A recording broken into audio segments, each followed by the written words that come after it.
Sylvie and Bruno by Lewis Carroll. Recording by Craig Franklin. Preface. One little picture in this book, the magic locker at page 77, was drawn by Miss Alice Havers. I did not state this on the title page, since it seemed only due to the artist of all these, to my mind, wonderful pictures, that his name should stand there alone. The descriptions at page 386-387 of Sunday, as spent by children of the last generation, are quoted verbatim from a speech made to me by a child friend and a letter written to me by a lady friend. The chapters headed Fairy-Sylvie and Bruno's Revenge are a reprint with a few alterations of a little fairy tale which I wrote in the year 1867, at the request of the late Mrs. Gatty, for Aunt Judy's magazine, which she was then editing. It was 1874, I believe, that the idea first occurred to me of making it the nucleus of a longer story. As the years went on, I jotted down at odd moments all sorts of odd ideas and fragments of dialogue that occurred to me, who knows how, with a transitory suddenness that left me no choice but either to record them then and there or to abandon them to oblivion. Sometimes one could trace to their source these random flashes of thought as being suggested by the book one was reading, or struck out from the flint of one's own mind by the steel of a friend's chance remark. But they had also a way of their own, of occurring, apropos of nothing, specimens of that hopelessly illogical phenomenon, an effect without a cause. Such, for example, was the last line of The Hunting of the Snark, which came into my head, as I have already related, in the theatre for April 1887, quite suddenly, during a solitary walk. And such, again, have been passages which occurred in dreams, and which I cannot trace to any antecedent cause whatever. There are at least two instances of such dream suggestions in this book. One, my lady's remark, "It often runs in families, just as a love for pastry does," at page 88. The other, Eric Lindon's badinage about having been in domestic service, at page 332. And thus it came to pass that I found myself at last in possession of a huge, unwieldy mass of literature, if the reader will kindly excuse the spelling, which only needed stringing together upon the thread of a consecutive story to constitute the book I hoped to write.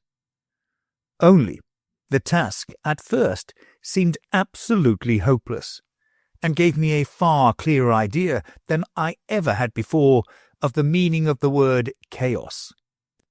And I think it must have been 10 years or more before I had succeeded in classifying these odds and ends sufficiently to see what sort of story they indicated.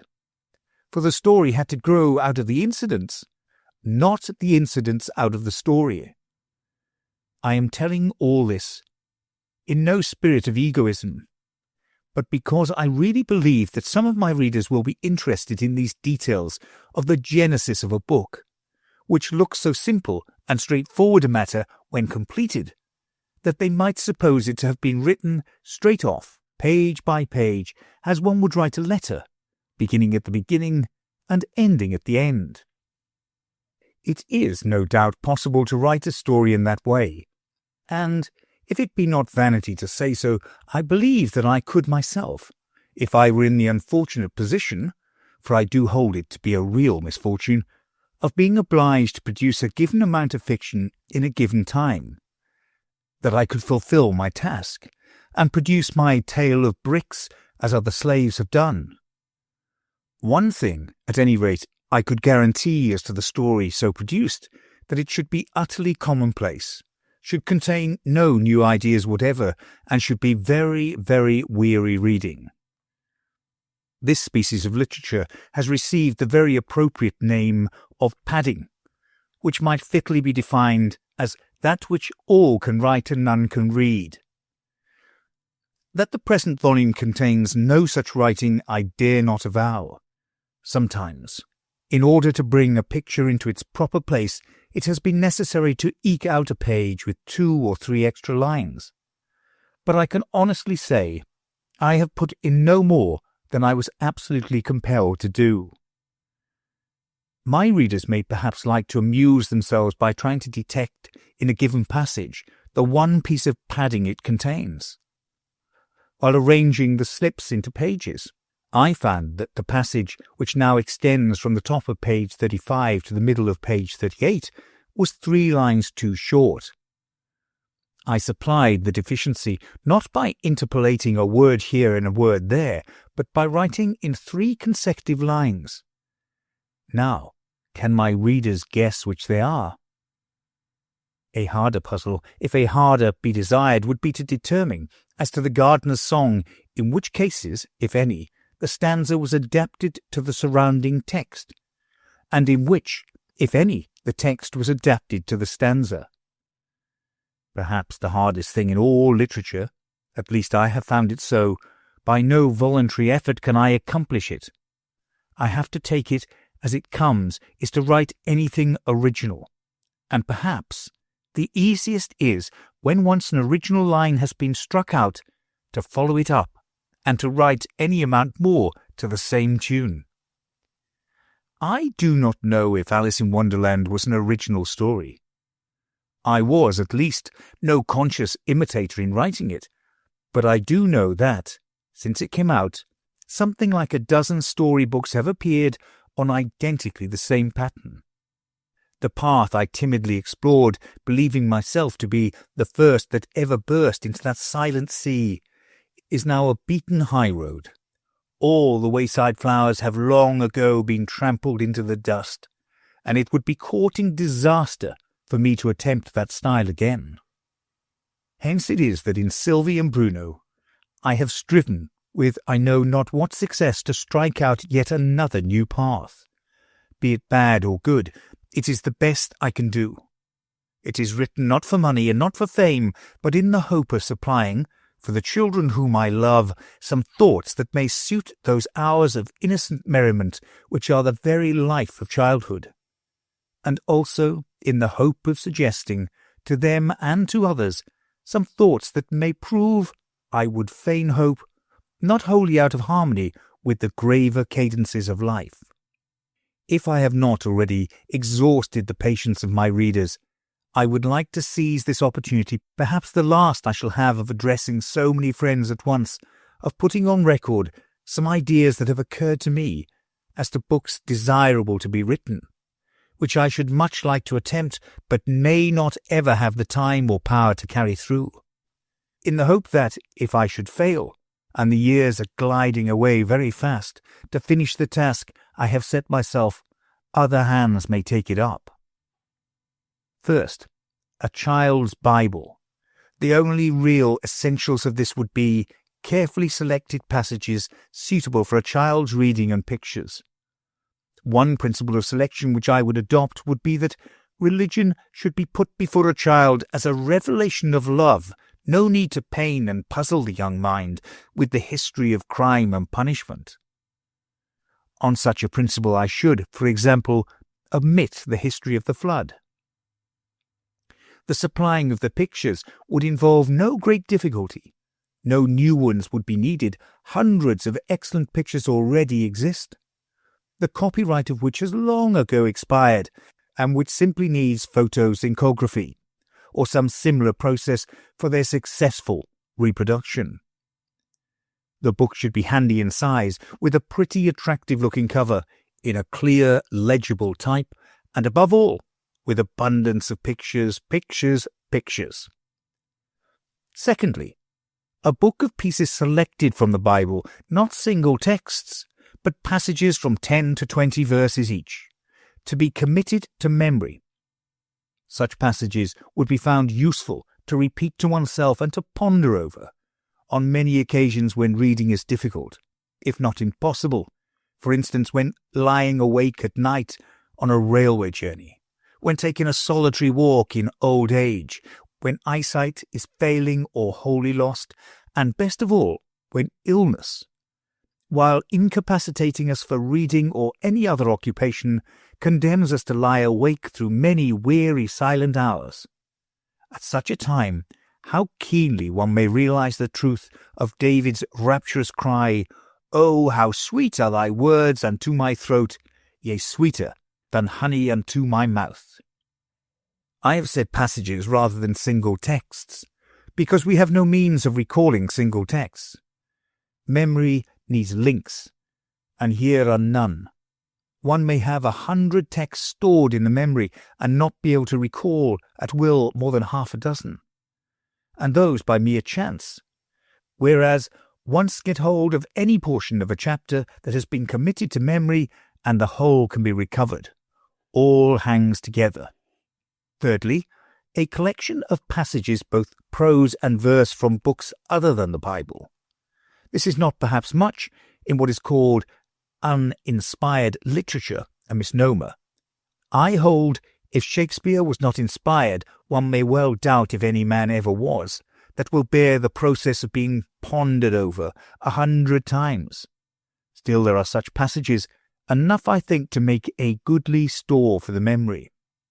These two books of sacred and secular passages for memory will serve other good purposes besides merely occupying vacant hours. They will help to keep at bay many anxious thoughts, worrying thoughts, uncharitable thoughts, unholy thoughts. Let me say this, in better words than my own, by copying a passage from the most interesting book, Robertson's Lectures on the Epistles to the Corinthians. Lecture 49. If a man finds himself haunted by evil desires and unholy images, which will generally be at periodical hours, let him commit to memory passages of Scripture, or passages from the best writers in verse or prose. Let him store his mind with these, as safeguards to repeat when he lies awake in some restless night, or when despairing imaginations or gloomy suicidal thoughts beset him. Let these be to him the sword, turning everywhere to keep the way of the garden of life from the intrusion of profaner footsteps. Fourthly, a Shakespeare for girls, that is, an edition in which everything not suitable for the perusal of girls of, say, from 10 to 17 should be omitted. Few children under 10 would be likely to understand or enjoy the greatest of poets, and those who have passed out of girlhood may safely be left to read Shakespeare in any edition, expurgated or not, that they may prefer. But it seems a pity that so many children, in the intermediate stage, should be debarred from a great pleasure for want of an edition suitable to them. Neither Bowdler's, Chambers, Brandram's, nor Cundall's boudoir Shakespeare seems to me to meet the want.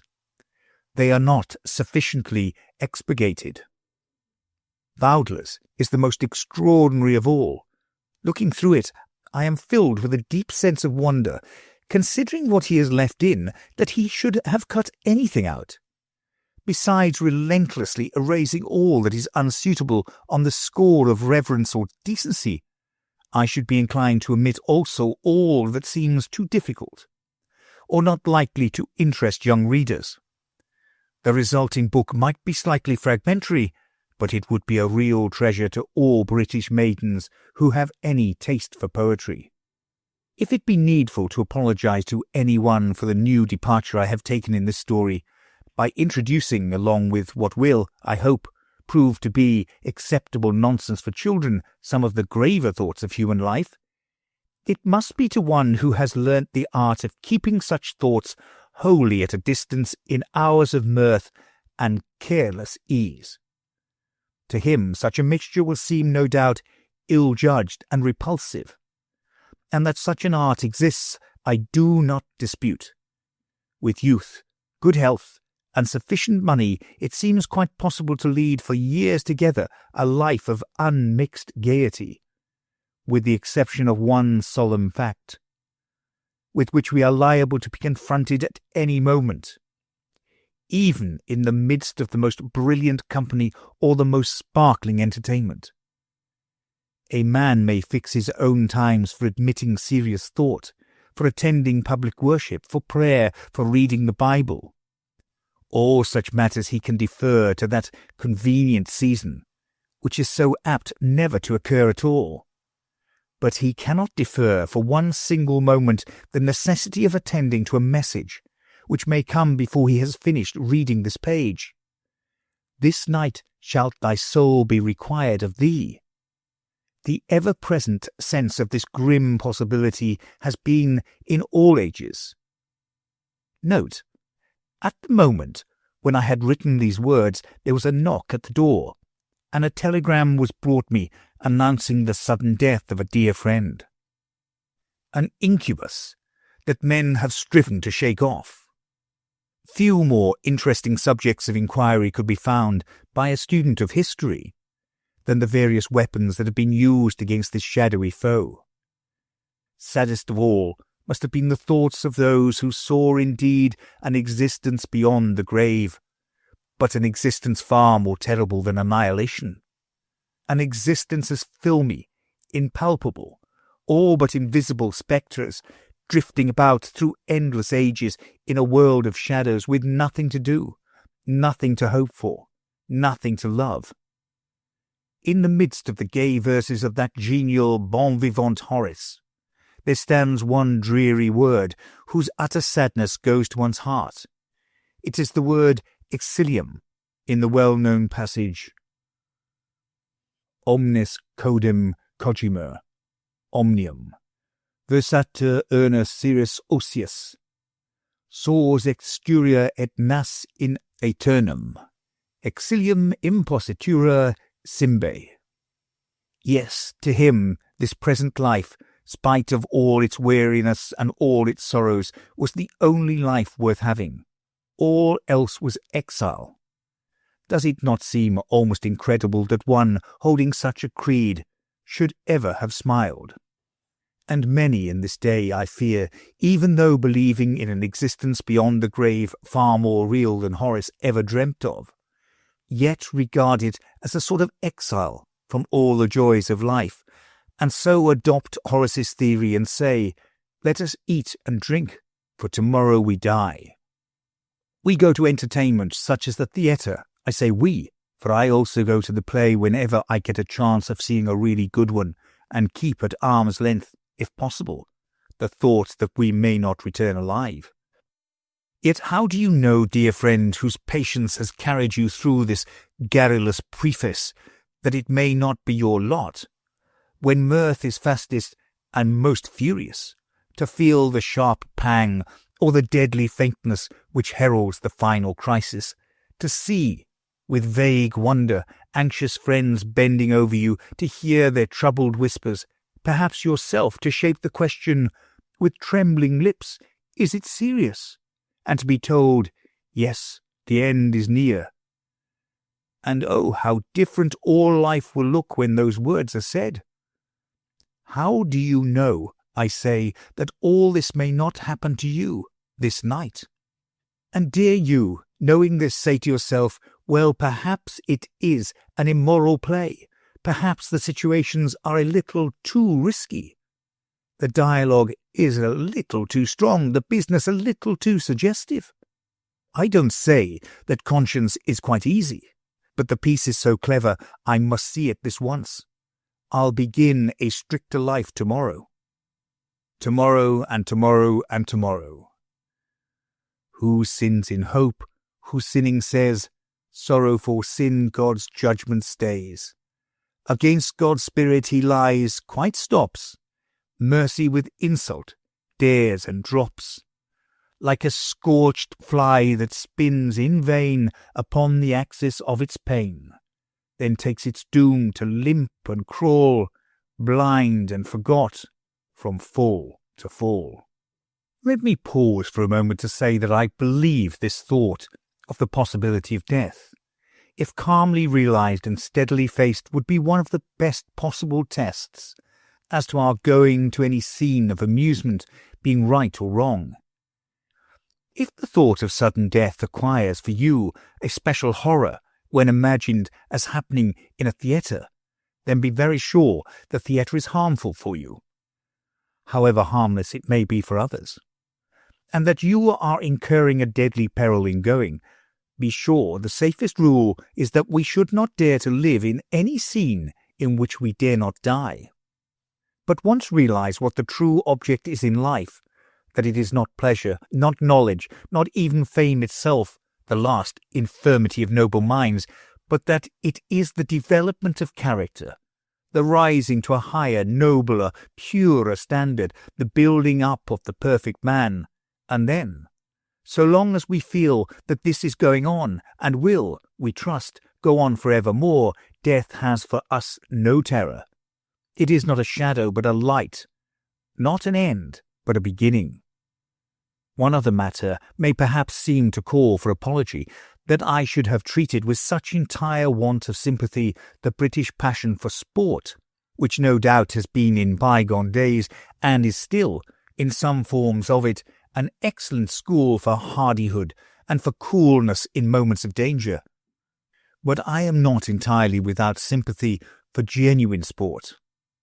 I can heartily admire the courage of the man who, with severe bodily toil and at the risk of his life, hunts down some man-eating tiger, and I can heartily sympathize with him when he exults in the glorious excitement of the chase and the hand-to-hand struggle with the monster brought to bay. But I can but look with deep wonder and sorrow on the hunter who, at his ease and in safety, can find pleasure in what involves for some defenceless creature wild terror and a death of agony. Deeper, if the hunter be one who has pledged himself to preach to men the religion of universal love. Deepest of all, if it be one of those tender and delicate beings whose very name serves as a symbol of love. Thy love to me was wonderful, passing the love of women, whose mission here is surely to help and comfort all that are in pain or sorrow. Farewell, farewell, but this I tell, to thee, thou wedding guest, he prayeth well who loveth well, both man and bird and beast. He prayeth best who loveth best all things both great and small, for the dear God who loveth us, he made and loveth all.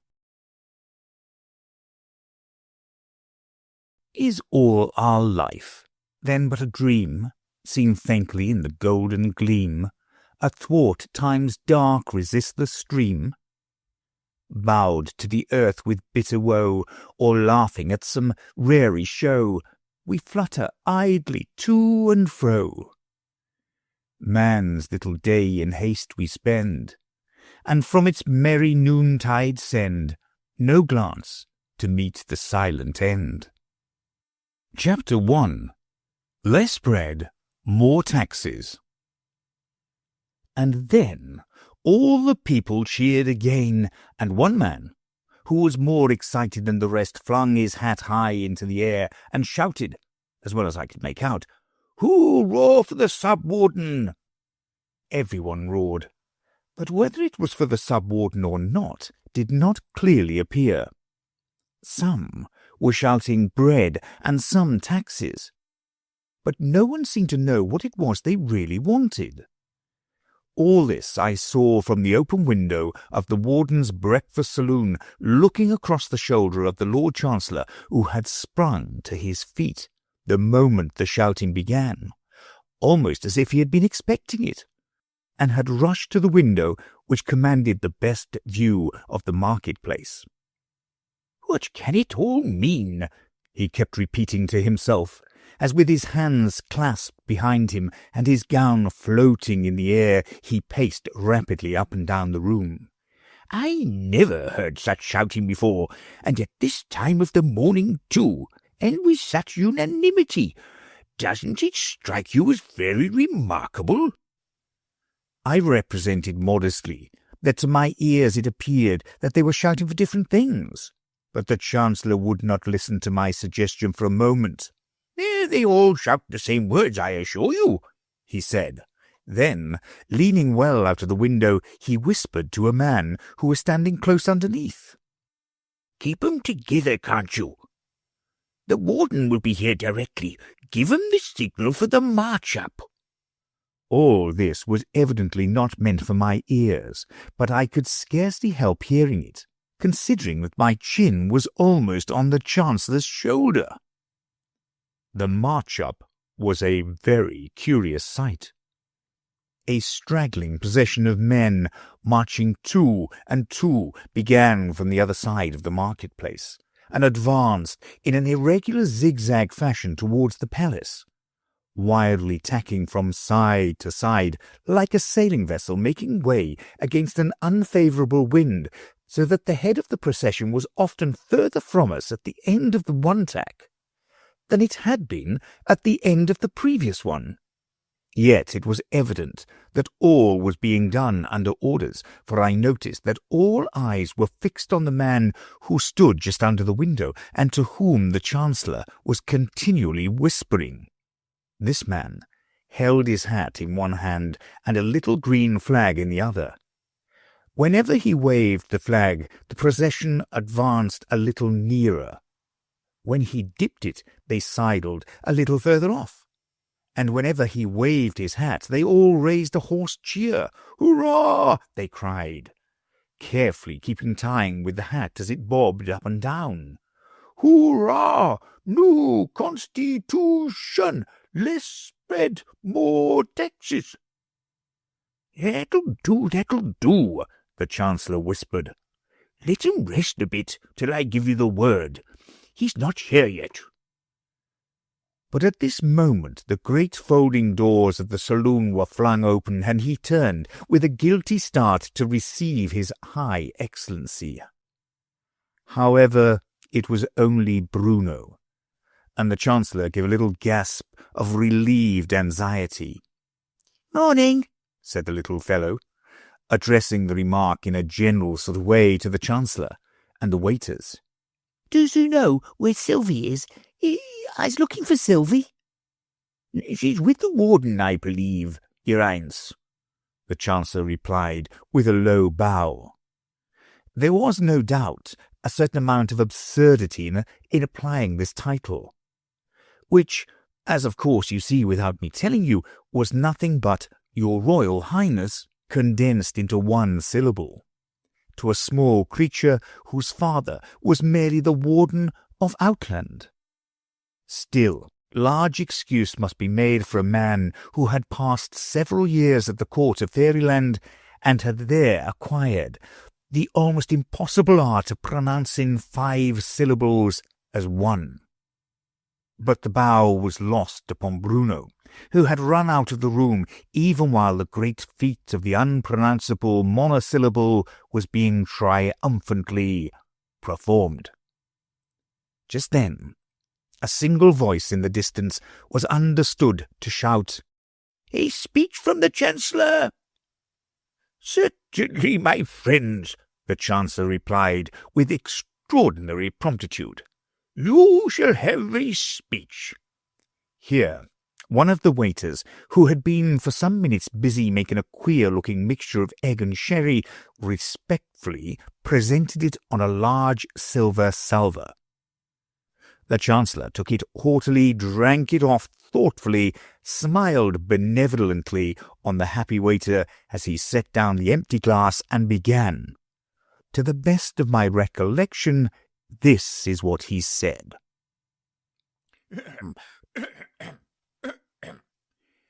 "Fellow sufferers, or rather suffering fellows." "Don't call 'em names," muttered the man under the window. "I didn't say felons," the Chancellor explained. "You may be sure that I always "Hear, shouted the crowd, so loudly as to quite drown the orator's thin, squeaky voice. "That I always simper," he repeated. "Don't simper quite so much," said the man under the window. "It makes you look a idiot." And all this time, "Ear, ear," went rumbling round the marketplace like a peal of thunder. "That I always sympathize," yelled the Chancellor the first moment there was silence.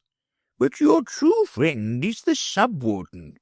Day and night he is brooding on your wrongs. I should say your rights. That is to say your wrongs. No, I mean your rights. Don't talk no more, growled the man under the window. You're making a mess of it. At this moment the sub-warden entered the saloon. He was a thin man with a mean and crafty face, and a greenish-yellow complexion, and he crossed the room very slowly, looking suspiciously about him, as if he thought there might be a savage dog hidden somewhere. "Bravo!" he cried, patting the Chancellor on the back. "You did that speech very well indeed. Why, you're a born orator, man." "Oh, that's nothing," the Chancellor replied modestly with downcast eyes. "Most orators are born, you know." The sub-warden thoughtfully rubbed his chin. "Why, so they are," he admitted. "I never considered it in that light. Still, you did it very well. A word in your ear." The rest of the conversation was all in whispers, so as I could hear no more. I thought I would go and find Bruno. I found the little fellow standing in the passage, and being addressed by one of the men in livery who stood before him, nearly bent double from extreme respectfulness, with his hands hanging in front of him like the fins of a fish. "His High Excellency," this respectful man was saying, "is in his study, your Rhines." He didn't pronounce this quite so well as the Chancellor. Thither Bruno trotted, and I thought it well to follow him. The warden, a tall, dignified man with a grey but very pleasant face, was seated before a writing table, which was covered with papers, and holding on his knee one of the sweetest and loveliest little maidens it has ever been my lot to see. She looked 4 or 5 years older than Bruno, but she had the same rosy cheeks and sparkling eyes, and the same wealth of curly brown hair. Her eager smiling face was turned upwards towards her father's, and it was a pretty sight to see the mutual love with which the two faces, one in the spring of life, and the other in its late autumn, were gazing on each other. "No, you've never seen him," the old man was saying. "You couldn't, you know. He's been away so long, travelling from land to land and seeking for health. More years than you have been alive, little Sylvie." Here Bruno climbed upon his other knee, and a good deal of kissing, on a rather complicated system, was the result. "He only came back last night," said the warden, when the kissing was over. "He's been travelling post-haste for the last 1,000 miles or so in order to be here on Sylvie's birthday. But he's a very early riser, and I dare say he's in the library already. Come with me and see him. He's always kind to children. You'll be sure to like him." "Has the other professor come too?" Bruno asked in an awe-struck voice. "Yes, they arrived together. The other professor is, well, you won't like him quite so much, perhaps. He's a little more dreamy, you know." "I wish Sylvie was a little more dreamy," said Bruno. "What do you mean, Bruno?" said Sylvie. Bruno went on addressing his father. "She says she can't, Uno, but I think it isn't can't, it's won't." "Says she can't dream?" the puzzled warden repeated. "She do say it," Bruno persisted. "When I says to her, let's stop lessons, she says, 'Oh, I can't dream of letting oo stop yet.' He always wants to stop lessons," Sylvie explained. 5 minutes after we begin." 5 minutes lessons a day?" said the warden. "You wouldn't learn much at that rate, little man." "That's just what Sylvie says," Bruno rejoined. "She says I won't learn my lessons, and I tells her over and over I can't learn 'em. And what does oo think she says? She says it isn't can't, it's won't." Let's go and see the Professor," the warden said, wisely avoiding further discussion. The children got down off his knees, each secured a hand, and the happy trio set off for the library, followed by me. I had come to the conclusion by this time that none of the party, except for a few moments the Lord Chancellor, was in the least able to see me. "What's the matter with him?" Sylvie asked, walking with a little extra sedateness by way of example to Bruno at the other side, who never ceased jumping up and down. "What was the matter? But I hope he's all right now. Was lumbago and rheumatism and that kind of thing. He's been curing himself, you know. He's a very learned doctor. Why, he's actually invented 3 new diseases, besides a new way of breaking your collarbone." "Is it a nice way?" said Bruno. Not very," the warden said, as we entered the library. "And here is the Professor. Good morning, Professor. Hope you're quite rested after your journey."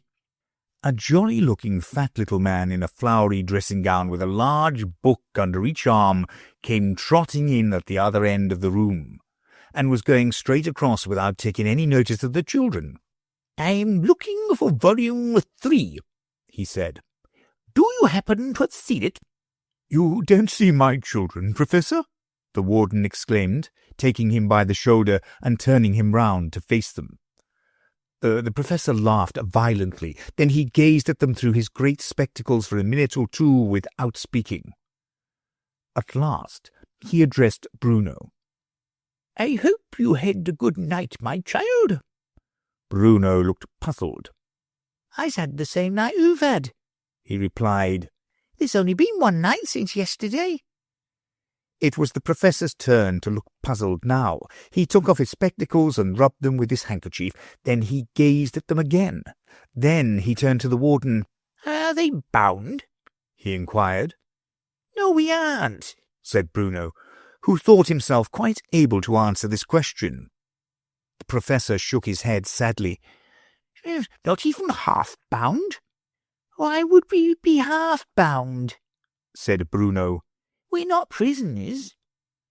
But the Professor had forgotten all about them by this time and was speaking to the warden again. "You'll be glad to hear," he was saying, "that the barometer's beginning to move." "Well, which way?" said the warden, adding to the children, "Not that I care, you know, only he thinks it affects the weather. He's a wonderfully clever man, you know. Sometimes he says things that only the other Professor can understand. Sometimes he says things that nobody can understand. Which way is it, Professor? Up or down?" "Neither," said the Professor, gently clapping his hands. "It's going sideways, if I may so express myself." "And what kind of weather does that produce?" said the warden.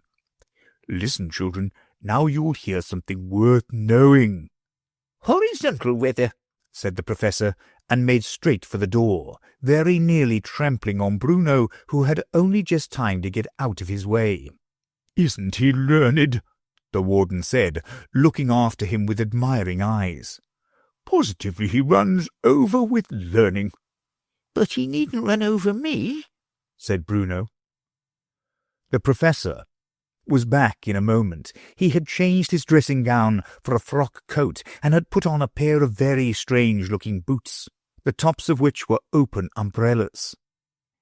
"I thought you'd like to see them," he said. "These are the boots for horizontal weather." "But what's the use of wearing umbrellas round one's knees?" "In ordinary rain," the Professor admitted, "they would not be of much use. But if ever it rained horizontally, you know, they would be invaluable, simply invaluable." "Take the Professor to the breakfast saloon, children," said the warden, "and tell them not to wait for me. I had breakfast early, as I've some business to attend to." The children seized the Professor's hands as familiarly as if they had known him for years and hurried him away. I followed respectfully behind. Chapter 2. L'ami Inconnue. As we entered the breakfast saloon, the professor was saying, "And he had breakfast by himself early, so he begged you wouldn't wait for him, my lady. This way, my lady," he added, "this way." and then, with, as it seemed to me, most superfluous politeness, he flung open the door of my compartment and ushered in a young and lovely lady. I muttered to myself with some bitterness. And this is, of course, the opening scene of Volume 1. She is the heroine, and I am one of those subordinate characters that only turn up when needed for the development of her destiny, and whose final appearance is outside the church, waiting to greet the happy pair. "Yes, my lady, change at Fayfield," were the next words I heard. Oh, that too obsequious guard. "Next station but one." And the door closed, and the lady settled down into her corner, and a monotonous throb of the engine, making one feel as if the train was some gigantic monster whose very circulation we could feel, proclaimed that we were once more speeding on our way. The lady had a perfectly formed nose, I caught myself saying to myself. Hazel eyes and lips. And here it occurred to me that to see for myself what the lady was really like would be more satisfactory than much speculation. I looked round cautiously, and was entirely disappointed of my hope. The veil which shrouded her whole face was too thick for me to see more than the glitter of bright eyes and the hazy outline of what might be a lovely oval face, but might also, unfortunately, be an equally unlovely one. I closed my eyes again, saying to myself, couldn't have a better chance for an experiment in telepathy. I'll think out her face and afterwards test the portrait with the original. At first, no result at all crowned my efforts, though I divided my swift mind, now hither, now thither, in a way that I felt sure would have made Aeneas green with envy. But the dimly seen oval remained as provokingly blank as ever, a mere ellipse, as if in some mathematical diagram, without even the foci that might be made to do duty as a nose and a mouth. Gradually, however, the conviction came upon me that I could, by a certain concentration of thought, think the veil away, and so get a glimpse of the mysterious face, as to which the two questions, is she pretty, and is she plain, still hung suspended in my mind in beautiful equipoise. Success was partial and fitful. Still there was a result. Ever and anon the veil seemed to vanish in a sudden flash of light, but before I could fully realize the face, all was dark again. In each such glimpse, the face seemed to grow more childish and more innocent, and when I had at last thought the veil entirely away, it was, unmistakably, the sweet face of little Sylvie. So either I've been dreaming about Sylvie, I said to myself, and this is the reality, or else I've really been with Sylvie, and this is a dream. Is life itself a dream, I wonder? To occupy the time, I got out the letter which had caused me to take this sudden railway journey from my London home down to a strange fishing town on the north coast, and read it over again. Dear old friend, I'm sure it will be as great a pleasure to me as it can possibly be to you to meet once more after so many years, and of course I shall be ready to give you all the benefit of such medical skills as I have. Only, you know, one mustn't violate professional etiquette, and you are already in the hands of a first-rate London doctor, with whom it would be utter affection for me to pretend to compete. I make no doubt he is right in saying the heart is affected. All your symptoms point that way. One thing, at any rate, I have already done in my doctorial capacity, secured you a bedroom on the ground floor so that you will not need to ascend the stairs at all. I should expect you by last train on Friday in accordance with your letter, and till then I shall say, in the words of the old song, "Oh, for Friday nicht, Friday's long a-coming." Yours always, Arthur Forrester. P.S. Do you believe in fate? This postscript puzzled me sorely. He is far too sensible a man, I thought, to have become a fatalist. And yet what else can he mean by it? And as I folded up the letter and put it away, I inadvertently repeated the words aloud. Do you believe in fate? The fair incognita turned her head quickly at the sudden question. No, I don't, she said with a smile. Do you? I didn't mean to ask the question, I stammered, a little taken aback at having begun a conversation in so unconventional a fashion. The lady's smile became a laugh. Not a mocking laugh, but the laugh of a happy child who is perfectly at her ease. Didn't you? She said. Then it was a case of what you doctors call unconscious cerebration. I am no doctor, I replied. Do I look so like one? Or what makes you think it? She pointed to the book I had been reading, which was so lying that its title, Diseases of the Heart, was plainly visible. One needn't be a doctor, I said, to take an interest in medical books. There's another class of readers who are yet more deeply interested. You mean the patients?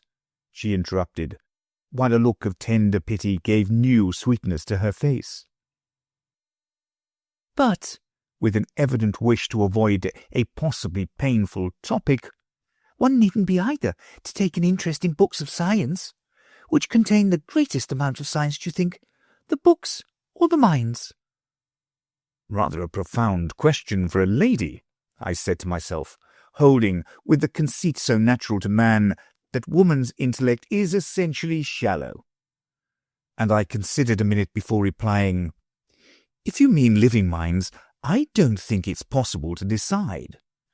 There is so much written science that no living person has ever read, and there is so much thought out science that hasn't yet been written.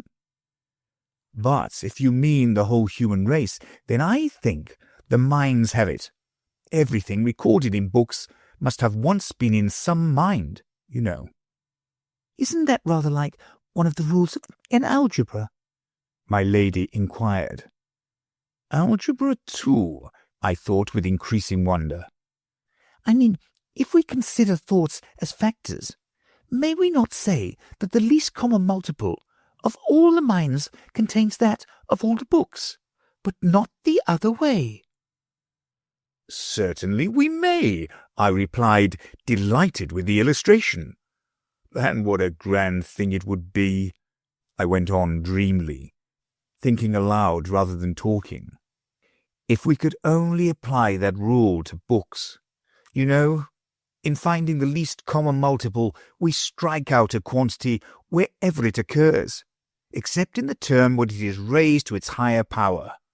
So we should have to erase every recorded thought except in the sentence where it is expressed with the greatest intensity.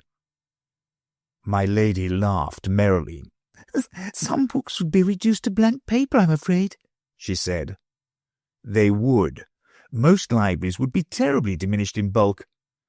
But just think what they would gain in quality. When will it be done? She eagerly asked. If there's any chance of it in my time, I think I'll leave off reading and wait for it. Well, perhaps in another 1,000 years or so. Then there is no use waiting, said my lady. Let's sit down. Uggug, my pet, come and sit by me. Anywhere but by me, growled the sub-warden. The little wretch always manages to upset his coffee.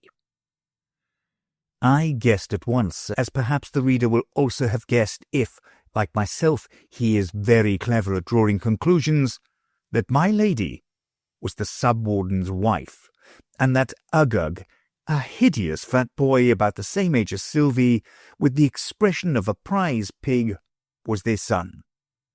Sylvie and Bruno, with the Lord Chancellor, made up a party of 7. "And you actually got a plunge bath every morning?" said the sub-warden, seemingly in continuation of a conversation with the Professor. "Even at the little roadside inns?" "Oh, certainly, certainly," the Professor replied with a smile on his jolly face. "Allow me to explain. It is, in fact, a very simple problem in hydrodynamics. That means a combination of water and strength. If we take a plunge bath, then a man of great strength, such as myself, about to plunge into it, we have a perfect example of this science, I am bound to admit." The Professor continued in a lower tone and with downcast eyes. "That we need a man of remarkable strength. He must be able to spring from the floor to about twice his own height, gradually turning over as he rises, so as to come down again head first." "Why, you need a flea, not a man," exclaimed the sub-warden. "Pardon me," said the Professor. "This particular kind of bath is not adapted for a flea. Let us suppose," he continued, folding his table napkin into a graceful festoon, "that this represents what is perhaps the necessity of this age, the active tourist's portable bath.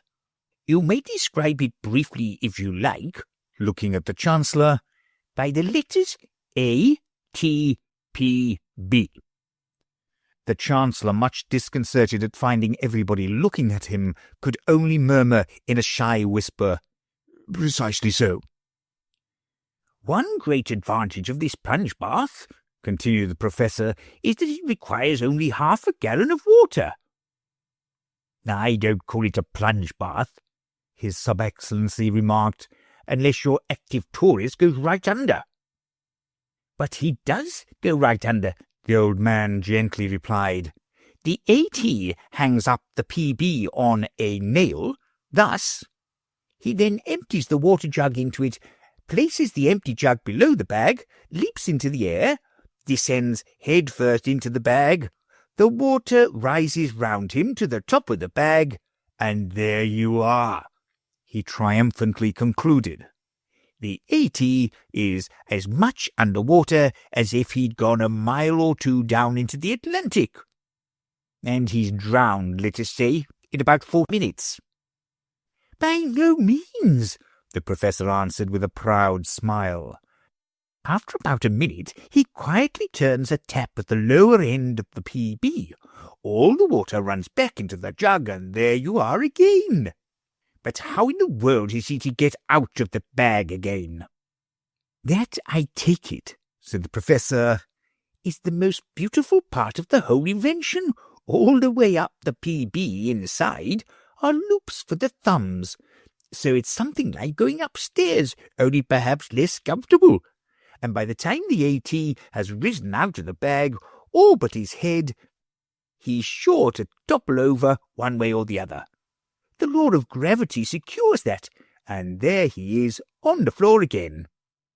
A little bruised, perhaps.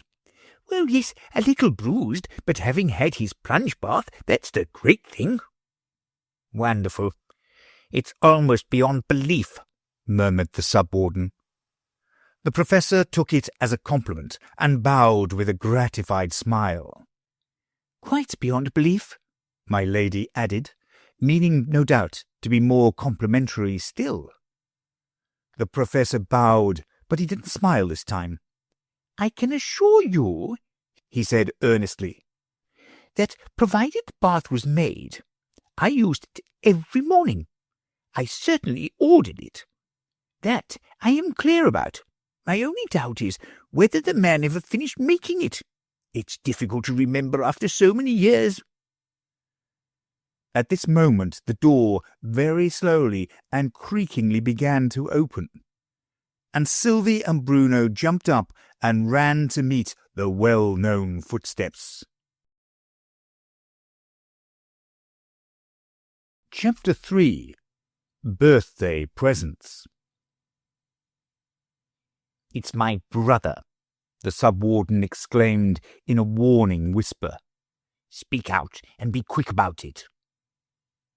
The appeal was evidently addressed to the Lord Chancellor, who instantly replied in a shrill monotone, like a little boy repeating the alphabet. "As I was remarking, your Sub-Excellency, this pretentious movement—" "You began too soon," the other interrupted, scarcely able to restrain himself to a whisper, so great was his excitement. "He couldn't have heard you. Begin again." "As I was remarking," chanted the obedient Lord Chancellor, "this pretentious movement has already assumed the dimensions of a revolution." "And what are the dimensions of a revolution?" The voice was genial and mellow, and the face of the tall, dignified old man who had just entered the room, leading Sylvie by the hand and with Bruno riding triumphantly on his shoulder, was too noble and gentle to have scared a less guilty man. But the Lord Chancellor turned pale instantly and could hardly articulate the words. The dimensions, your Excellency, I scarcely comprehend." "Well, the length, breadth, and thickness, if you like it better." And the old man smiled, half contemptuously. The Lord Chancellor recovered himself with a great effort and pointed to the open window. "If your High Excellency will listen for a moment to the shouts of the exasperated populace—" "Of the exasperated populace," the sub-warden repeated in a louder tone, as the Lord Chancellor, being in a state of abject terror, had dropped almost into a whisper. "You will understand what it is they want." And at that moment there surged into the room a hoarse, confused cry in which the only clearly audible words were, "Less bread, more taxes." The old man laughed heartily. "What in the world?" he was beginning, but the Chancellor heard him not. "Some mistake," he muttered, hurrying to the window, from which he shortly returned with an air of relief. "Now listen," he exclaimed, holding up his hand impressively. And now the words came quite distinctly, and with the regularity of the ticking of a clock. "More bread, less taxes." "More bread?" the warden repeated in astonishment. "Why, the new government bakery was opened only last week, and I gave orders to sell the bread at cost price during the present scarcity. What can they expect more?" The bakery is closed, Your Highness," the Chancellor said, more loudly and clearly than he had spoken yet. He was emboldened by the conscientiousness that here, at least, he had evidence to produce, and he placed in the warden's hands a few printed notices that were lying ready with some open ledgers on a side table. Yes, I see," the warden muttered, glancing carelessly through them. "Order countermanded by my brother, and supposed to be my doing. Rather sharp practice. It's all right," he added in a louder tone. "My name is signed to it, so I take it on myself. But what do they mean by less taxes? How can they be less? I abolished the last of them a month ago." "It's been put on again, Your Highness, and by Your Highness's own orders." And other printed notices were submitted for inspection. The warden, whilst looking them over, glanced once or twice at the sub-warden, who had seated himself before one of the open ledgers, and was quite absorbed in adding it up. But he merely repeated, "It's all right. I accept it as my doing." "And they do say," the Chancellor went on sheepishly, looking more like a convicted thief than an officer of state, that a change of government by the abolition of the sub-warden, I mean," he hastily added on seeing the warden's look of astonishment, "the abolition of the office of sub-warden, and giving the present holder the right to act as vice-warden whenever the warden is absent, would appease all this seedling discontent, I mean," he added, glancing at a paper he held in his hand. "All this seething discontent." "For 15 years," put in a deep but very harsh voice, "my husband has been acting as sub-warden. It is too long. It is much too long." My lady was a vast creature at all times, but when she frowned and folded her arms as now, she looked more gigantic than ever, and made one try to fancy what a haystack would look like if out of temper. "He would distinguish himself as a vice," my lady proceeded, being far too stupid to see the double meaning of her words. "There has been no such vice in Outland for many a long year, as he would be." "What course would you suggest, sister?" the warden mildly inquired. My lady stamped, which was undignified, and snorted, which was ungraceful. "This is no jesting matter," she bellowed. "I will consult my brother," said the warden. "Brother?" "And 7 makes 194, which is 16 and twopence," the sub-warden replied. "Put down 2 and carry 16. The Chancellor raised his hands and eyebrows, lost in admiration. "Such a man of business," he murmured. "Brother, could I have a word with you in my study?" the warden said in a louder tone. The sub-warden rose with alacrity, and the two left the room together. My lady turned to the professor, who had uncovered the urn and was taking its temperature with his pocket thermometer. "Professor," she began, so loudly and suddenly that even Uggug, who had gone to sleep in his chair, left off snoring and opened one eye. The professor pocketed his thermometer in a moment, clasped his hands, and put his head on one side with a meek smile. "You were teaching my son before breakfast, I believe," my lady loftily remarked. "I hope he strikes you as having talent."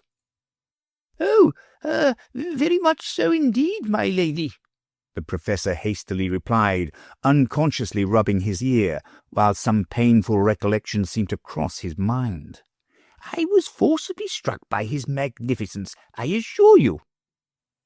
"He is a charming boy," my lady exclaimed. "Even his snores are more musical than those of other boys." If that was so, the professor seemed to think the snores of other boys must be something too awful to be endured.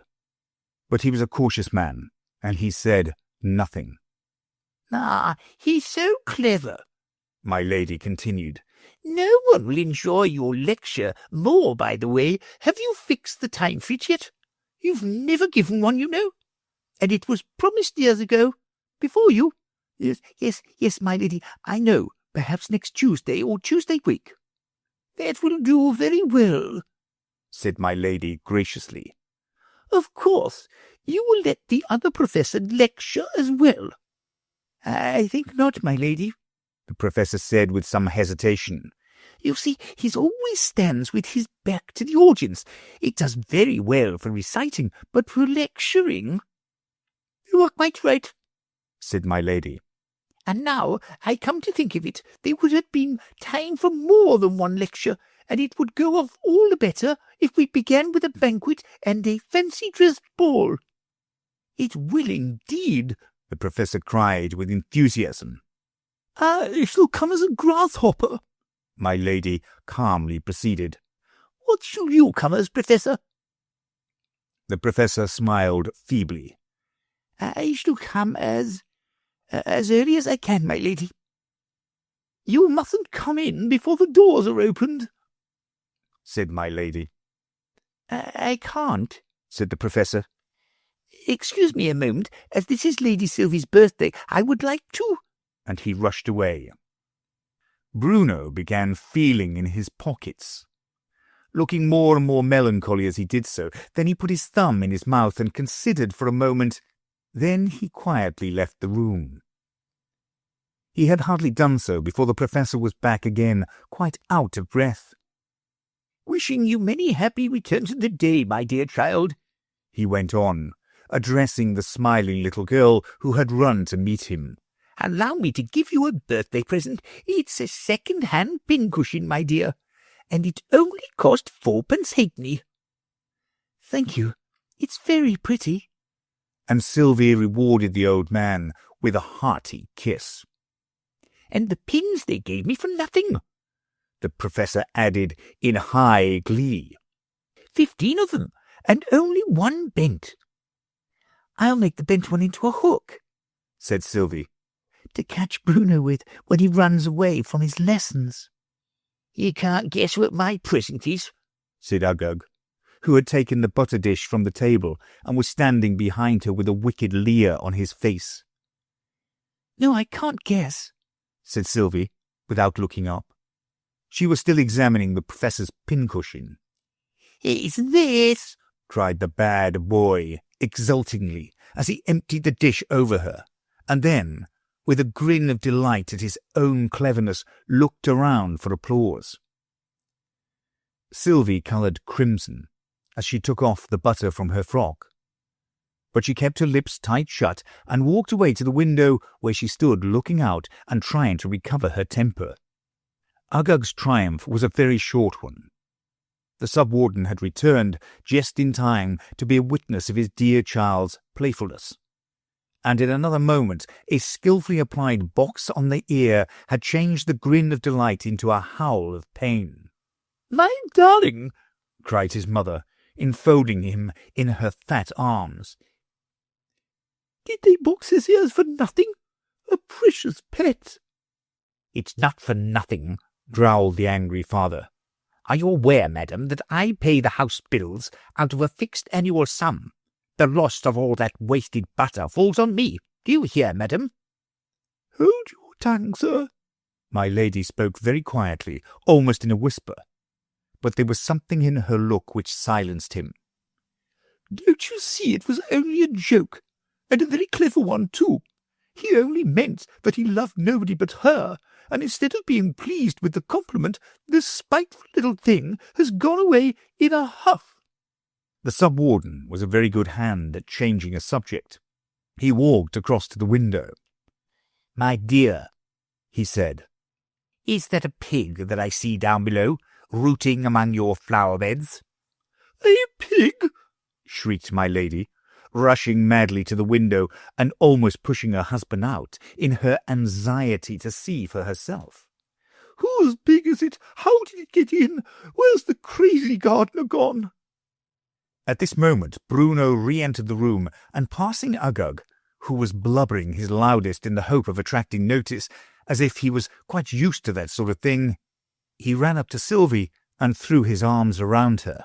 "I went to my toy cupboard," he said with a very sorrowful face, "to see if there was something fit for a present for, and there isn't nothing. They's all broken, every one, and I haven't got no money left to buy you a birthday present, and I can't give you nothing but this." This was a very earnest hug and kiss. "Oh, thank you, darling," cried Sylvie. "I like your present best of all." But if so, why did she give it back so quickly? His sub-excellency turned and patted the two children on the head with his long, lean hands. "Go away, dears," he said. "There's business to talk over." Sylvie and Bruno went away hand in hand, but on reaching the door Sylvie came back again and went up to Uggug timidly. "I don't mind about the butter," she said, "and I'm sorry he hurt you." and she tried to shake hands with the little ruffian, but Uggug only blubbered louder and wouldn't make friends. Sylvie left the room with a sigh. The sub-warden glared angrily at his weeping son. "Leave the room, sirrah," he said, as loud as he dared. His wife was still leaning out of the window and kept repeating, I can't see that pig. Where is it? It's moving to the right now. It's gone a little to the left, said the sub-warden. But he had his back to the window and was making signals to the Lord Chancellor, pointing to Uggug and the door, with many a cunning nod and wink. The Chancellor caught his meaning at last, and, crossing the room, took that interesting child by the ear. The next moment he and Uggug were out of the room, and the door shut behind them. But not before one piercing yell had rung through the room and reached the ears of the fond mother. "What is that hideous noise?" she fiercely asked, turning upon her startled husband. "It's some hyena or other," replied the sub-warden, looking vaguely up to the ceiling, as if that was where they usually were to be found. "Let us to business, my dear. Here comes the warden." And he picked up from the floor a wandering scrap of manuscript, on which I just caught the words, "After which election duly holden, the said Sibimet and Tabicat, his wife, may at their pleasure assume imperial," before, with a guilty look, he crumpled it up in his hand. Chapter 4. A Cunning Conspiracy. The warden entered at this moment, and close behind him came the Lord Chancellor, a little flushed and out of breath, and adjusting his wig, which appeared to have been dragged partly off his head. "Where is my precious child?" my lady inquired, as the four took their seats at the small side table devoted to ledgers and bundles and bills. "He left the room a few minutes ago with the Lord Chancellor," the sub-warden briefly explained. "Ah," said my lady, graciously smiling on that high official. "Your lordship has a very taking way with children. I doubt if anyone could gain the ear of my darling Uggug so quickly as you can." For an entirely stupid woman, my lady's remarks were curiously full of meaning, of which she herself was wholly unconscious. The Chancellor bowed, but with a very uneasy air. "I think the warden was about to speak," he remarked, evidently anxious to change the subject. But my lady would not be checked. "He is a clever boy," she continued with enthusiasm. "but he needs a man like your lordship to draw him out." The Chancellor bit his lip and was silent. He evidently feared that, stupid as she looked, she understood what she said this time, and was having a joke at his expense. He might have spared himself all anxiety, whatever accidental meaning her words might have. She herself never meant anything at all. "It is all settled," the warden announced, wasting no time over preliminaries. "The sub-wardenship is abolished, and my brother is appointed to act as vice-warden whenever I am absent. So, as I am going abroad for a while, he will enter on his duties at once." "And there will really be a vice after all?" my lady inquired. "I hope so," the warden smilingly replied. My lady looked much pleased and tried to clap her hands, but you might as well have knocked two feathered beds together for any noise it made. "When my husband is vice," she said, "it will be the same as if we had 100 vices." "Hear, hear," cried the sub-warden. "You seem to think it very remarkable," my lady remarked with some severity, "that your wife should speak the truth." "No, not remarkable at all," her husband anxiously explained. "Nothing is remarkable that you say, sweet one." My lady smiled approval of the sentiment and went on. "Am I vice-wardeness?" "If you choose to use that title," said the warden. "But your Excellency will be the proper style of address, and I trust that both His Excellency and Her Excellency will observe the agreement I have drawn up. The provision I am most anxious about is this." He unrolled a large parchment scroll and read aloud the words, "Item, that we will be kind to the poor." The Chancellor worded it for me. He added, glancing at that great functionary, "I suppose now that word item has some deep legal meaning." Undoubtedly," replied the Chancellor, as articulately as he could with a pen between his lips. He was nervously rolling and unrolling several other scrolls and making room among them for the one the warden had just handed to him. "These are merely the rough copies," he explained, "and as soon as I've put in the final corrections," making a great commotion among the different parchments, "a semicolon or two that I have accidentally omitted." Here he darted about, pen in hand, from one part of the scroll to another, spreading sheets of blotting paper over his corrections. "All will be ready for signing." "Should it not be read out first?" my lady inquired. No need, the sub-warden and the Chancellor exclaimed at the same moment with feverish eagerness. "No need at all," the warden gently assented. "Your husband and I have gone through it together. It provides that he shall exercise the full authority of warden and shall have the disposal of the annual revenue attached to the office until my return, or, failing that, until Bruno comes of age, and that he shall then hand over to myself or to Bruno, as the case may be, the wardenship. The unspent revenue and the contents of the treasury, which are to be preserved intact under his guardianship."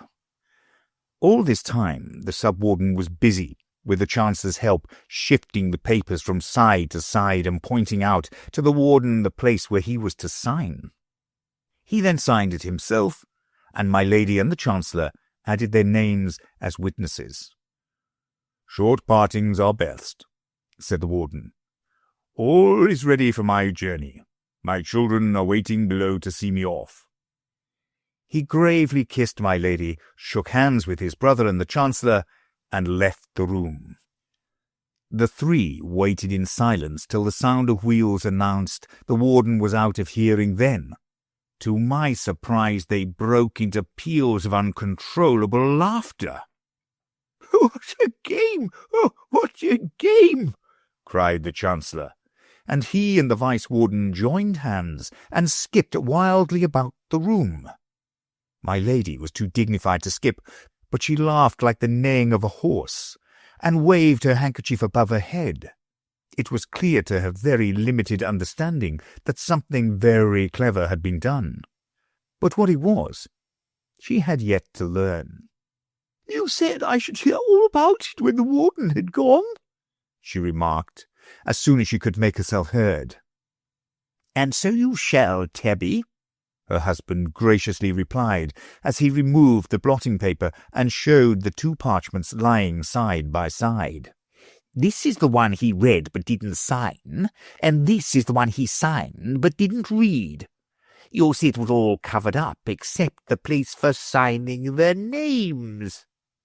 "Yes, yes," my lady interrupted eagerly, and began comparing the two agreements.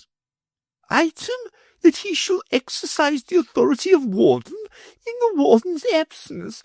Why, that's been changed into shall be absolute governor for life, with the title of emperor if elected to that office by the people. What, are you emperor, darling?" "Not yet, dear," the Vice-Warden replied. "It won't do to let this paper be seen just at present. All in good time." My lady nodded and read on. "Item, that we will be kind to the poor. Why, let's admit it altogether." "Course it is," said her husband. "We're not going to bother about the wretches." "Good," said my lady, with emphasis, and read on again. "Item, that the contents of the treasury be preserved intact. Why, that's altered into shall be at the absolute disposal of the Vice-Warden. Well, Sippy, that was a clever trick. All the jewels, only think. May I go and put them on directly? Well, not just yet, lovey, her husband uneasily replied.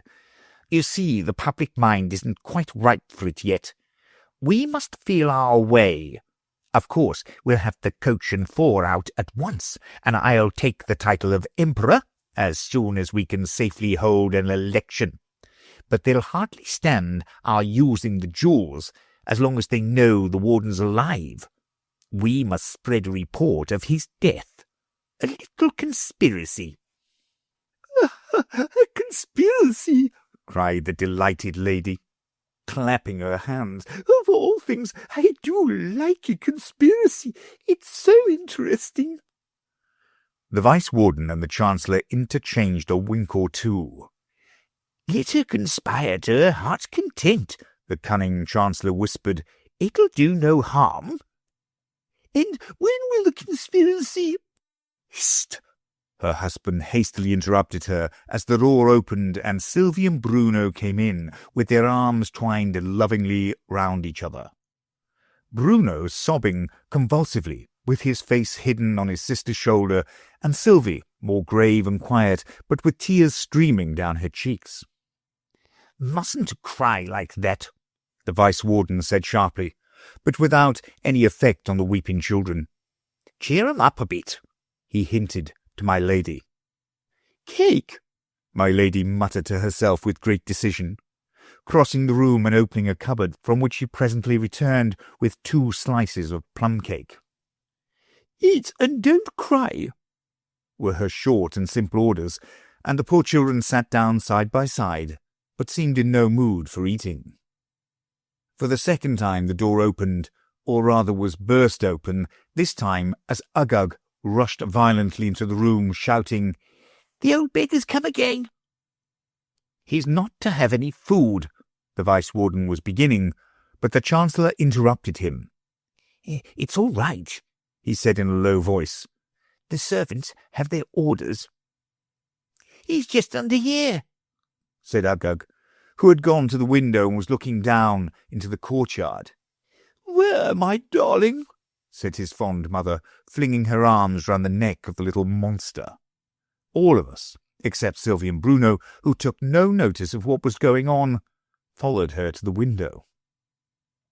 The old beggar looked up at us with hungry eyes. "Only a crust of bread, your highness," he pleaded. He was a fine old man, but looked sadly ill and worn. "A crust of bread is what I crave," he repeated. "A single crust and a little water." "Here's some water, drink this," Uggug bellowed, emptying a jug of water over his head. "Well done, my boy," cried the Vice-Warden. "That's the way to settle such folk." "Clever boy," the Wardeness chimed in. "Hasn't he good spirits?" "Take a stick to him," shouted the Vice-Warden, as the old beggar shook the water from his ragged cloak and again gazed meekly upwards. "Take a red-hot poker to him," my lady again chimed in.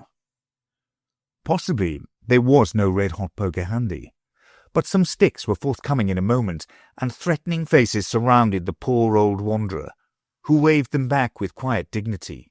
"No need to break my old bones," he said. "I'm going. Not even a crust." "Poor old man," exclaimed the little voice at my side, half choking with sobs.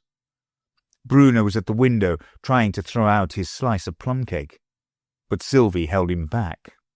"He shall have my cake," Bruno cried, passionately struggling out of Sylvie's arms. Yes, yes, darling," Sylvie gently pleaded. "but don't throw it out. He's gone away. Don't you see? Let's go after him." And she led him out of the room, unnoticed by the rest of the party, who were wholly absorbed in watching the old beggar.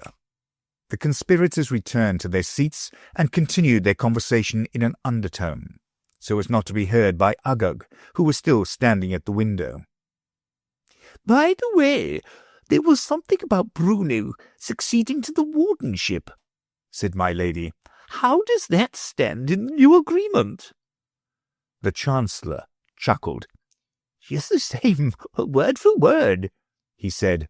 With one exception, my lady. Instead of Bruno, I've taken the liberty to put in... He dropped his voice to a whisper. To put in Agag, you know. Agag indeed, I exclaimed in a burst of indignation I could no longer control.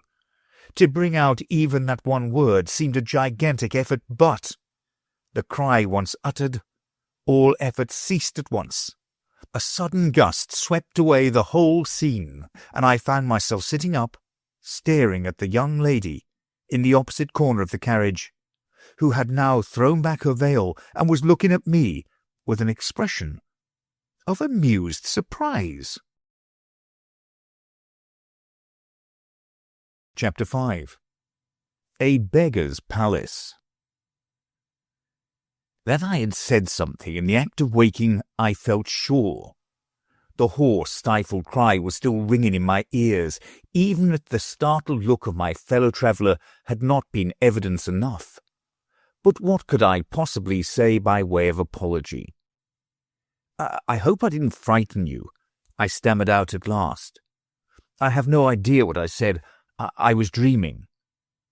You said Agag, indeed, the young lady replied, with quivering lips that would curve themselves into a smile in spite of all her efforts to look grave. At least you didn't say it, you shouted it. I'm very sorry, was all I could say, feeling very penitent and helpless. She has Sylvie's eyes, I thought to myself, half doubting whether even now I were fully awake. And that sweet look of innocent wonder is all Sylvie's too.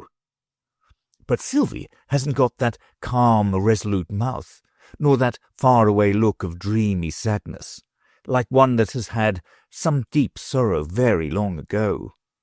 And the thick-coming fancies almost prevented my hearing the lady's next words. If you had a shilling dreadful in your hand, she proceeded, something about ghosts or dynamite or midnight murder, one could understand it. Those things aren't worth the shilling unless they give one a nightmare. But really, with only a medical treatise, you know. And she glanced with a pretty shrug of contempt at the book over which I had fallen asleep. Her friendliness and utter unreserve took me aback for a moment. Yet there was no touch of forwardness or boldness about the child. For child, almost, she seemed to be. I guessed her as scarcely over 20. All was the innocent frankness of some angelic visitant, new to the ways of earth and the conventionalism, or, if you will, the barbarisms of society. Even so, I mused, will Sylvie look and speak in another 10 years? You don't care for ghosts, then? I ventured to suggest, unless they are really terrifying. Quite so, the lady assented. The regular railway ghosts, I mean the ghosts of ordinary railway literature, are very poor affairs. I feel inclined to say, with Alexander Selkirk, their tameness is shocking to me, and they never do any midnight murders. They couldn't welter in gore to save their lives. Weltering in gore is a very expressive phrase. Certainly. Can it be done in any fluid, I wonder? I think not, the lady readily replied, quite as if she had thought it out long ago. It has to be something thick. For instance, you might welter in bread sauce. That, being white, would be more suitable for a ghost, supposing it wished to welter. You have a real good terrifying ghost in that book? I hinted. How could you guess? She exclaimed, with the most engaging frankness, and placed the volume in my hands. I opened it eagerly with a not unpleasant thrill, like what a good ghost story gives one, at the uncanny coincidence of my having so unexpectedly divined the subject of her studies. It was a book of domestic cookery, open at the article Bread Sauce. I returned the book, looking, I suppose, a little blank, as the lady laughed merrily at my discomfiture. It's far more exciting than some of the modern ghosts, I assure you. Now, there was a ghost last month. I don't mean a real ghost in supernature, but in a magazine. It was a perfectly flavourless ghost. It wouldn't have frightened a mouse. It wasn't a ghost that one would even offer a chair to. 70 years and 10, baldness and spectacles have their advantages after all, I said to myself.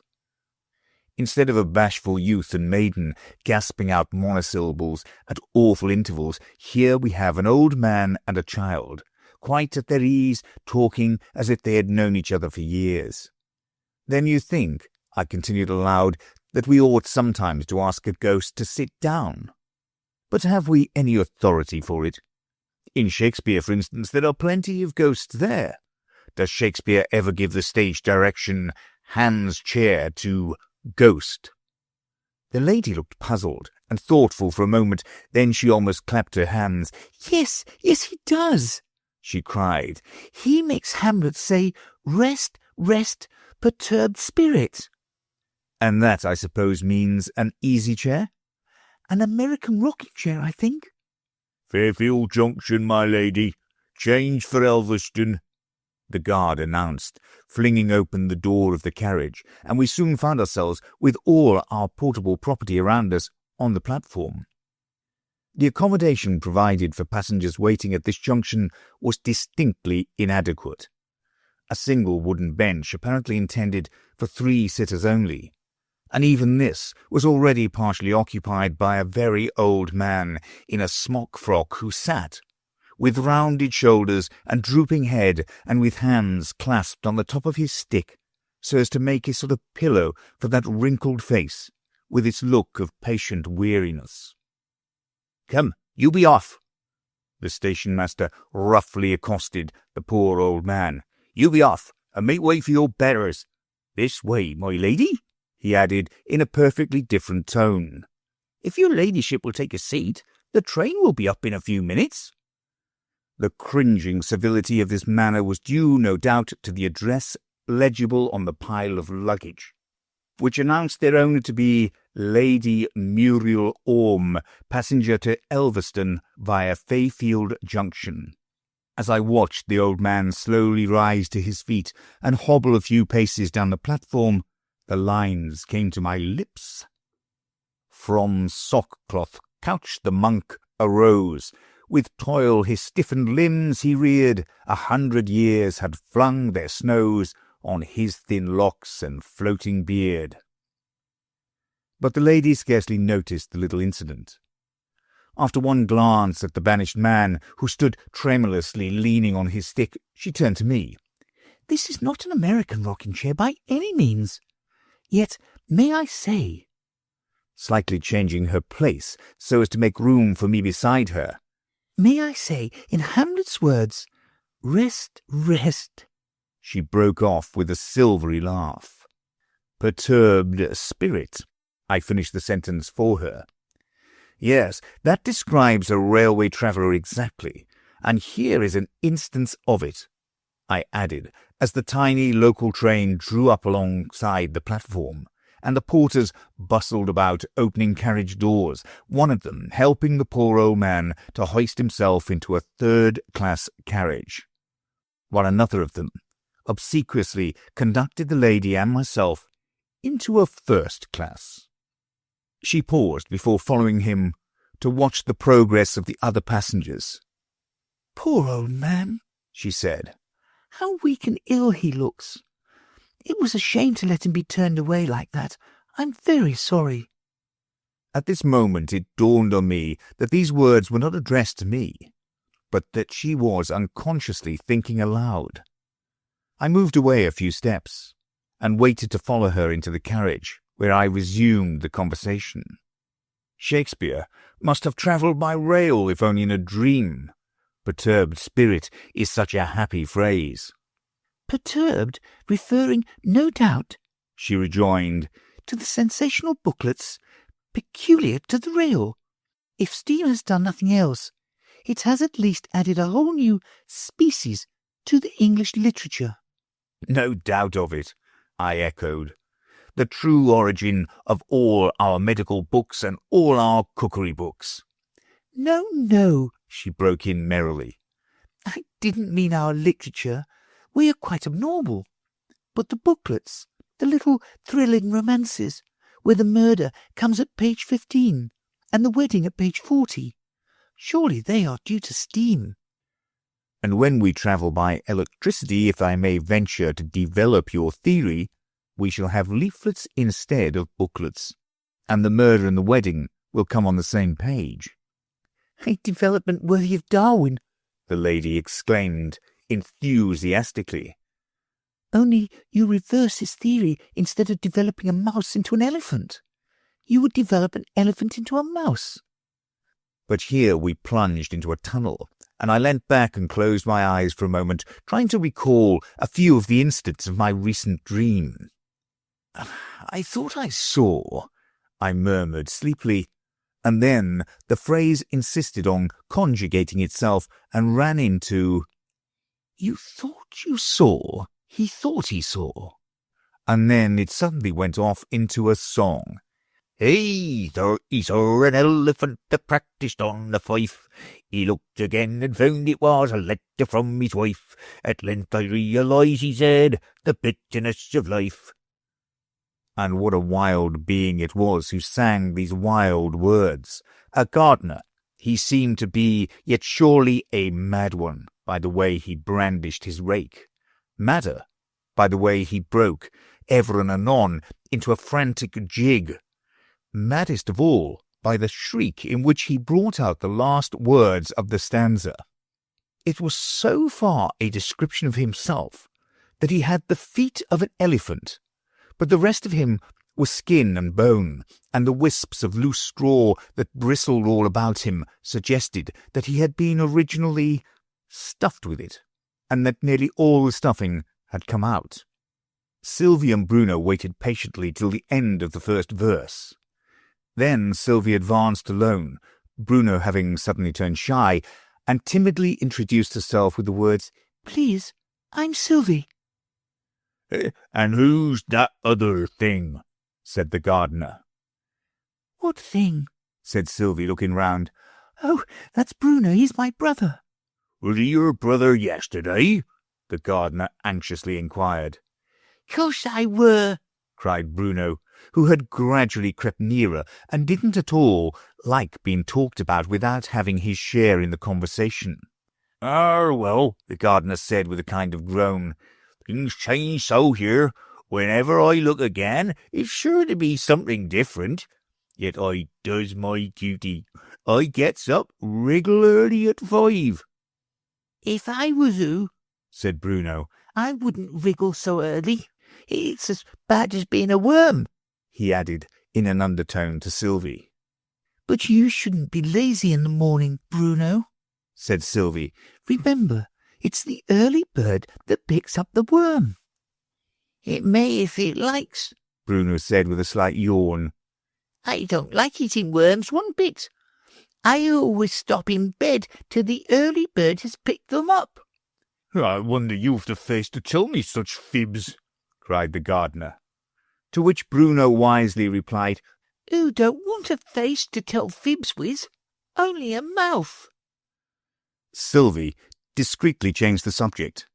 "And did you plant all these flowers?" she said. "What a lovely garden you've made. Do you know, I'd like to live here always." "In the winter nights," the gardener was beginning.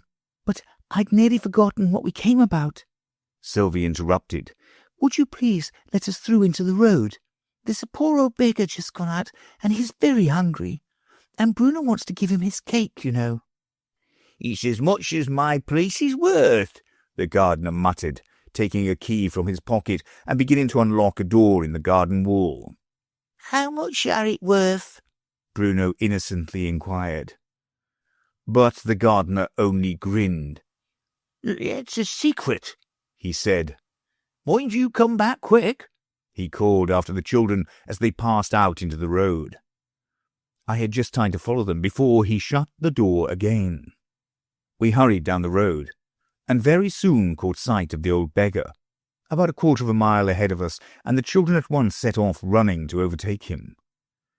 Lightly and swiftly they skimmed over the ground, and I could not in the least understand how it was I kept up with them so easily.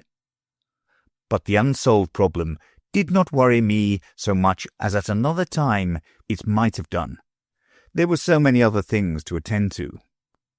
The old beggar must have been very deaf, as he paid no attention whatever to Bruno's eager shouting, but trudged wearily on, never pausing until the child got in front of him and held up the slice of cake. The poor little fellow was quite out of breath, and could only utter the one word, "Cake!" not with the gloomy decision with which His Excellency had so lately pronounced it, but with a sweet, childish timidity, looking up into the old man's face with eyes that loved all things both great and small. The old man snatched it from him and devoured it greedily, as some hungry wild beast might have done, but never a word of thanks did he give his little benefactor, only growled, "More, more," and glared at the half-frightened child. "There is no more," Sylvie said with tears in her eyes. "I didn't mind. It was a shame to let you be turned away like that. I'm very sorry." I lost the rest of the sentence, for my mind had recurred what a great shock of surprise to Lady Muriel Orme, who had so lately uttered these very words of Sylvie's. Yes, and in Sylvie's own voice, and with Sylvie's gentle, pleading eyes. "Follow me," were the next words I heard, as the old man waved his hand with a dignified grace that ill suited his ragged dress, over a bush that stood by the roadside, which began instantly to sink into the ground. At another time I might have doubted the evidence of my eyes, or at least have felt some astonishment, but in this strange scene my whole being seemed absorbed in strong curiosity as to what would happen next. When the bush had sunk quite out of sight, marble steps were seen, leading downwards into darkness. The old man led the way, and we eagerly followed.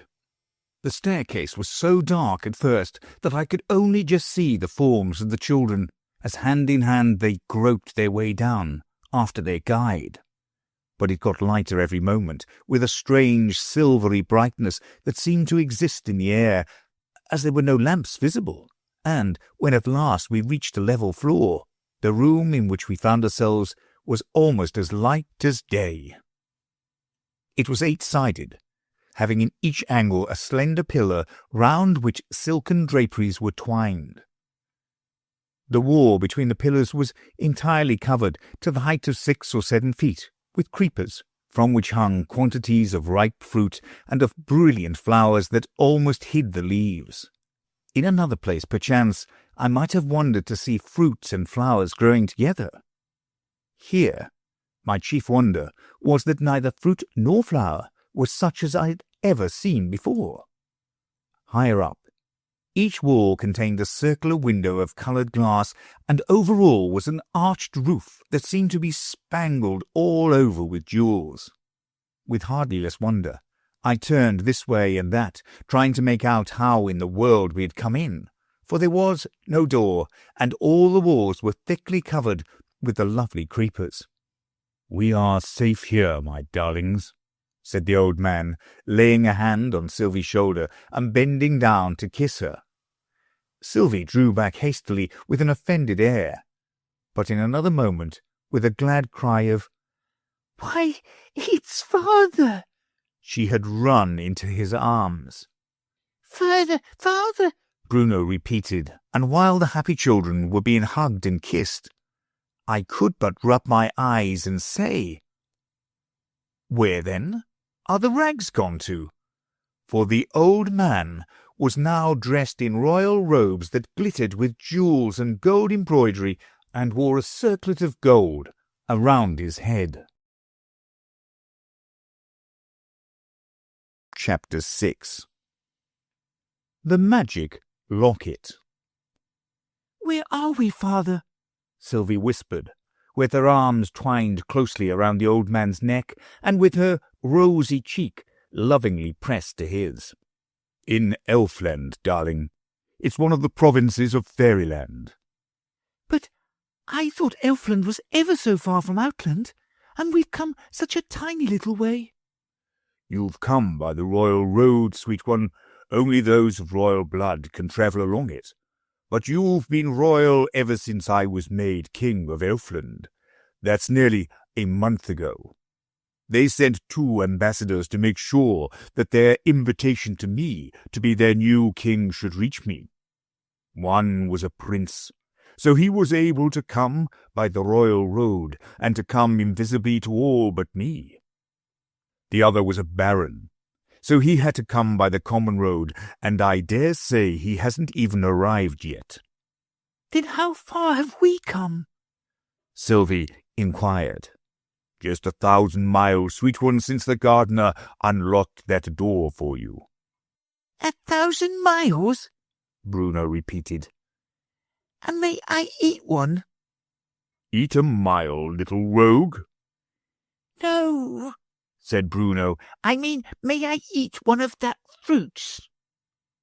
"Yes, child," said his father.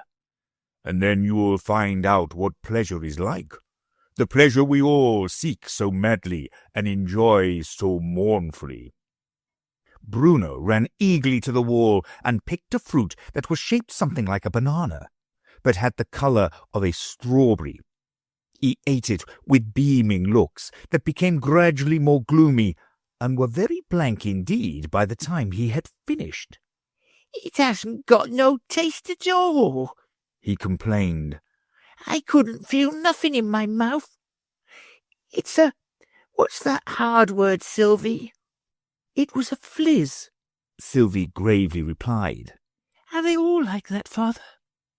"They're all like that to you, darling, because you don't belong to Elfland yet. But to me, they are real." Bruno looked puzzled. "I'll try another kind of fruits," he said, and jumped down off the king's knee. "There's some lovely striped ones, just like a rainbow." And off he ran. Meanwhile, the Fairy King and Sylvie were talking together, but in such low tones that I could not catch the words, so I followed Bruno, who was picking and eating other kinds of fruit in the vain hope of finding some that had a taste.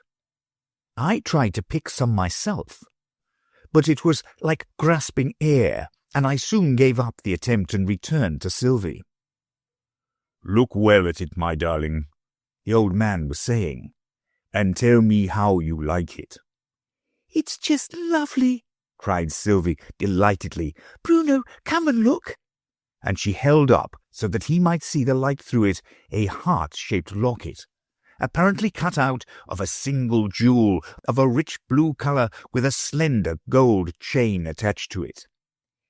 "It are well pretty," Bruno more soberly remarked, and he began spelling out some words inscribed on it. "All will love Sylvie," he made them out at last. "And so they do's," he cried, clasping his arms around her neck. "Everybody loves Sylvie." "But we love her best, don't we, Bruno?" said the old king, as he took possession of the locket. "Now, Sylvie, look at this." And he showed her, lying on the palm of his hand, a locket of deep crimson colour, the same shape as the blue one, and, like it, attached to a slender golden chain. "Lovelier and lovelier," exclaimed Sylvie, clasping her hands in ecstasy. "Look, Bruno." "And there's words on this one too," said Bruno. "Sylvie will love all." "Now you see the difference," said the old man. "Different colours and different words. Choose one of them, darling, and I'll give you whichever you like best."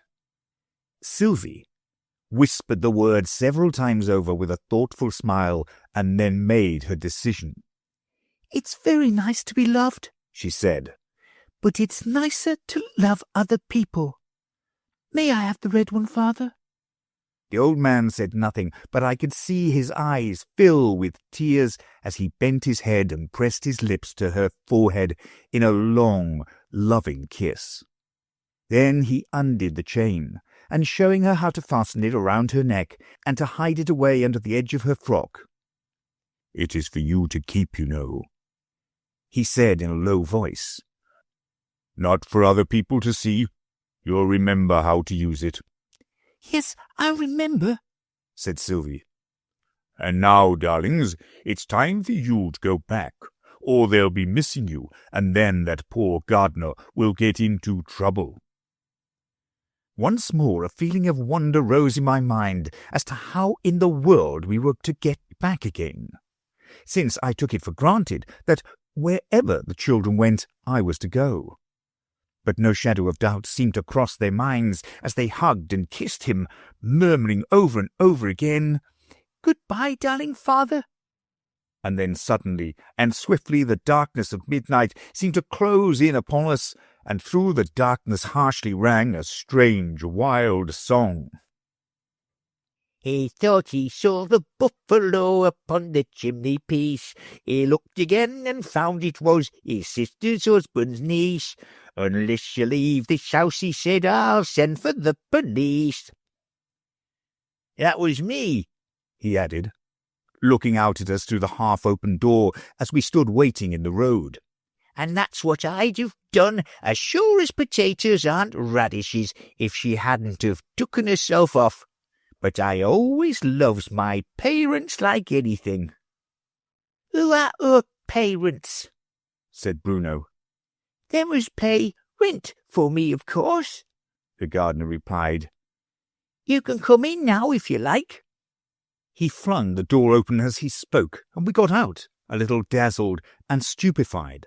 At least I felt so, at the sudden transition from the half-darkness of the railway carriage to the brilliantly lighted platform of Elveston Station. A footman in a handsome livery came forwards and respectfully touched his hat.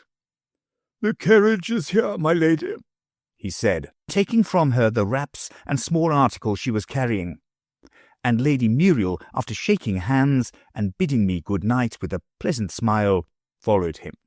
It was with a somewhat blank and lonely feeling that I betook myself to the van from which the luggage was being taken out, and, after giving directions to have my boxes sent after me, I made my way on foot to Arthur's lodgings, and soon lost my lonely feeling in the hearty welcome my old friend gave me, and the cosy warmth and cheerful light of the little sitting-room into which he led me. "Little, as you see, but quite enough for us two. Now take that easy chair, old fellow, and let's have another look at you. Well, you do look a bit pulled down." And he put on a solemn professional air. "I prescribe ozone, quant's of social dissipation, fienta pilulae, quam plurimea, to be taken feasting 3 times a day." "But, doctor," I remonstrated, "society doesn't receive 3 times a day." "That's all you know about it," the young doctor gaily replied. "At home, lawn tennis, 3 p.m. At home, kettledrum, 5 p.m. At home, music. Elveston doesn't give dinners. 8 p.m. Carriages at 10. There you are." It sounded very pleasant, I was obliged to admit, and I know some of the ladies' society already, I added. One of them came in the same carriage with me. "What was she like? Then perhaps I can identify her." The name was Lady Muriel Orme. As to what she was like, well, I thought her very beautiful. "Do you know her?" "Yes, I do know her." And the grave doctor coloured slightly as he added, "Yes, I agree with you. She is beautiful." "I quite lost my heart to her," I went on mischievously. "We talked—" "Have some supper," Arthur interrupted with an air of relief as the maid entered with a tray, and he steadily resisted all my attempts to return to the subject of Lady Muriel until the evening had almost worn itself away. Then, as we sat gazing into the fire and conversation was lapsed into silence, he made a hurried confession. "I hadn't meant to tell you anything about her," he said, naming no names as if there were only one she in the world, "till you had seen more of her, and formed your own judgment of her, but somehow you surprised it out of me, and I've not breathed a word of it to anyone else. But I can trust you with a secret, old friend. Yes, it's true of me, what I suppose you said in jest." "In the merest jest, believe me," I said earnestly. "Why, man, I'm 3 times her age, but if she's your choice, then I'm sure she's all that is good and sweet," Arthur went on, "and pure, and self-denying, and true-hearted, and—" He broke off hastily, as if he could not trust himself to say more on a subject so sacred and so precious. Silence followed, and I leant back drowsily in my easy chair, filled with bright and beautiful imagings of Arthur and his lovely lady, and of all the peace and happiness in store for them. I pictured them to myself walking together lingeringly and lovingly under the arching trees in a sweet garden of their own, and welcomed back by their faithful gardener on their return from some brief excursion. It seemed natural enough that the gardener should be filled with the exuberant delight of the return of so gracious a master and mistress, and how strangely childlike they looked. I could have taken them for Sylvie and Bruno, less natural that he should show it by such wild dances, such crazy songs. He thought he saw a rattlesnake that questioned him in Greek. He looked again and found it was the middle of next week. The one thing I regret, he said, is that it cannot speak. Least natural of all that the vice-warden and my lady should be standing close beside me, discussing an open letter which had just been handed to him by the professor, who stood meekly waiting a few yards off. "If it were not for those 2 brats," I heard him mutter, glancing savagely at Sylvie and Bruno, who were courteously listening to the gardener's song, "there would be no difficulty whatever."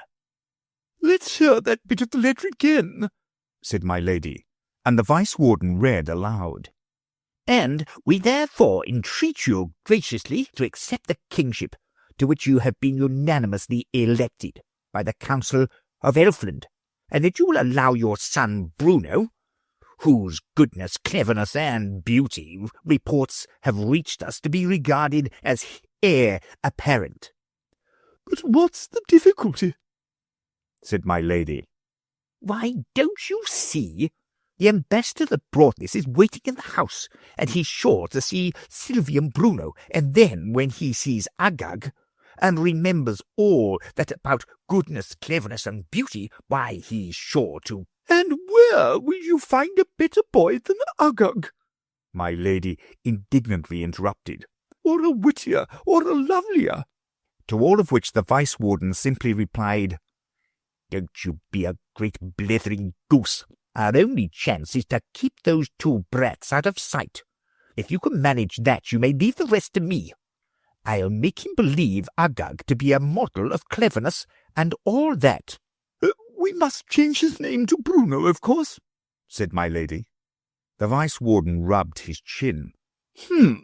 "No," he said musingly. "Wouldn't do. The boy's such an utter idiot, he'd never learn to answer to it." "Idiot indeed!" cried my lady. "He's no more an idiot than I am." "You're right, my dear," the vice-warden soothingly replied. "He isn't, indeed." My lady was appeased. "Let's go in and receive the ambassador," she said, and beckoned the professor. "Which room is he waiting in?" she inquired. "In the library, madam. And what did you say his name was?" said the vice-warden. The professor referred to a card he held in his hand. "His adiposity, the Baron Doppelgeist." "Why does he come with such a funny name?" said my lady. "He couldn't well change it on the journey," the professor meekly replied. "Because of the luggage." "You'll go and receive him," my lady said to the vice-warden. "and I'll attend to the children." Chapter 7.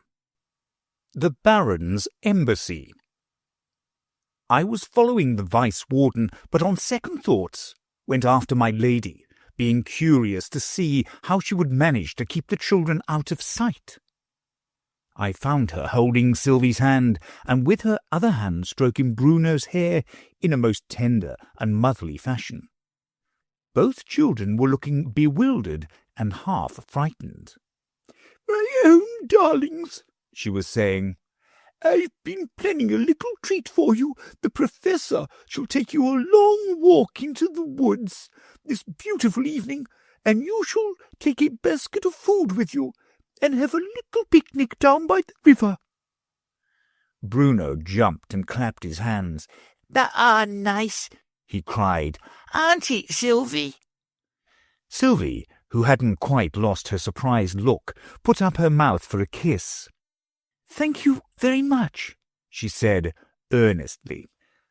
My lady turned her head away to conceal the broad grin of triumph that spread over her vast face like a ripple on a lake. "Little simpletons," she muttered to herself as she marched up to the house. I followed her in. "Quite so, Your Excellency," the Baron was saying as we entered the library. "All the infantry were under my command." He turned and was duly presented to my lady. "A military hero," said my lady. The fat little man simpered. "Well, yes," he replied, modestly, casting down his eyes. "My ancestors were all famous for military genius." My lady smiled graciously. "It often runs in families," she remarked, "just as a love for pastry does." The Baron looked slightly offended, and the Vice-Warden discreetly changed the subject. "Dinner will soon be ready," he said. "May I have the honour of conducting your adiposity to the guest chamber?" Certainly, certainly," the Baron eagerly assented. "It would never do to keep dinner waiting," and he almost trotted out of the room after the Vice-Warden. He was back again so speedily that the Vice-Warden had barely time to explain to my lady that her remark about a love for pastry was "Unfortunate. You might have seen with half an eye," he added. "That's his line.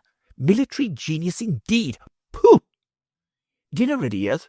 the Baron inquired as he hurried into the room. "Will be in a few minutes," the Vice-Warden replied. "Meanwhile, let's take a turn in the garden. You were telling me," he continued, as the trio left the house, "something about a great battle in which you had the command of the infantry." "True," said the Baron. "The enemy, as I was saying, far outnumbered us, but I marched my men right into the middle of—" "What's that?" the military hero exclaimed in agitated tones, drawing back behind the Vice-Warden as a strange creature rushed wildly upon them, brandishing a spade. "It's only the gardener," the Vice-Warden replied in an encouraging tone. "Quite harmless, I assure you. Hark, he's singing. It's his favourite amusement." And once more those shrill, discordant tones rang out. "A thought he saw a bunker's clerk descending from the bus. He looked again and found it was a hippopotamus. If this should stay to dine, he said, there won't be much for us." Throwing away the spade, he broke into a frantic jig, snapping his fingers and repeating again and again, "There won't be much for us. There won't be much for us." Once more the Baron looked slightly offended, but the Vice-Warden hastily explained that the song had no allusion to him, and in fact had no meaning at all. "You didn't mean anything by it, now did you?" He appealed to the gardener, who had finished his song and stood balancing himself on one leg and looking at them with his mouth open. "I never means nothing," said the gardener, and Uggug luckily came up at that moment and gave the conversation a new turn. "Allow me to present my son," said the Vice-Warden, adding in a whisper, "one of the best and cleverest boys that ever lived. I'll contrive for you to see some of his cleverness. He knows everything that other boys don't know. And in archery, in fishing, in painting, and in music, his skill is... But you shall judge for yourself. You see that target over there? He shall shoot an arrow at it.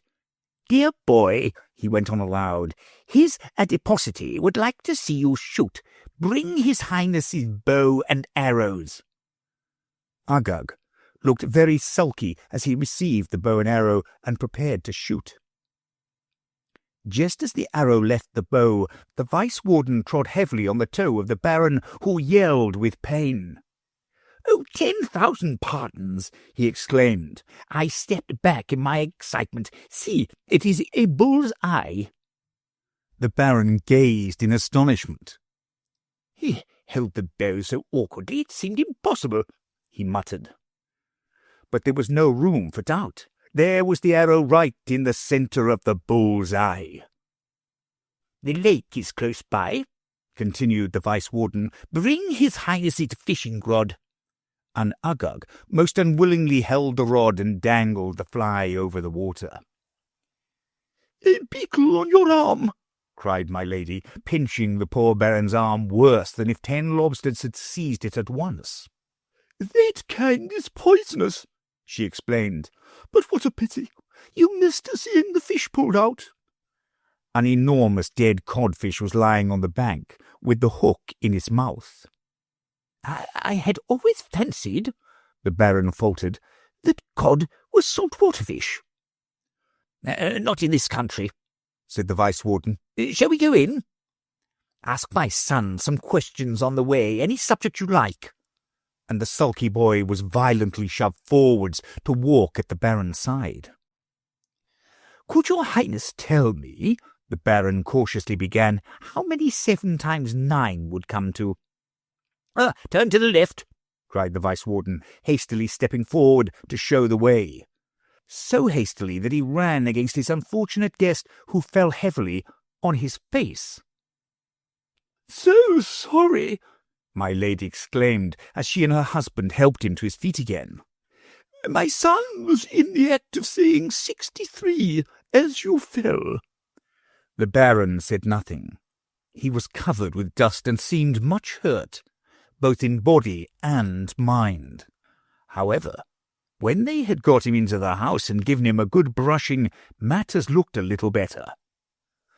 Dinner was served in due course, and every fresh dish seemed to increase the good humour of the Baron, but all efforts to get him to express his opinion as to Uggug's cleverness were in vain, until that interesting youth had left the room and was seen from the open window prowling about the lawn with a little basket, which he was filling with frogs. "So fond of natural history as he is, dear boy," said the doting mother. "Now do tell us, Baron, what you think of him." "To be perfectly candid," said the cautious Baron, "I would like a little more evidence. I think you mentioned his skill in music," said the vice-warden. "Why, he's simply a prodigy. You shall hear him play the piano." And he walked to the window. I mean, my boy, come in for a minute and bring the music master with you to turn over the music for him," he added, as an explanation. Uggug, having filled his basket with frogs, had no objection to obey, and soon appeared in the room, followed by a fierce-looking little man, who asked the vice-warden, "What music will you have?" "The sonata that His Highness plays so charmingly," said the vice-warden. "His Highness hath not," the music master began, but was sharply stopped by the vice-warden. "Silence, sir. Go and turn over the music for His Highness. My dear," to the wardeness, "will you show him what to do? And meanwhile, Baron, I'll just show you a most interesting map we have of Outland and Fairyland and that sort of thing." By the time my lady had returned from explaining things to the music master, the map had been hung up, and the Baron was already much bewildered by the vice-warden's habit of pointing to one place while he shouted out the name of another. My lady joining in, pointing out other places and shouting other names, only made matters worse. And at last the Baron, in despair, took to pointing out places for himself and feebly asked, "Is that great yellow splotch Fairyland?" "Yes, that's Fairyland," said the Vice-Warden. "And you might as well give him a hint," he muttered to my lady, "about going back tomorrow. He eats like a shark. It would hardly do for me to mention it." His wife caught the idea and at once began giving hints of the most subtle and delicate kind. "You see what a short way it is back to Fairyland. Why, if you started tomorrow morning, you'd get there in very little more than a week." The Baron looked incredulous. "It took me a full month to come," he said.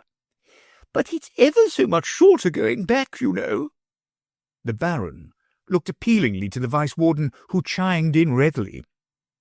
"Yeah, you can go back 5 times in the time it took you to come here once, if you start tomorrow morning."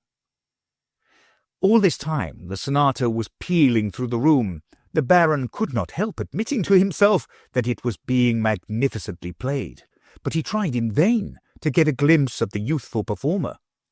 Every time he had nearly succeeded in catching sight of him, either the Vice-Warden or his wife was sure to get in the way, pointing out some new place on the map and deafening him with some new name. He gave in at last, wished a hasty good night, and left the room while his host and hostess interchanged looks of triumph. "Deftly done," cried the Vice-Warden. "Craftily contrived. But what means all that tramping on the stairs?" He half opened the door, looked out, and added in a tone of dismay, "The Baron's boxes are being carried down." "And what means all that rumbling of wheels?" cried my lady. She peeped through the window curtains. "The Baron's carriage has come round," she groaned. At this moment the door opened. A fat, furious face looked in. A voice, hoarse with passion, thundered out the words, "My room is full of frogs. I leave you." And the door closed again. And still the noble sonata went pealing through the room. But it was Arthur's masterly touch that roused the echoes and thrilled my very soul with the tender music of the immortal sonata pathétique. And it was not till the last note had died away that the tired but happy traveller could bring himself to utter the words, "Good night," and to seek his much-needed pillow. Chapter 8. A Ride on a Lion. The next day glided away pleasantly enough, partly in settling myself in my new quarters and partly in strolling around the neighbourhood under Arthur's guidance, and trying to form a general idea of Elverston and its inhabitants. When 5 o'clock arrived, Arthur proposed without any embarrassment this time to take me with him up to the Hall in order that I might make acquaintance with the Earl of Ainsley, who had taken it for the season, and renew acquaintance with his daughter, Lady Muriel. My first impressions of the gentle, dignified, and yet genial old man were entirely favourable, and the real satisfaction that showed itself on his daughter's face as she met me with the words, "This is indeed an unlooked-for pleasure," was very soothing for whatever remains of personal vanity, the failures and disappointments of many long years, and much buffeting with a rough world had left in me. Yet I noted, and was glad to note, evidence of a far deeper feeling than mere friendly regard in her meeting with Arthur, though this was, as I gathered, an almost daily occurrence. And the conversation between them, in which the Earl and I were only occasional sharers, had an ease and a spontaneity rarely met with except between very old friends. And as I knew that they had not known each other for a longer period than the summer, which was now rounding into autumn, I felt certain that love, and love alone, could explain the phenomenon. "How convenient it would be," Lady Muriel laughingly remarked, apropos of my having insisted on saving her the trouble of carrying a cup of tea across the room to the Earl. If cups of tea had no weight at all, then perhaps ladies would sometimes be permitted to carry them for short distances. One can easily imagine a situation, said Arthur, where things would necessarily have no weight, relatively to each other, though each would have its usual weight, looked at by itself. Yes, some desperate paradox, said the Earl. Tell us how it could be. We shall never guess it. Well, suppose this house, just as it is, placed a few billion miles above a planet, and with nothing else near enough to disturb it, of course it falls to the planet. The Earl nodded. Yes, of course, though it may take some centuries to do it. And is 5 o'clock tea to be going on all the while? Said Lady Muriel. That and other things, said Arthur. The inhabitants would live their lives, grow up and die, and still the house would be falling. But now, as to the relative weight of things, nothing can be heavy, you know, except by trying to fall, and being prevented from doing so. You all grant that? We all granted that. Well, now, if I take this book and hold it out at arm's length, of course I feel its weight. It is trying to fall, and I prevent it, and if I let go, it falls to the floor. But if we were all falling together, it couldn't be trying to fall any quicker, you know. For if I let go, what more could it do than fall? And as my hand would be falling too, at the same rate, it would never leave it, for that would be to get ahead of it in the race, and it could never overtake the falling floor. I see it clearly, said Lady Muriel.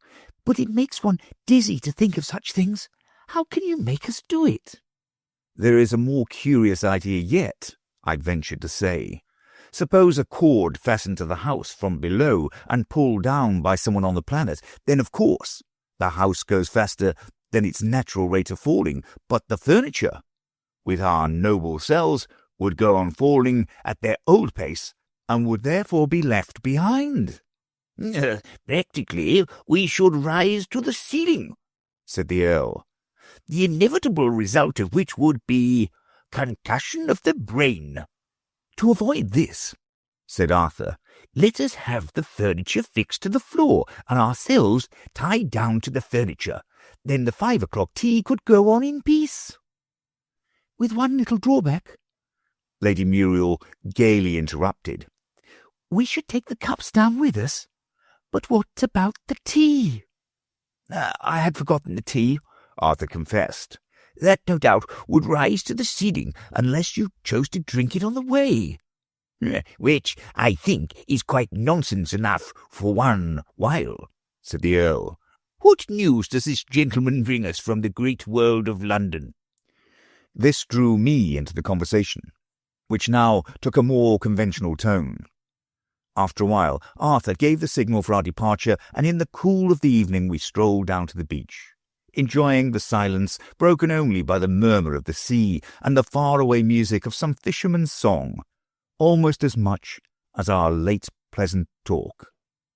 We sat down among the rocks by a little pool, so rich in animal, vegetable, and zoophytic, or whatever is the right word, life, that I became entranced in the study of it, and when Arthur proposed returning to our lodgings, I begged to be left there for a while to watch and muse alone. The fisherman's song grew ever nearer and clearer as the boat stood in for the beach, and I would have gone down to see them land their cargo of fish had not the microcosm at my feet stirred my curiosity yet more keenly. One ancient crab that was forever shuffling frantically from side to side of the pool had particularly fascinated me. There was a vacancy in its stare, and an aimless violence in its behaviour that irresistibly recalled the gardener who had befriended Sylvie and Bruno, and, as I gazed, I caught the concluding notes of the tune of his crazy song.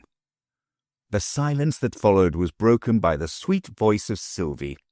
Would you please let us out into the road? What, after the old beggar again? the gardener yelled, and began singing. He thought he saw a kangaroo that worked a coffee mill. He looked again and found it was a vegetable pill.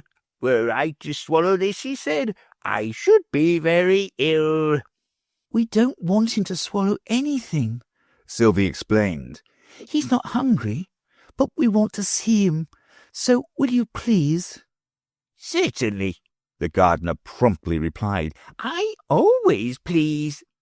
Never displease nobody. There you are, and he flung the door open and let us out upon the dusty high road.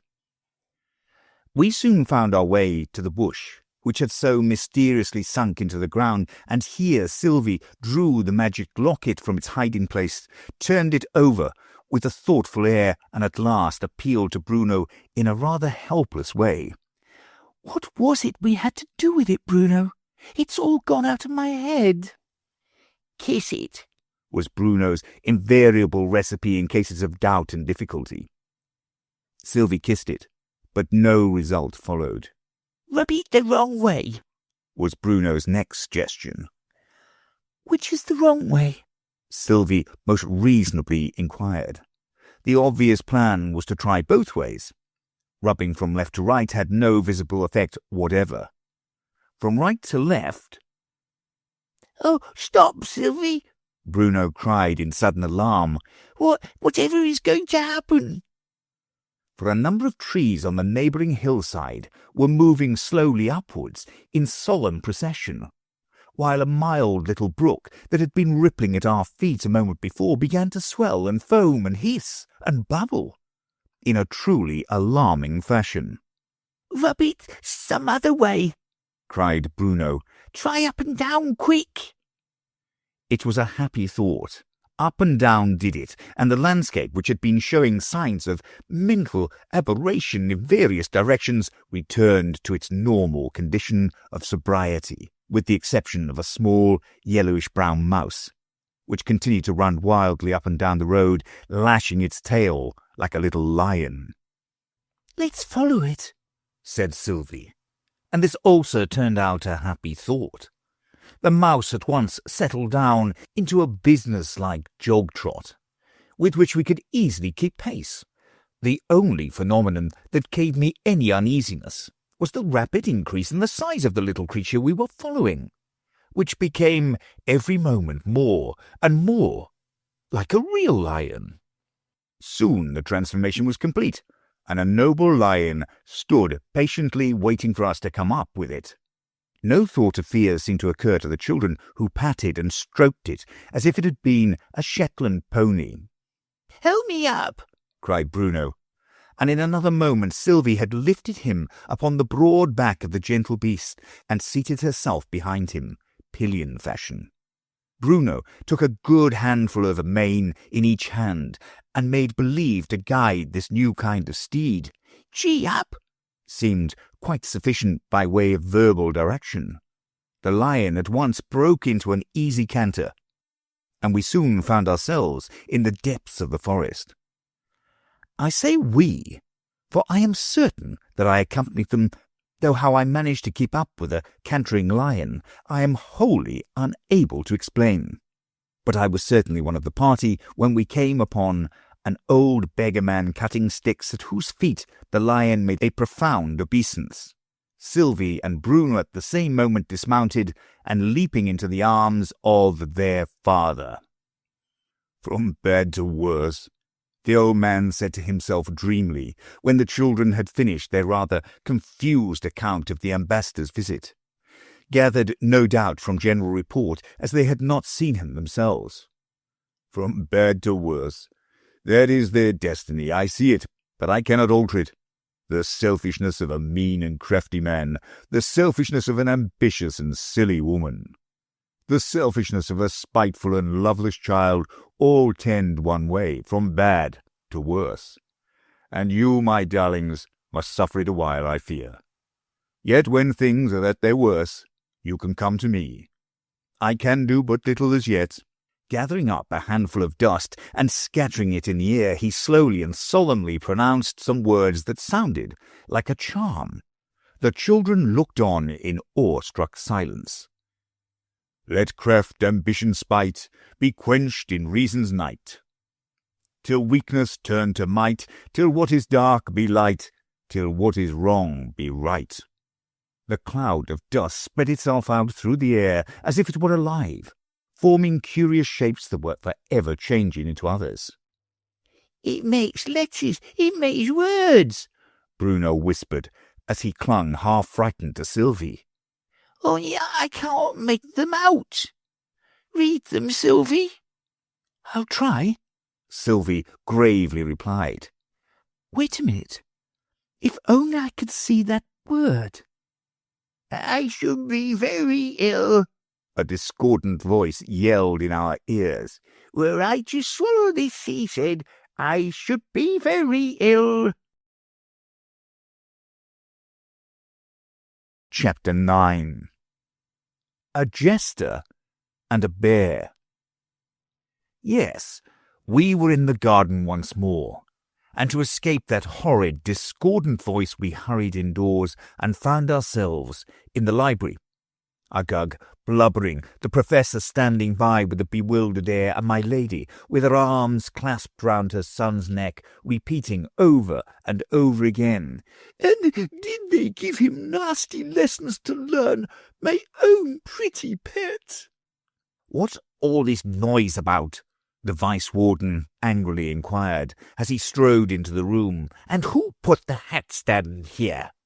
And he hung his hat on Bruno, who was standing in the middle of the room, too much astonished by the sudden change of scene to make any attempt at removing it, though it came down to his shoulders, making him look something like a small candle with a large extinguisher over it. The Professor mildly explained that His Highness had been graciously pleased to say he wouldn't do his lessons. "Do your lessons this instant, you young cub," thundered the Vice-Warden, "and take this." And a resounding box on the ear made the unfortunate Professor reel across the room. "Save me," faltered the poor old man as he sank half-fainting at my lady's feet. "Shave you? Of course I will," my lady replied as she lifted him into a chair and pinned an antimacassar round his neck. "Where's the razor?" The Vice-Warden, meanwhile, had got hold of Uggug and was belabouring him with his umbrella. "Who left this loose nail in the floor?" he shouted. "Hammer it in, I say, hammer it in!" Blow after blow fell on the writhing Uggug, till he dropped howling to the floor. Then his father turned to the shaving scene which was being enacted and roared with laughter. "Excuse me, dear, I can't help it," he said as soon as he could speak. "You are such an utter donkey. Kiss me, Tabby." And he flung his arms round the neck of the terrified Professor, who raised a wild shriek, but whether he received the threatened kiss or not I was unable to see, as Bruno, who had by this time released himself from his extinguisher, rushed headlong out of the room, followed by Sylvie, and I was so fearful of being left alone among all these crazy creatures that I hurried after them. "We must go to father," Sylvie panted as they ran down the garden. "I'm sure things are at their worst. I'll ask the gardener to let us out again." "But we can't walk all the way," Bruno whimpered. "How I wish we had a coach and four like Uncle." And shrill and wild rang the air of the familiar voice. "He thought he saw a coach and four that stood beside his bed. He looked again and found it was a bear without a head. Poor thing," he said, "poor silly thing, it's waiting to be fed." "No, I can't let you out again," he said before the children could speak. "The Vice-Warden gave it to me, he did, for letting you out last time, so be off with you." And turning away from them, he began digging frantically in the middle of the gravel walk, singing over and over again. "Poor thing," he said, "poor silly thing, it's waiting to be fed." But in a more musical tone than the shrill screech in which he had begun. The music grew fuller and richer at every moment, Other manly voices joined in the refrain, and soon I heard the heavy thud that told me the boat had touched the beach, and the harsh grating of the shingle as the men dragged it up.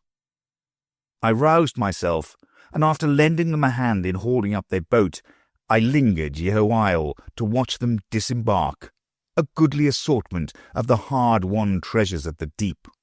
When at last I reached our lodgings, I was tired and sleepy and glad enough to settle down again into the easy chair, while Arthur hospitably went to his cupboard to get me out some cake and wine, without which, he declared, he could not, as a doctor, permit my going to bed. And how that cupboard door did creak! It surely could not be Arthur, who was opening and shutting it so often, moving so restlessly about and muttering like the soliloquy of a tragedy queen. No, it was a female voice. Also, the figure half hidden by the cupboard door was a female figure, massive, and in flowing robes. Could it be the landlady? The door opened and a strange man entered the room. "What is that donkey doing?" he said to himself, pausing aghast on the threshold. The lady thus rudely referred to was his wife. She had got one of the cupboards open and stood with her back to him, smoothing down a sheet of brown paper on one of the shelves and whispering to herself. So deftly done, craftily contrived." Her loving husband stole behind her on tiptoe and tapped her on the head. "Boo!" he playfully shouted at her ear. "Never tell me again I can't say bo to a goose." My lady wrung her hands. "Discovered," she groaned. "Yet no, he is one of us. Reveal it not, O man, let it bide its time." "Reveal what not?" her husband testily replied, dragging out the sheet of brown paper. "What are you hiding here, my lady? I insist upon knowing." My lady cast down her eyes and spoke in the littlest of little voices. "Don't make a fuss of it, Benjamin," she pleaded. It's, don't you understand? It's a dagger." "And what's that for?" sneered His Excellency. "We've only got to make people think he's dead. We haven't got to kill him. And made of tin, too," he snarled contemptuously, bending the blade round his thumb. "Now, madam, you'll be good enough to explain. First, what do you call me Benjamin for?" "It's part of the conspiracy, love. One must have an alias, you know." "Oh, an alias, is it? Well, and next, what did you get this dagger for? Come, no evasions, you can't deceive me." "I got it for... the detected conspirator stammered, trying her best to put on the assassin expression that she had been practicing at the looking-glass. For what, madam?" "Well, for 18 pence, if you must know, dearest. That's what I got it for. On my..." "Now, don't say your word and honour," groaned the other conspirator. "Why, they aren't worth half the money put together." "On my birthday," my lady concluded in a meek whisper. "One must have a dagger, you know. It's part of the..." "Oh, don't talk of conspiracies," her husband savagely interrupted as he tossed the dagger into the cupboard. "You know about as much how to manage a conspiracy as if you were a chicken. Why, the first thing is to get a disguise. Now just look at this." And with pardonable pride fitted on the cap and bells and the rest of the fool's dress and winked at her and put his tongue in his cheek. "Is that the sort of thing now?" he demanded. My lady's eyes flashed with all a conspirator's enthusiasm. "The very thing!" she exclaimed, clapping her hands. "You do look, oh, such a perfect fool!" The fool smiled a doubtful smile. He was not quite clear whether it was a compliment or not to express it so plainly. "You mean a jester?" "Yes, that's what I intended. And what do you think your disguise is to be?" And he proceeded to unfold the parcel. The lady watched him in rapture. "Oh, how lovely!" she cried, when at last the dress was unfolded. What a splendid disguise! An Eskimo peasant woman." "An Eskimo peasant indeed," growled the other. "Here, put it on, and look at yourself in the glass. Why, it's a bear. Can't you use your eyes?" He checked himself suddenly as a harsh voice yelled through the room. "He looked again and found it was a bear without a head." But it was only the gardener singing under the open window. The vice-warden stole on tiptoe to the window and closed it noiselessly before he ventured to go on. "Yes, lovely, a bear, but not without a head, I hope. You're the bear and me the keeper, and if anyone knows us, they'll have sharp eyes, that's all." "I shall have to practice the steps a bit," my lady said, looking out through the bear's mouth. "One can't help being rather human just at first, you know. And of course you'll say, 'Come up, Bruin,' won't you?" "Yes, of course," replied the keeper, laying hold of the chain that hung from the bear's collar with one hand, while with the other he cracked a little whip. "Now, go round the room in a sort of dancing attitude. Very good, my dear, very good. Come up, Bruin, come up, I say." He roared out the last words for the benefit of Uggug, who had just come into the room and was now standing, with his hands spread out and his eyes and mouth wide open, the very picture of stupid amazement. "Oh, my!" was all he could gasp out. The keeper pretended to be adjusting the bear's collar, which gave him an opportunity of whispering unheard by Uggug. "My fault, I'm afraid. Quite forgot to fasten the door. Plot's ruined if he finds it out. Keep it up a minute or two longer. Be savage." Then, while seeming to pull it back with all his strength, he let it advance upon the scared boy. My lady, with admirable presence of mind, kept up what she no doubt intended for a savage growl, though it was more like the purring of a cat. And Uggug backed out of the room with such haste that he tripped over the mat and was heard to fall heavily outside, an accident to which even his doting mother paid no heed in the excitement of the moment. The vice-warden shut and bolted the door. "Off with the disguises," he panted. "There's not a moment to lose. He's sure to fetch the professor, and we couldn't take him in, you know." And in another minute the disguises were stowed away in the cupboard, the door unbolted, and the two conspirators seated lovingly side by side on the sofa, earnestly discussing a book the vice-warden had hastily snatched off the table, which proved to be the city directory of the capital of Outland. The door opened very slowly, and cautiously the professor peeped in, Uggug's stupid face being just visible behind him. "It is a beautiful arrangement," the vice-warden was saying with enthusiasm. "You see, my precious one, that there are 15 houses in Green Street before you turn into West Street." 15 houses? Is it possible?" my lady replied. "I thought it was 14. And so intent were they on this interesting question that neither of them even looked up till the professor, leading Uggug by the hand, stood close before them. My lady was the first to notice their approach. "Why, here's the professor," she exclaimed in her blandest tones. "And my precious child, too. Are lessons over?" "A strange thing has happened," the professor began in a trembling tone. "His exalted fatness," this was one of Uggug's many titles, "tells me he has just seen in this very room a dancing bear and a court jester." The vice-warden and his wife shook with well-acted merriment. "Not in this room, darling," said the fond mother. "We've been sitting here this hour or more reading." Here she referred to the book lying on her lap. "Reading the city directory." "Let me feel your pulse, my boy," said the anxious father. "Now put out your tongue. Ah, I thought so. He's a little feverish, Professor, and has had a bad dream. Put him to bed at once and give him a cooling draught." "I ain't been dreaming," his exalted fatness remonstrated as the Professor led him away. "Bad grammar, sir," his father remarked with some sternness. "Kindly attend to that little matter, Professor, as soon as you have corrected the feverishness. And by the way, Professor—" The Professor left his distinguished pupil standing at the door and meekly returned.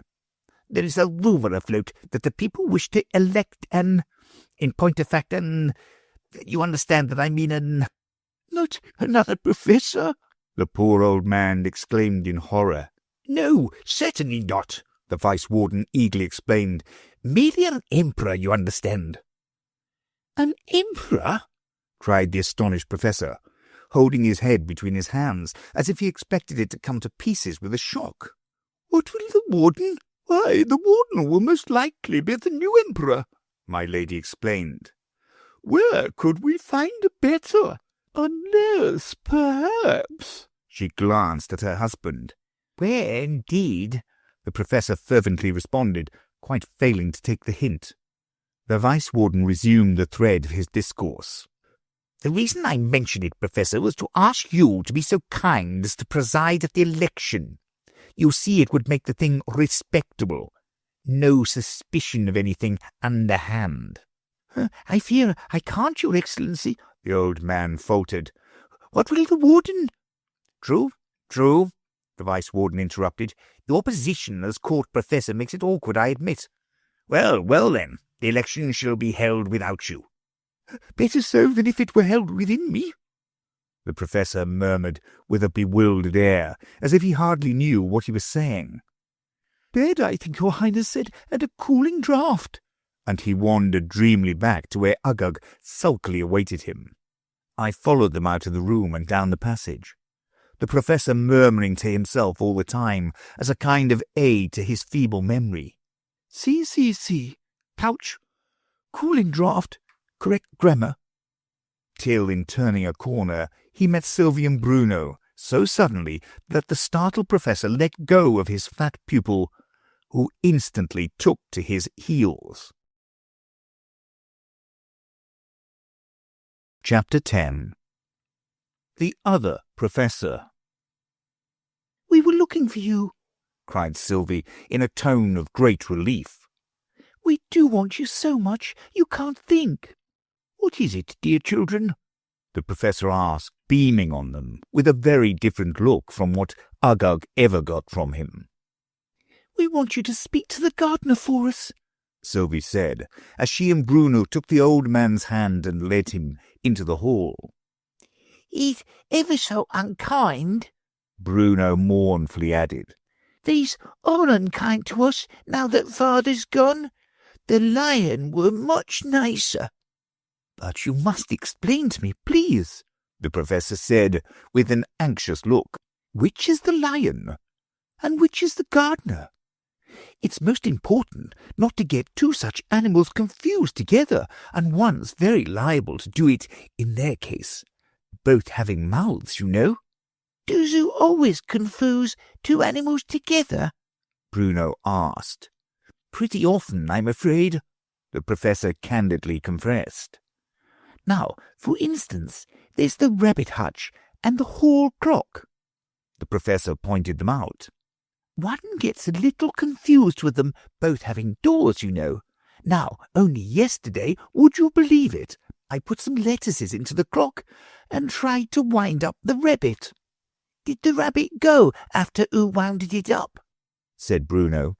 The professor clasped his hand on the top of his head and groaned. Go? I should think he did go. Why it's gone, and wherever it's gone to, that's what I can't find out. I've done my best. I've read all the article, rabbit, in the Great Dictionary. Come in. Only the tailor, sir, with your little bill, said a meek voice outside the door. Ah, well, I can soon settle his business, the professor said to the children. If you'll just wait a minute, how much is it this year, my man? The tailor had come in while he was speaking. Well, it's been doubling so many years, you see, the tailor replied a little gruffly, and I think I'd like the money now. It's £2,000, it is. Oh, that's nothing, the professor carelessly remarked, feeling in his pocket, as if he had always carried at least that amount about with him. But wouldn't you like to wait just another year and make it 4,000? Just think how rich you'd be. Why, you might be a king if you liked. I don't know as I care about being a king, the man said thoughtfully. but it do sound a powerful sight of money. Well, I think I'll wait." "Of course you will," said the Professor. "There's good sense in you, I see. Good day to you, my man." "Will you ever have to pay him that £4,000? Sylvie asked, as the door closed on the departing creditor. "Never, my child," the Professor replied emphatically. "He'll go on doubling it till he dies. You see, it's always worthwhile waiting another year to get twice as much money. And now, what would you like to do, my little friends?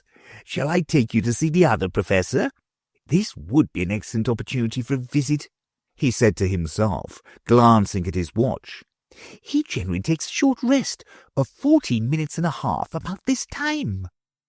Bruno hastily went round to Sylvie, who was standing at the other side of the Professor, and put his hand into hers. "I think we'd like to go," he said doubtfully. "Only please, let's go all together. It's best to be on the safe side, you know." "Why, you talk as if you were Sylvie," exclaimed the Professor. "I know I did," Bruno replied very humbly. "I quite forgot it. I wasn't Sylvie, only I thought he might be rather fierce." The Professor laughed a jolly laugh. Oh, he's quite tame," he said. "He never bites. He's only a little dreamy, you know." He took hold of Bruno's other hand and led the children down a long passage I had never noticed before. Not that there was anything remarkable in that. I was constantly coming on new rooms and passages in that mysterious palace, and very seldom succeeded in finding the old ones again. Near the end of the passage, the Professor stopped. "This is his room," he said, pointing to the solid wall. "We can't get in through there," Bruno exclaimed. Sylvie said nothing, till she had carefully examined whether the wall opened anywhere. Then she laughed merrily. "You're playing us a trick, you dear old thing," she said. "There's no door here." "There isn't any door to the room," said the Professor. "We shall have to climb in at the window." So we went into the garden and soon found the window of the other Professor's room. It was a ground-floor window and stood invitingly open. The Professor first lifted the two children in, and then he and I climbed in after them. The other Professor was seated at a table with a large book open before him, on which his forehead was resting. He had clasped his arms round the book and was snoring heavily. "He usually reads like that," the Professor remarked, "when the book's very interesting. And then sometimes it's very difficult to get him to attend." This seemed to be one of the difficult times. The Professor lifted him up once or twice and shook him violently, but he always returned to his book the moment he was let go of, and showed by his heavy breathing that the book was as interesting as ever. "How dreamy he is!" the Professor exclaimed. "He must have got to a very interesting part of the book." And he rained quite a shower of thumps on the other Professor's back, shouting, "Hoi! Hoi!" all the time. "Isn't it wonderful that he should be so dreamy?" he said to Bruno. "If he's always as sleepy as that," Bruno remarked. "Of course he's dreamy." "But what are we to do?" said the Professor. "You see he's quite wrapped up in the book." "Suppose who shuts the book?" Bruno suggested. "That's it!" cried the delighted Professor. "Of course that'll do it."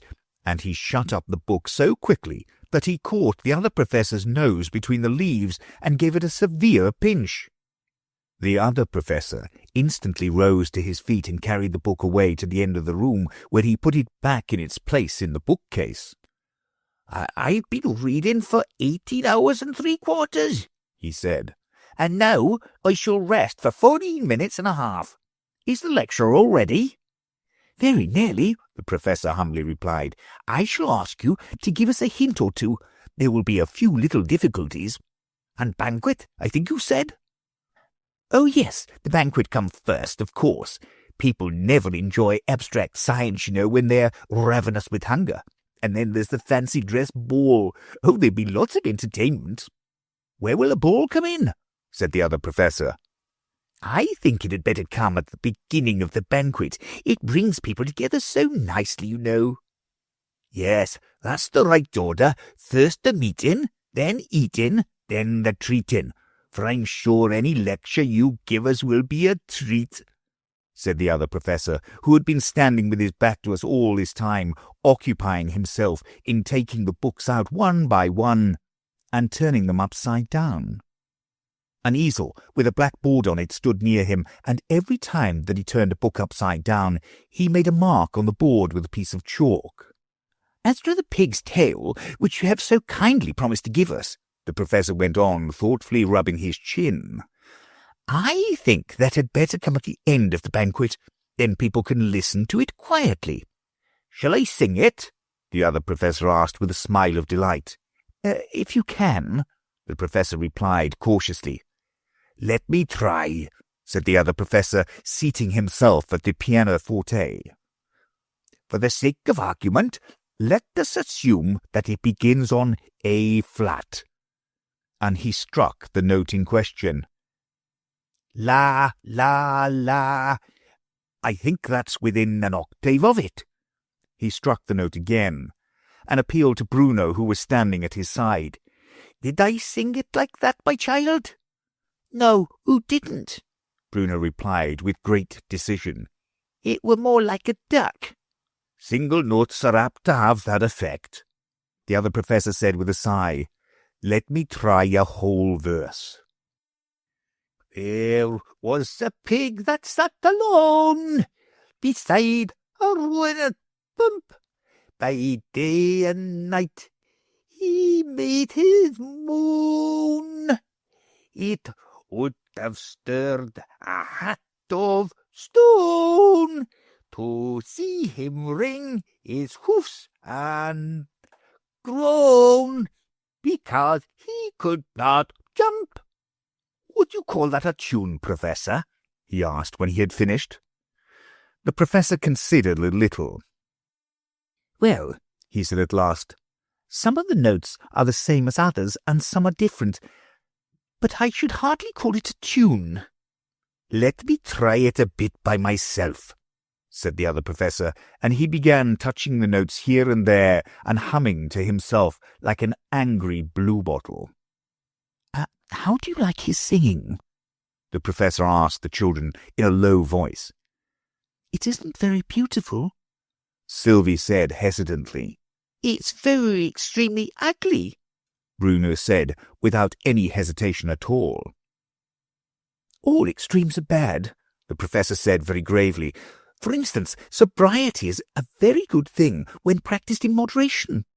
But even sobriety, when carried to an extreme, has its disadvantages.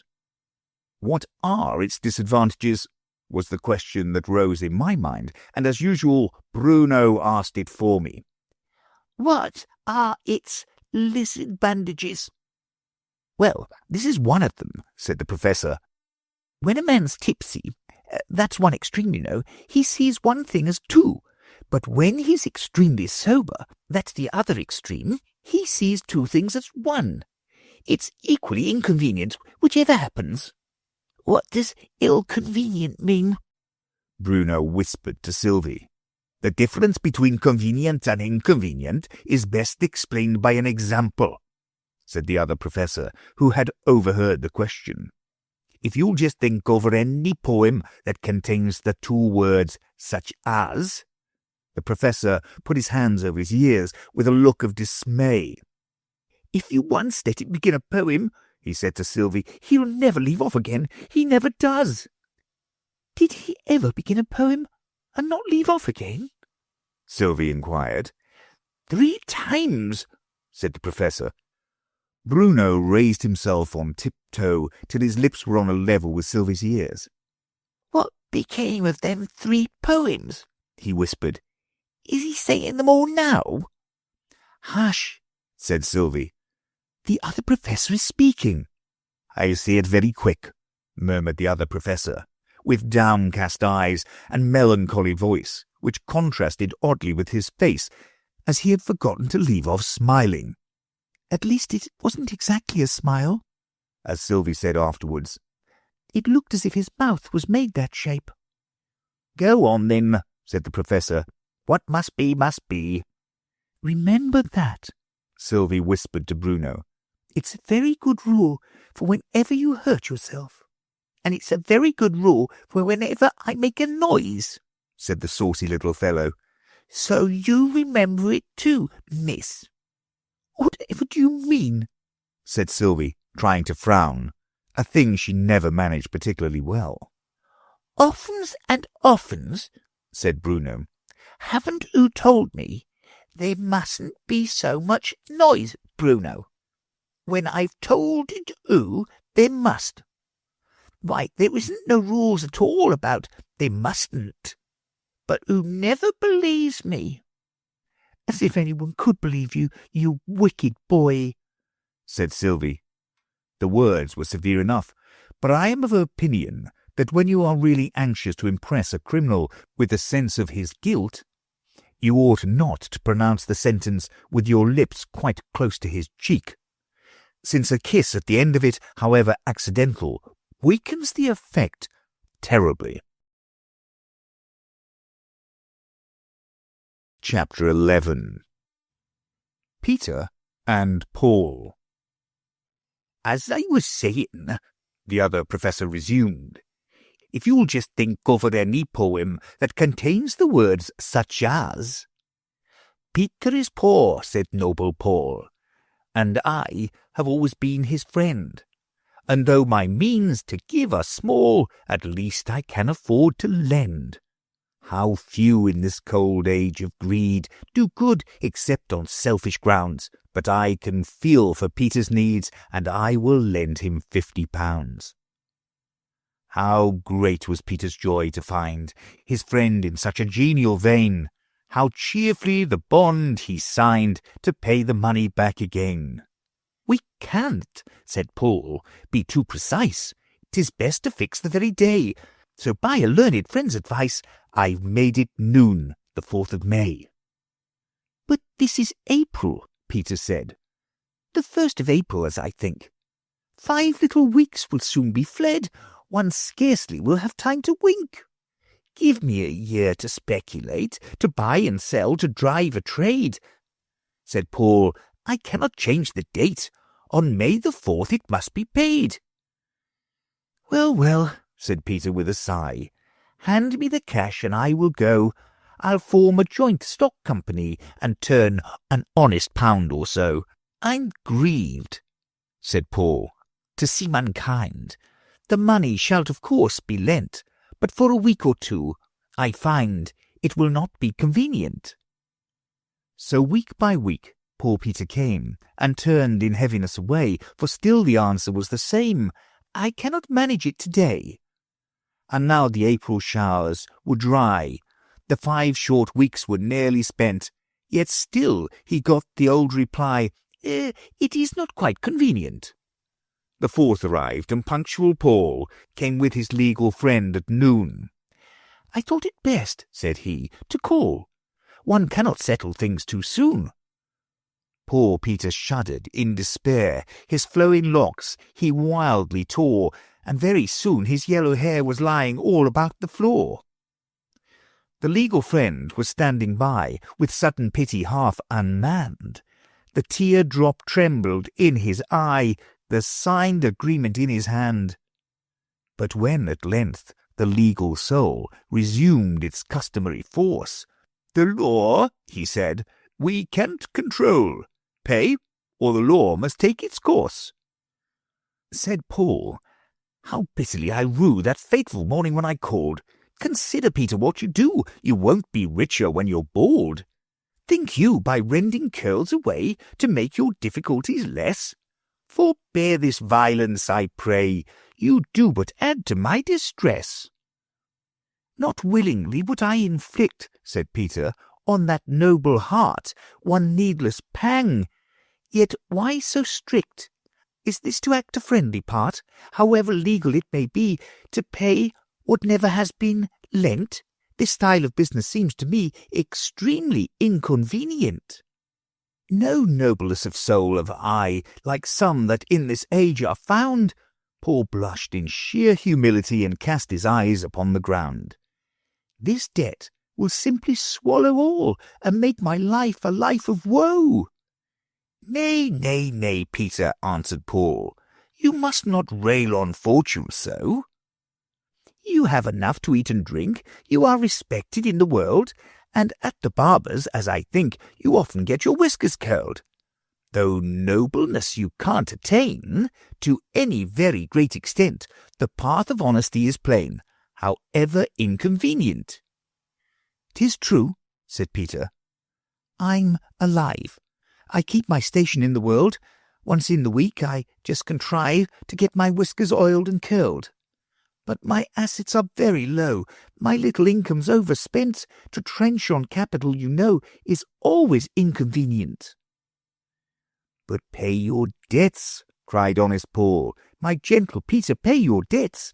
What matter if it swallows all that you describe as your assets? Already you're an hour behind. Yet generosity is best. It pinches me, but never mind. I will not charge you interest." "How good! How great!" poor Peter cried. "Yet I must sell my Sunday wig, the scarf pin that has been my pride, my grand piano, and my pig." Full soon his property took wings, and daily as each treasure went, he sighed to find the state of things grow less and less convenient. Weeks grew to months, and months to years. Peter was worn to skin and bone, and once he even said with tears, "Remember, Paul, that promised loan?" Said Paul, "I'll lend you when I can, all the spare money I have got." "Ah, Peter, you're a happy man. Yours is an enviable lot. I'm getting stout, as you may see.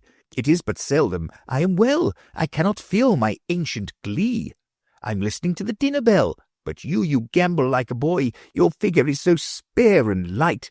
The dinner bell's a noted joy to such a healthy appetite." Said Peter, "I am well aware mine is a state of happiness, and yet how gladly could I spare some of the comforts I possess. What you call healthy appetite, I feel as hunger's savage tooth, and when no dinner is in sight, the dinner bell's a sound of ruth.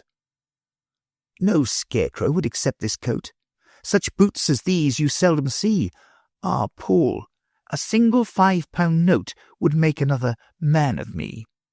Said Paul, "It fills me with surprise to hear you talk in such a tone. I fear you scarcely realize the blessings that are all your own. You're safe from being overfed. You're sweetly picturesque in rags. You never know the aching head that comes along with money bags. And you have time to cultivate the best of qualities, content, for which you'll find your present state remarkably convenient." Said Peter, "Though I cannot sound the depths of such a man as you, yet in your character I have found an inconsistency or two. You seem to have long years to spare, when there's a promise to fulfil, and yet how punctual you were in calling with that little bill." "One can't be too deliberate," said Paul, "in parting with one's health. With bills, as you correctly state, I'm punctuality itself. A man may surely claim his dues, but when there's money to be lent, a man must be allowed to choose such times as are convenient." It chanced one day as Peter sat, gnawing a crust his usual meal, Paul bustled in to have a chat, and grasped his hand with friendly zeal. "I knew," said he, "your frugal ways, so that I might not wound your pride by bringing strangers in to gaze. I've left my legal friend outside. You well remember, I am sure, when first your wealth began to go, and people sneered at one so poor, I never used my Peter so. And when you lost your little all, and found yourself a thing despised, I need not ask you to recall how tenderly I sympathized. Then The advice I've poured on you, so full of wisdom and of wit, all given gratis, though 'tis true I might have fairly charged for it, but I refrain from mentioning full many a deed I might relate, for boasting is a kind of thing that I particularly hate. How vast the total sum appears of all the kindness I've done, from childhood's half-forgotten years down to that loan of April 1, that £50. You little guessed how deep it drained my slender store, but there's a heart within this breast, and I will lend you 50 more. Not so, was Peter's mild reply, his cheeks all wet with grateful tears. No man recalls so well as I your services in bygone years, and this new offer, I admit, is very, very kindly meant. Still, to avail myself of it would not be quite convenient. You'll see in a moment what the difference is between convenient and inconvenient. You quite understand it now, don't you? He added, looking kindly at Bruno, who was sitting at Sylvie's side on the floor. Yes, said Bruno very quietly. Such a short speech was very unusual for him, but just then he seemed, I fancied, a little exhausted. In fact, he climbed up into Sylvie's lap as he spoke and rested his head against her shoulder. What a many verses it was, he whispered. Chapter 12. A musical gardener. The other professor regarded him with some anxiety. The smaller animal ought to go to bed at once, he said with an air of authority. Why at once? Said the professor. Because he can't go at twice, said the other professor. The professor gently clapped his hands. Isn't he wonderful? He said to Sylvie. Nobody else could have thought of the reason so quick. Why, of course he can't go at twice. It would hurt him to be divided. This remark woke up Bruno suddenly and completely. I don't want to be divided, he said decisively. It does very well on a diagram, said the other professor. I could show it you in a minute, only the chalk's a little blunt. Take care, Sylvie anxiously exclaimed, as he began rather clumsily to point it. You'll cut your finger off if you hold the knife so. If who cuts it off, will you give it to me, please? Bruno thoughtfully added. It's like this, said the other professor, hastily drawing a long line upon the blackboard and marking the letters A, B at the two ends and C in the middle. Let me explain it to you. If AB were to be divided into two parts at C, it would be drowned, Bruno pronounced confidently. The other professor gasped. What would be drowned? Why, the bumblebee, of course, said Bruno, and the two bits would sink down in the sea. Here the professor interfered, as the other professor was evidently too much puzzled to go on with his diagram.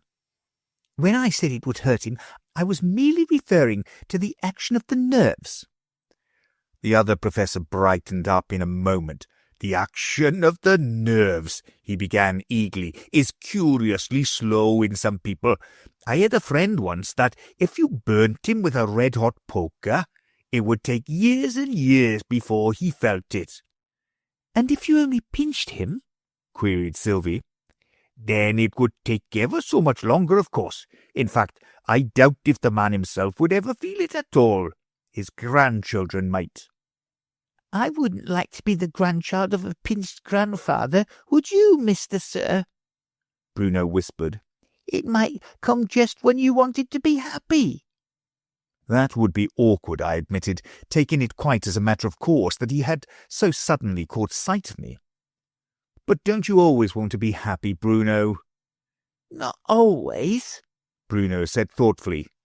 Sometimes, when I's too happy, I want to be a little miserable. Then I just tell Sylvie about it, and Sylvie sets me some lessons.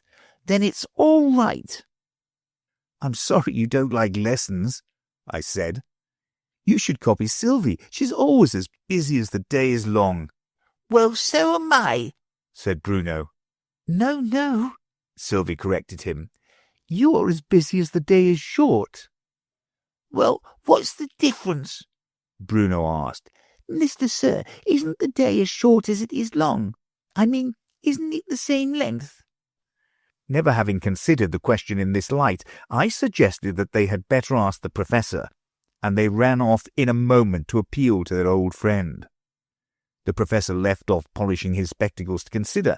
My dears, he said after a minute, the day is the same length as anything that is the same length as it. And he resumed his never-ending task of polishing. The children returned slowly and thoughtfully to report his answer. Isn't he wise? Sylvie asked in an awestruck whisper. If I was as wise as that, I should have had a headache all day long. I know I should. You appear to be talking to someone who isn't here, the Professor said, turning round to the children. Who is it? Bruno looked puzzled. I never talks to nobody when he isn't here, he replied. It isn't good manners. Who should always wait till he comes before who talks to him. The Professor looked anxiously in my direction and seemed to look through and through me without seeing me. Then who are you talking to? He said. There isn't anybody here, you know, except the other Professor, and he isn't here. He added wildly, turning round and round like a teetotum. Children, help to look for him, quick, he's got lost again. The children were on their feet in a moment. Where shall we look? Said Sylvie. Anywhere, shouted the excited Professor. Only be quick about it. And he began trotting round and round the room, lifting up the chairs and shaking them. Bruno took a very small book out of the bookcase, opened it, and shook it in an imitation of the Professor. He isn't here, he said. He can't be there, Bruno, Sylvie said indignantly. Of course he can't, said Bruno. I should have shook him out if he'd been in there. Has he ever been lost before? Sylvie inquired, turning up a corner of the hearthrug and peeping under it. Once before, said the Professor. He once lost himself in a wood. And couldn't he find himself again? Said Bruno. Why didn't he shout? He'd be sure to hear himself. 'Course he couldn't be far off, you know. Let's try shouting, said the Professor. What shall we shout? Said Sylvie. On second thoughts, don't shout, the Professor replied. The Vice-Warden might hear you. He's getting awfully strict. This reminded the poor children of all the troubles about which they had come to their old friend. Bruno sat down on the floor and began crying. He's so cruel, he sobbed, and he lets Aga take away all my toys, and such horrid meals. What did you have for dinner today? Said the Professor. A little piece of a dead crow, was Bruno's mournful reply. He means rook pie, Sylvie explained. It were a dead crow, Bruno persisted. And it were a apple pudding, and Agag ate it all, and I got nothing but a crust, and I asked for an orange, and didn't get it. And the poor little fellow buried his face in Sylvie's lap, who kept gently stroking his hair as she went on. It's all true, Professor dear. They do treat my darling Bruno very badly. And they're not kind to me either, she added in a lower tone, as if that were a thing of much less importance. The Professor got out a large red silk handkerchief and wiped his eyes. I wish I could help you, dear children, he said, but what can I do? We know the way to Fairyland, where Father's gone, quite well, said Sylvie. If only the gardener would let us out. Won't he open the door for you? Said the Professor. Not for us, said Sylvie, but I'm sure he would for you. Do come and ask him, Professor dear. I'll come this minute, said the Professor. Bruno sat up and dried his eyes. Isn't he kind, Mr. Sir? He is indeed, said I, But the Professor took no notice of my remark. He had put on a beautiful cap with a long tassel, and was selecting one of the other Professor's walking sticks from a stand in the corner of the room. "A thick stick in one's hand makes people respectful," he was saying to himself. "Come along, dear children," and we all went out into the garden together. "I shall address him first of all," the Professor explained as we went along, "with a few playful remarks on the weather. I shall then question him about the other Professor. This will have a double advantage. First, it will open the conversation. You can't even drink a bottle of wine without opening it first. And secondly, if he's seen the other Professor, we shall find him that way, and if he hasn't, we shan't." On our way, we passed the target at which Uggug had been made to shoot during the ambassador's visit. "See," said the Professor, pointing out a hole in the middle of the bull's eye. "His Imperial Fatness had only one shot at it, and he went in just here." Bruno carefully examined the hole. "Couldn't go in there," he whispered to me. "He are too fat." We had no sort of difficulty in finding the gardener, though he was hidden from us by some trees. That harsh voice of his served to direct us, and as we drew near, the words of his song became more and more plainly audible. "He thought he saw an albatross that fluttered round the lamp. He looked again and found it was a penny postage stamp. You'd best be getting home," he said, "the nights are very damp." "Would it be afraid of catching cold?" said Bruno. "If it got very damp," Sylvie suggested, "it might stick to something, you know." "And that something would have to go by the post, whatever it was," Bruno eagerly exclaimed. "Suppose it was a cow. Wouldn't it be dreadful for the other things?" "And all these things happened to him," said the Professor. "That's what makes the song so interesting." "He must have had a very curious life," said Sylvie. "You may say that," the Professor heartily rejoined. "Of course he may," cried Bruno. By this time we had come up to the gardener, who was standing on one leg as usual and busily employed in watering a bed of flowers with an empty watering can. "It hasn't got no water in it," Bruno explained to him, pulling his sleeve to attract his attention. "It's lighter to hold," said the gardener. "A lot of water in it makes one's arms ache." And he went on with his work, singing softly to himself. "The nights are very damp." "In digging things out of the ground, which you'll probably do now and then," the Professor began in a loud voice, "in making things into heaps, which no doubt you often do, and in kicking things about with one heel, which you seem never to leave off doing, have you ever happened to notice another Professor, something like me, but different?" "Never!" shouted the gardener, so loudly and violently that we all drew back in alarm. "There ain't such a thing." "We will try a less exciting topic," the Professor mildly remarked to the children. "You were asking—" "We asked him to let us through the garden door," said Sylvie. "but he wouldn't. But perhaps he would for you." The Professor put the request very humbly and courteously. "I wouldn't mind letting you out," said the gardener, "but I mustn't open the door for children. Do you think I disobey the rules? Not for 1 and 6pence. The Professor cautiously produced a couple of shillings. "That'll do it," the gardener shouted as he held the watering can across the flower bed and produced a handful of keys, one large one and a number of small ones. "But look here, Professor dear," whispered Sylvie. "He needn't open the door for us at all. We can go out with you." "True, dear child," the Professor thankfully replied as he replaced the coins in his pocket. "That saves 2 shillings. And he took the children's hands, that they might all go out together when the door was opened. This, however, did not seem a very likely event, though the gardener patiently tried all the small keys over and over again. At last the Professor ventured on a gentle suggestion. "Why not try the large one? I have often observed that a door unlocks much more nicely with its own key." The very first trial of the large key proved a success. The gardener opened the door and held out his hand for the money. The professor shook his head. "You are acting by rule," he explained, "in opening the door for me, and now it's open we are going out by rule, the rule of 3.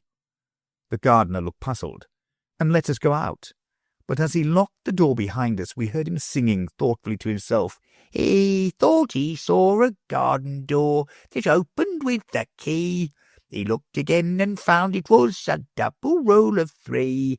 And all its mystery, he said, it's clear as day to me." "I shall now return," said the professor when we had walked a few yards. "You see, it's impossible to read here, for all my books are in the house." But the children still kept fast hold of his hands. "Do come with us," Sylvie entreated with tears in her eyes. "Well, well," said the good-natured old man.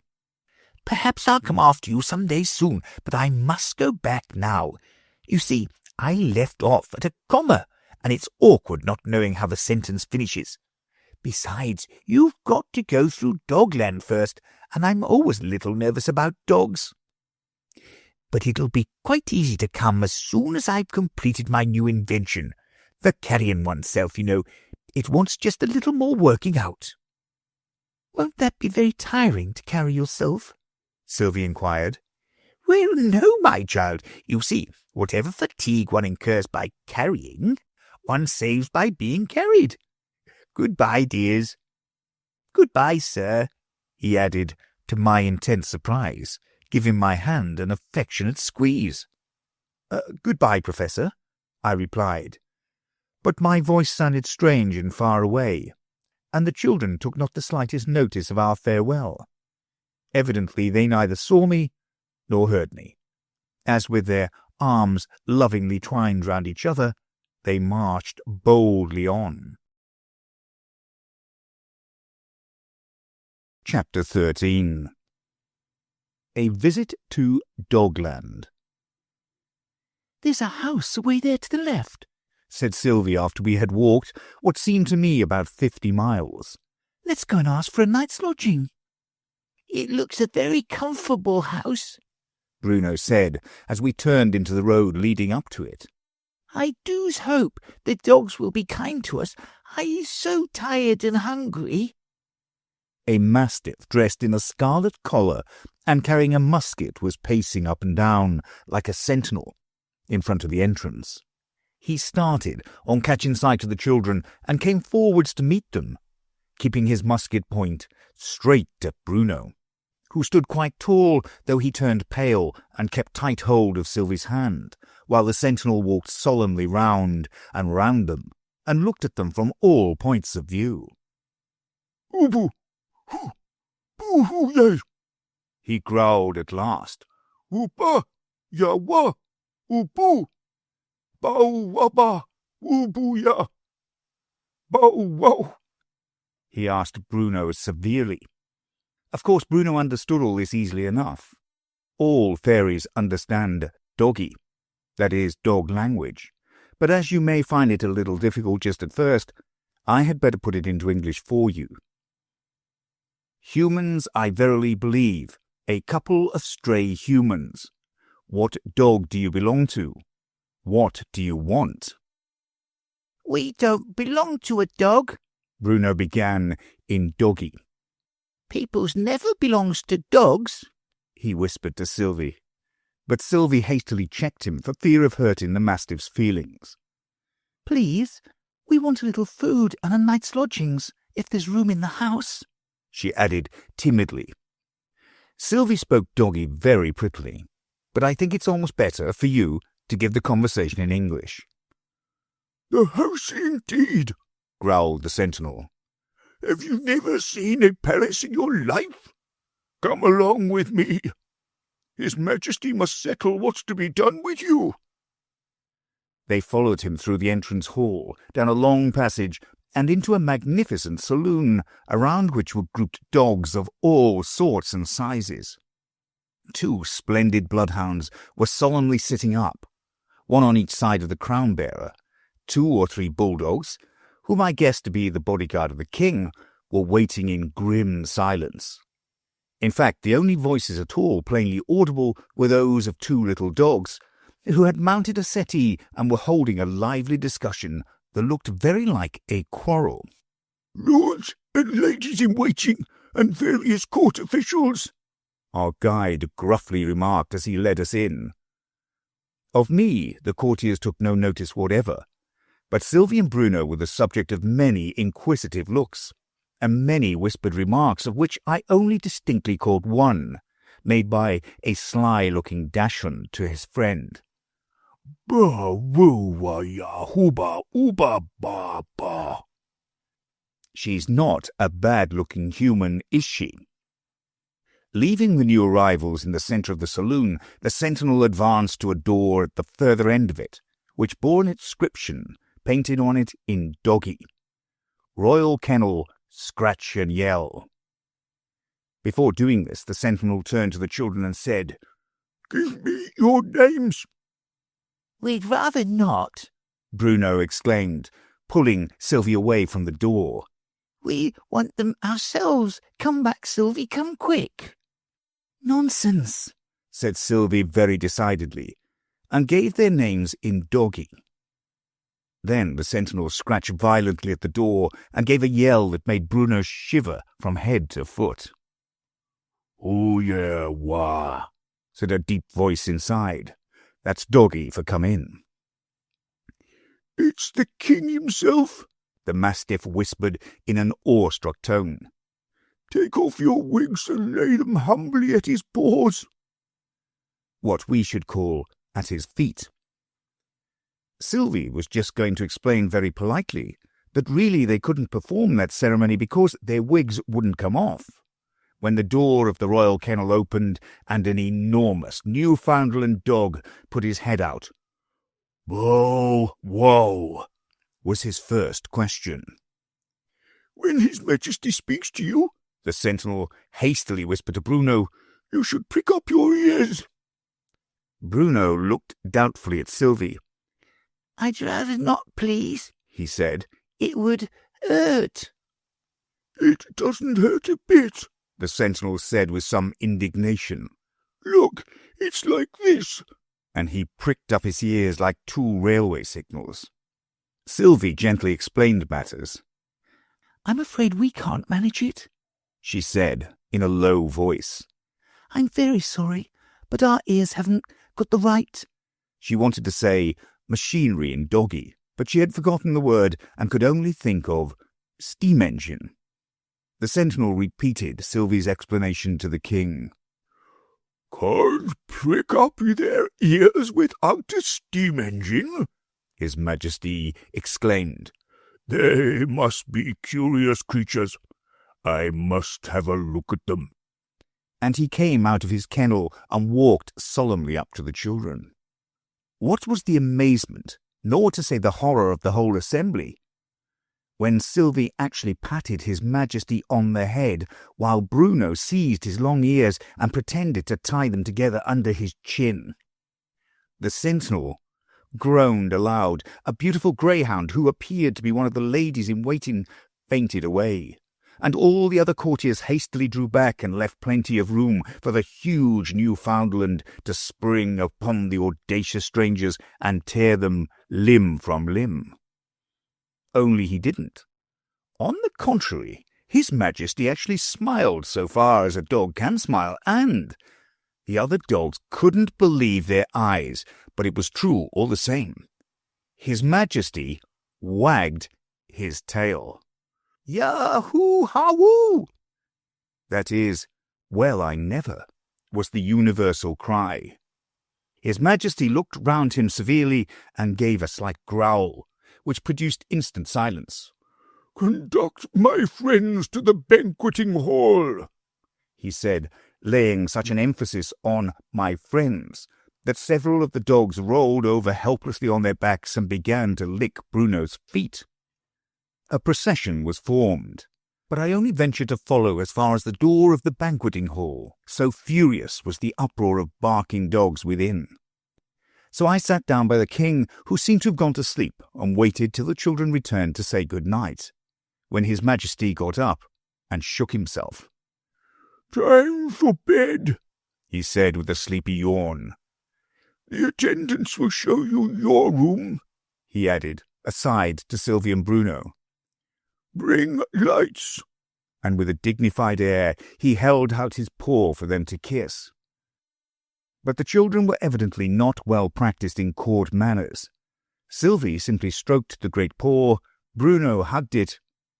The master of ceremonies looked shocked. All this time, dog waiters in splendid livery were running up with lighted candles. But as fast as they put them upon the table, other waiters ran away with them, so that there never seemed to be one for me, though the master kept nudging me with his elbow and repeating, "I can't let you sleep here. You're not in bed, you know." I made a great effort, and just succeeded in getting out the words, "I know I'm not. I'm in an armchair." "Well, 40 winks will do you no harm," the master said, and left me. I could scarcely hear his words, and no wonder. He was leaning over the side of a ship that was miles away from the pier on which I stood. The ship passed over the horizon, and I sank back into the armchair. The next thing I remember is that it was morning. Breakfast was just over. Sylvie was lifting Bruno down from a high chair and saying to a spaniel, who was regarding them with a most benevolent smile, "Yes, thank you. We've had a very nice breakfast, haven't we, Bruno?" "There was too many bones in the—" Bruno began, but Sylvie frowned at him and laid her finger on her lips. For at this moment the travellers were waited on by a very dignified officer, the head growler, whose duty it was first to conduct them to the king to bid him farewell, and then to escort them to the boundary of Dogland. The great Newfoundland received them most affably, but instead of saying goodbye, he startled the head growler into giving 3 savage growls by announcing that he would escort them himself.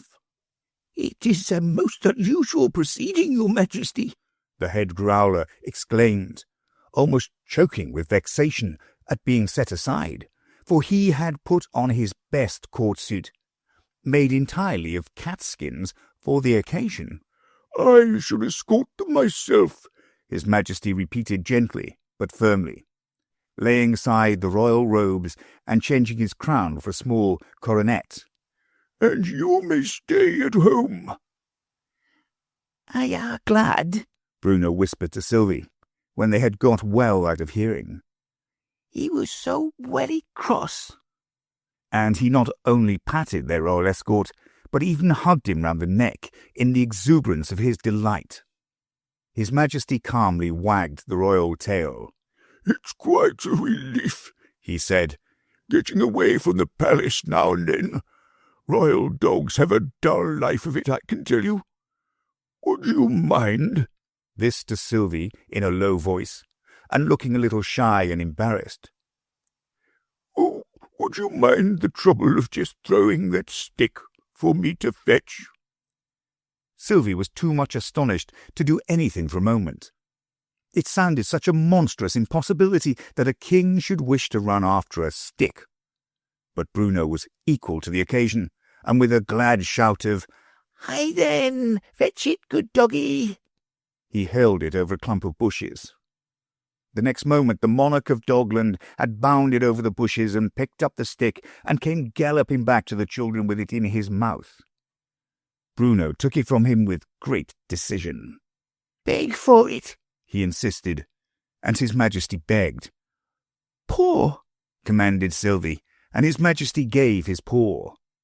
In short, the solemn ceremony of escorting the travellers to the boundaries of Dogland became one long, uproarious game of play.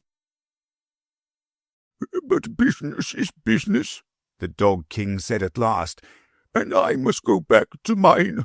I couldn't come any further," he added, consulting a dog watch which hung on a chain round his neck. "Not even if there were a cat in sight." They took an affectionate farewell of His Majesty and trudged on. "That were a dear dog," Bruno exclaimed. "Has we to go far, Sylvie? I's tired." "Not much further, darling," Sylvie gently replied. "Do you see that shining just beyond those trees? I'm almost sure it's the gate of Fairyland. I know it's all golden. Father told me so. And so bright, she went on dreamily. "It dazzles," said Bruno, shading his eyes with one little hand, while the other clung tightly to Sylvie's hand, as if he were half alarmed at her strange manner. For the child moved on, as if walking in her sleep, her large eyes gazing into the far distance, and her breath coming and going in quick pantings of eager delight.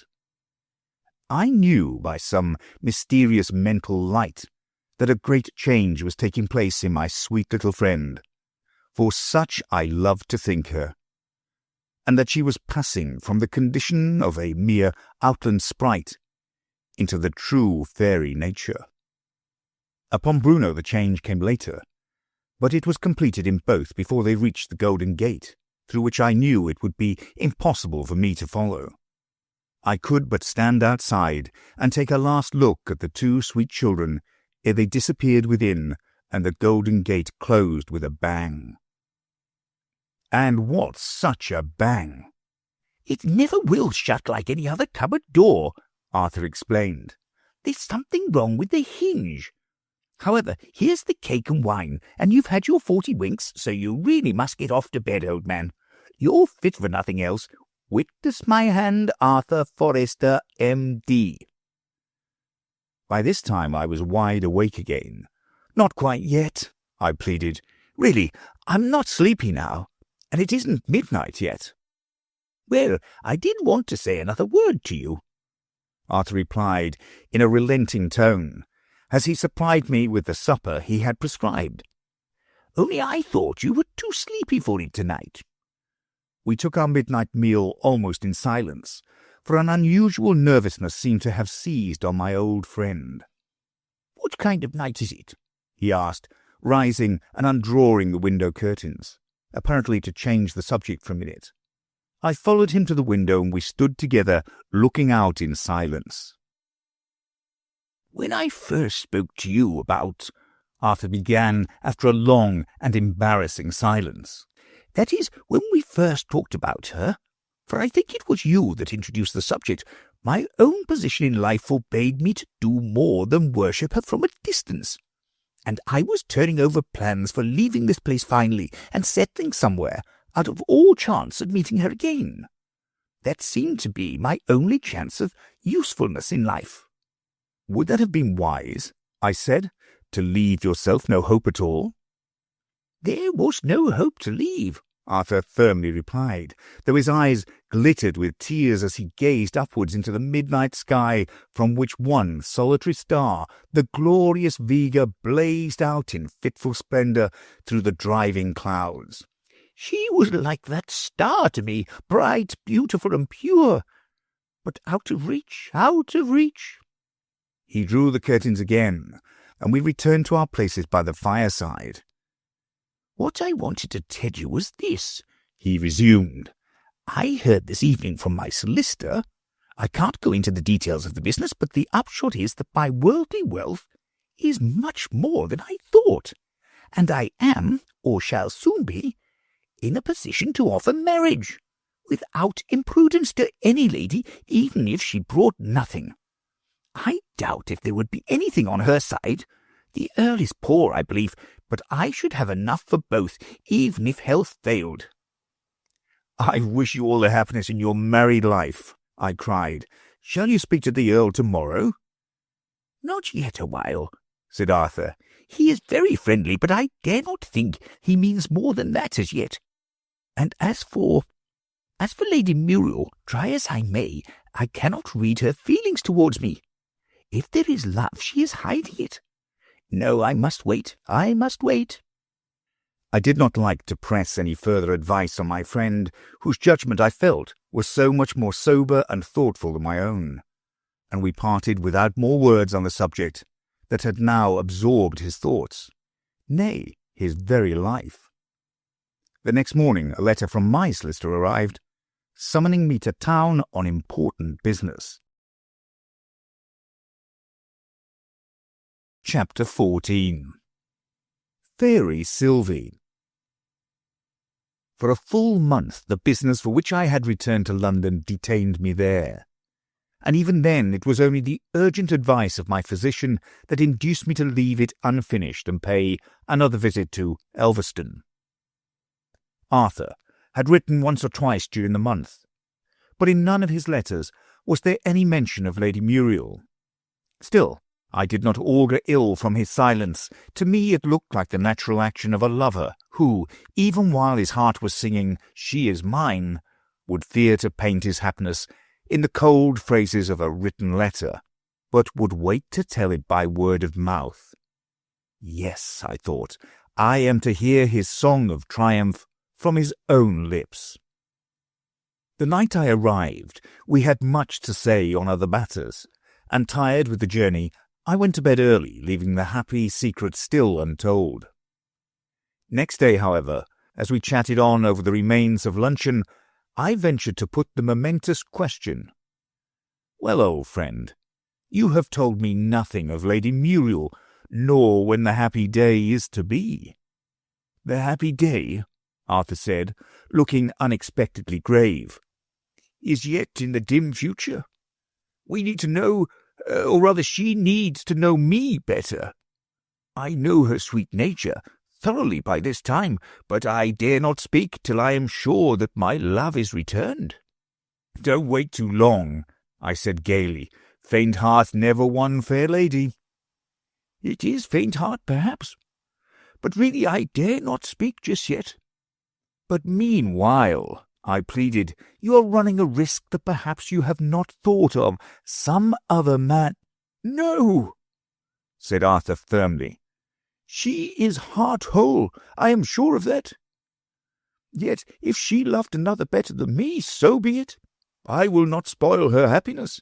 The secret shall die with me. But she is my first and my only love."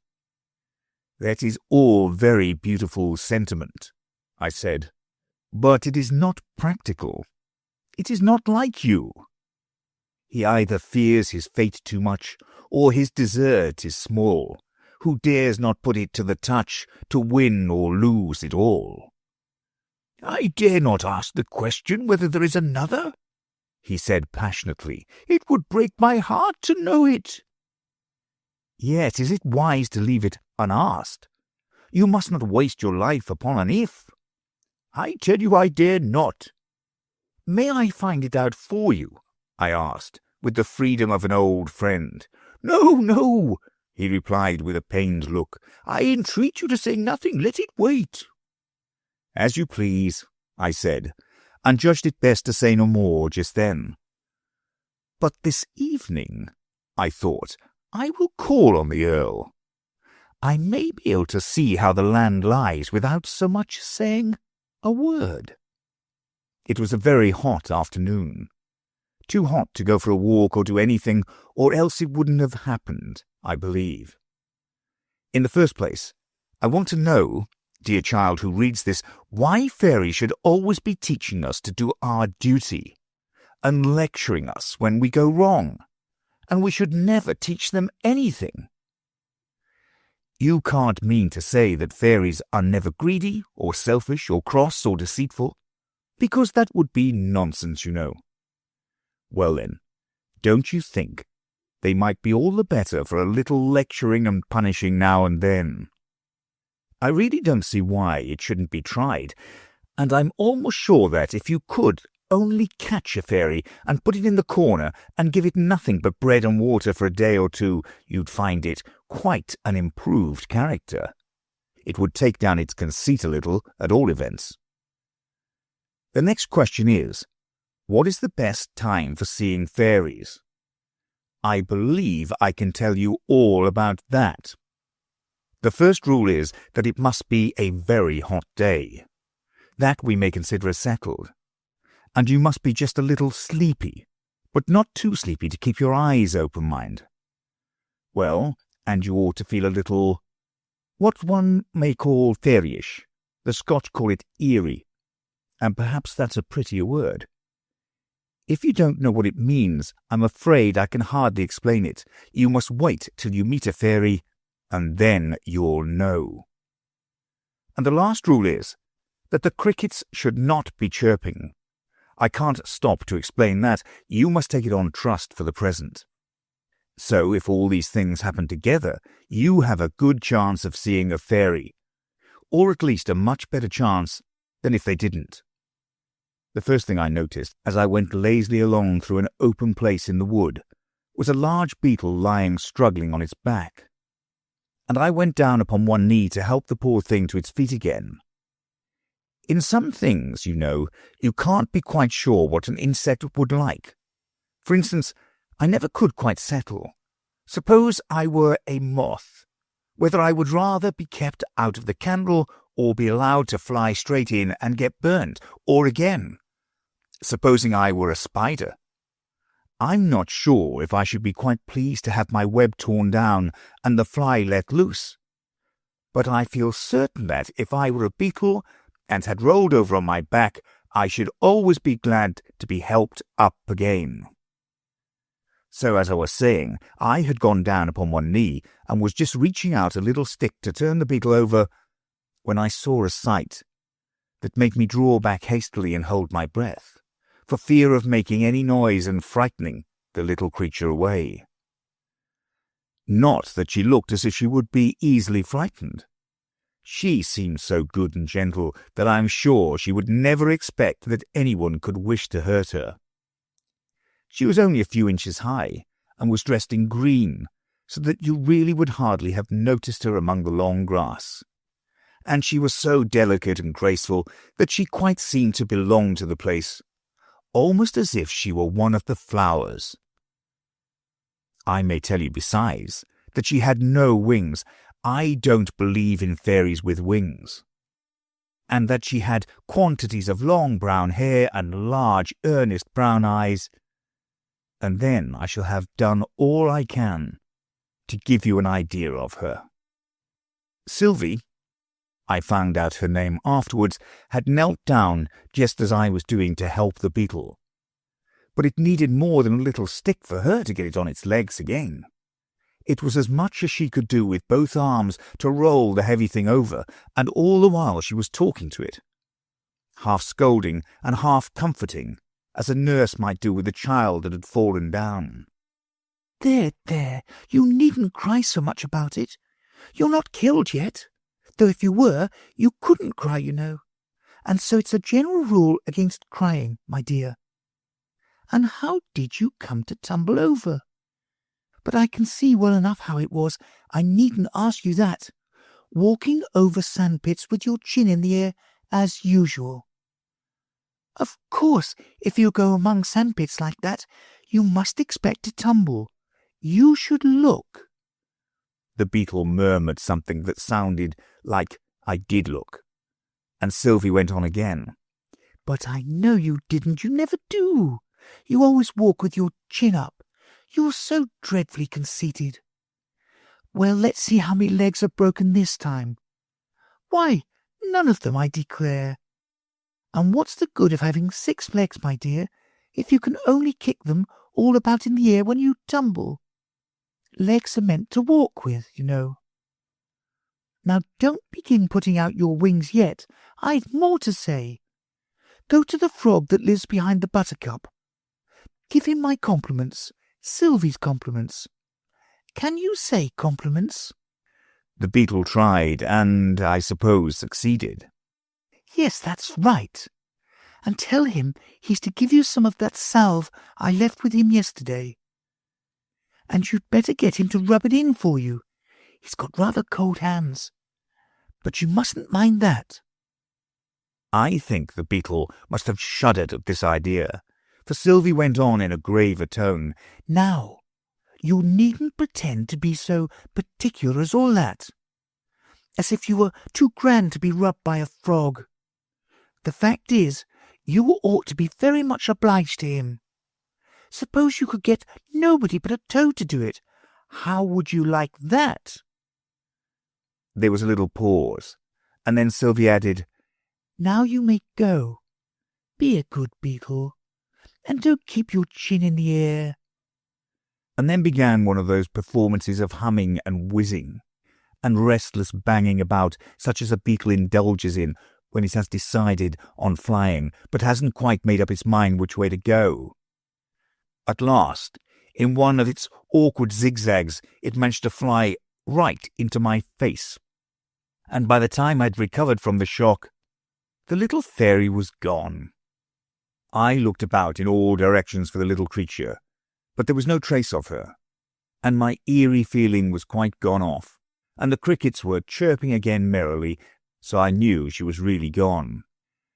And now I've got time to tell you the rule about the crickets. They always leave off chirping when a fairy goes by, because a fairy is a kind of queen over them, I suppose. At all events, it's a much grander thing than a cricket, so whenever you're walking out and the crickets suddenly leave off chirping, you may be sure that they see a fairy. I walked on, sadly enough, you may be sure. However, I comforted myself with thinking, it's been a very wonderful afternoon so far. I'll just go quietly on and look about me, and I shouldn't wonder if I were to come across another fairy somewhere. Peering about in this way, I happened to notice a plant with rounded leaves, and with queer little holes cut in the middle of several of them. "Ah, the leaf-cutter bee," I carelessly remarked. "You know I'm very learned in natural history. For instance, I can always tell kittens from chickens at one glance." And I was passing on when a sudden thought made me stoop down and examine the leaves. Then a little thrill of delight ran through me, for I noticed that the holes were all arranged so as to form letters. There were 3 leaves side by side with B, R, and U marked on them. And after some search I found 2 more, which contained an N and an O. And then, all in a moment, a flash of inner light seemed to illumine a part of my life that had all but faded into oblivion. The strange visions I had experienced during my journey to Elverston. And with a thrill of delight, I thought, those visions are destined to be linked with my waking life. By this time, the eerie feeling had come back again, and I suddenly observed that no crickets were chirping. So I felt quite sure that Bruno was somewhere very near. And so indeed he was. So near that I had very nearly walked over him without seeing him, which would have been dreadful. Always supposing that fairies can be walked over, my own belief is that they are something of the nature of will-o'-the-wisps, and there's no walking over them.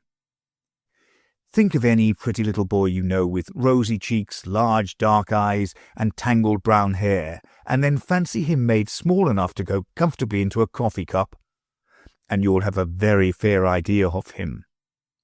"What's your name, little one?" I began in as soft a voice as I could manage. "And by the way, why is it we always begin by asking little children their names? Is it because we fancy a name will help to make them a little bigger? You never thought of asking a real large man his name, now did you? But, however that may be, I felt it quite necessary to know his name, so, as he didn't answer my question, I asked it again, a little louder. "What's your name, my little man?" "What's yours?"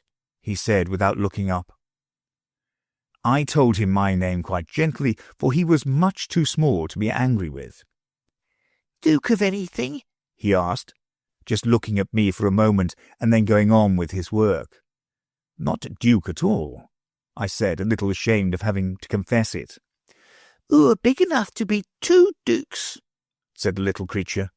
"I suppose you're Sir something, then?" "No," I said, feeling more and more ashamed. "I haven't got any title." The fairy seemed to think that in that case I really wasn't worth the trouble of talking to, for he quietly went on digging and tearing the flowers to pieces. After a few minutes I tried again. "Please tell me what your name is." "Bruno," the little fellow answered, very readily. "Why didn't you say please before?"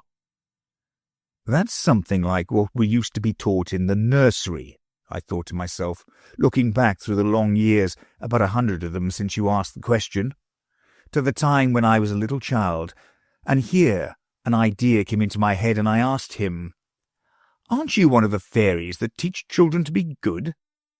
"Well, we have to do that sometimes," said Bruno, "and a dreadful bother it is."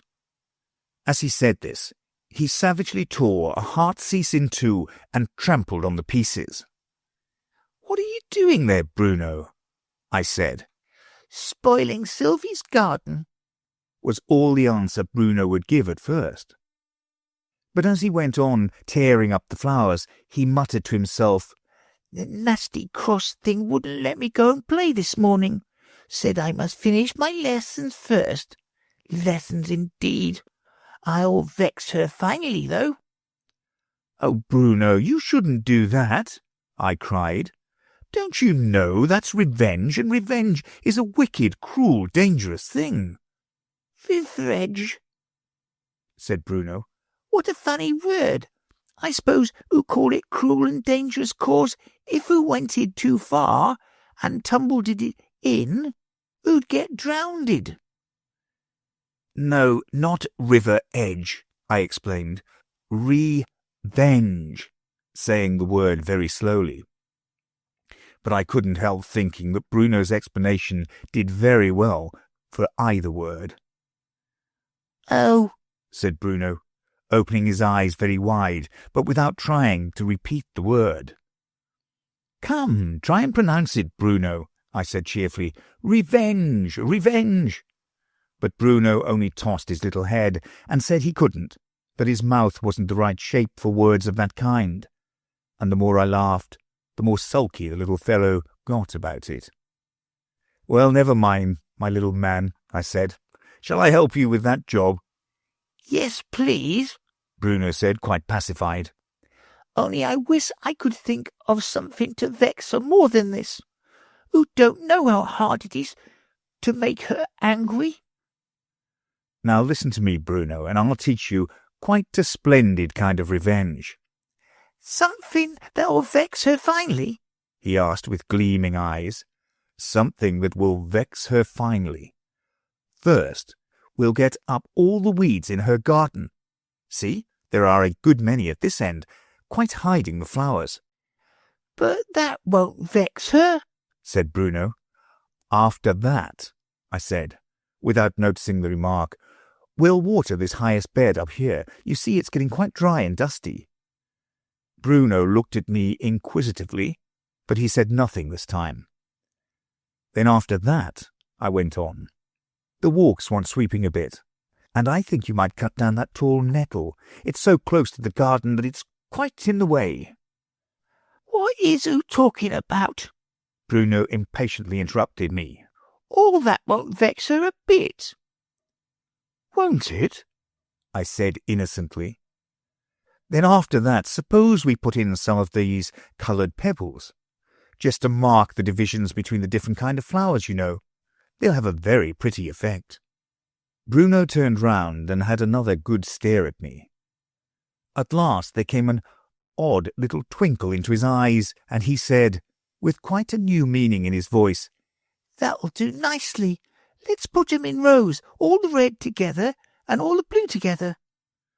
"That'll do capitally," I said. "And then, what kind of flowers does Sylvie like best?" Bruno had to put his thumb in his mouth and consider a little before he could answer. "Violets," he said at last. "There's a beautiful bed of violets down by the brook." "Oh, let's fetch 'em," cried Bruno, giving a little skip into the air. "Here, catch hold of my hand and I'll help oo along. The grass is rather thick down that way." I couldn't help laughing at his having so entirely forgotten what a big creature he was talking to. "No, not yet, Bruno," I said. "We must consider what's the right thing to do first. You see, we've got quite a business before us." "Yes, let's consider," said Bruno, putting his thumb into his mouth again and sitting down upon a dead mouse. "What do you keep that mouse for?" I said. "You should either bury it or else throw it into the brook." Why, it's to measure with, cried Bruno. However would oo do a garden without one? We make each bed 3 mouses and a half long, and 2 mouses wide. I stopped him as he was dragging it off by the tail to show me how it was used, for I was half afraid the eerie feeling might go off before we had finished the garden, and in that case I should see no more of him or Sylvie. I think the best way will be for you to weed the beds while I sort out these pebbles, ready to mark the walks with. That's it, cried Bruno. And I'll tell oo about the caterpillars while we work. Ah, let's hear about the caterpillars, I said, as I drew the pebbles together into a heap and began dividing them into colours. And Bruno went on in a low, rapid tone, more as if he were talking to himself.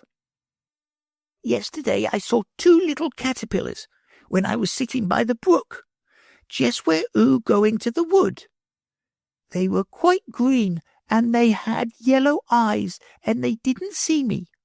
And one of them had got a moth's wing to carry, a great brown moth's wing, oo know, all dry with feathers, so he couldn't want it to eat, I should think. Perhaps he meant to make a cloak for the winter. Perhaps, I said, for Bruno had twisted up the last word into a sort of question, and was looking at me for an answer. One word was quite enough for the little fellow, and he went on merrily. Well, and so he didn't want the other caterpillar to see the moth's wing, oo know. So what must he do but try to carry it with all his left legs, and he tried to walk on the other set. Of course, he toppled over after that. After what? I said, catching at the last word, for to tell the truth, I hadn't been attending much. He toppled over, Bruno repeated very gravely, and if oo ever saw a caterpillar topple over, oo'd know it's a welly serious thing, and not sit grinning like that. And I shan't tell oo no more. Indeed and indeed, Bruno, I didn't mean to grin. See, I'm quite grave again now. But Bruno only folded his arms and said, Don't tell me. I see a little twinkle in one of oor eyes, just like the moon. Why do you think I'm like the moon, Bruno? I asked. Oor face is large and round like the moon, Bruno answered, looking at me thoughtfully. It doesn't shine quite so bright, but it's more cleaner. I couldn't help smiling at this. You know I sometimes wash my face, Bruno. The moon never does that. Oh, doesn't she? Cried Bruno, and he leant forwards and added in a solemn whisper, The moon's face gets dirtier and dirtier every night, till it's black all across, and then when it's dirty all over, so... He passed his hand across his own rosy cheeks as he spoke. Then she washes it. Then it's all clean again, isn't it? Not all in a moment, said Bruno. What a deal of teaching oo wants. She washes it little by little, only she begins at the other edge, you know. By this time he was sitting quietly on the dead mouse with his arms folded, and the weeding wasn't getting on a bit. So I had to say, work first, pleasure afterwards. No more talking till that bed's finished. Chapter 15. Bruno's Revenge. After that we had a few minutes of silence, while I sorted out the pebbles and amused myself with watching Bruno's plan of gardening. It was quite a new plan to me. He always measured each bed before he weeded it, as if he was afraid the weeding would make it shrink.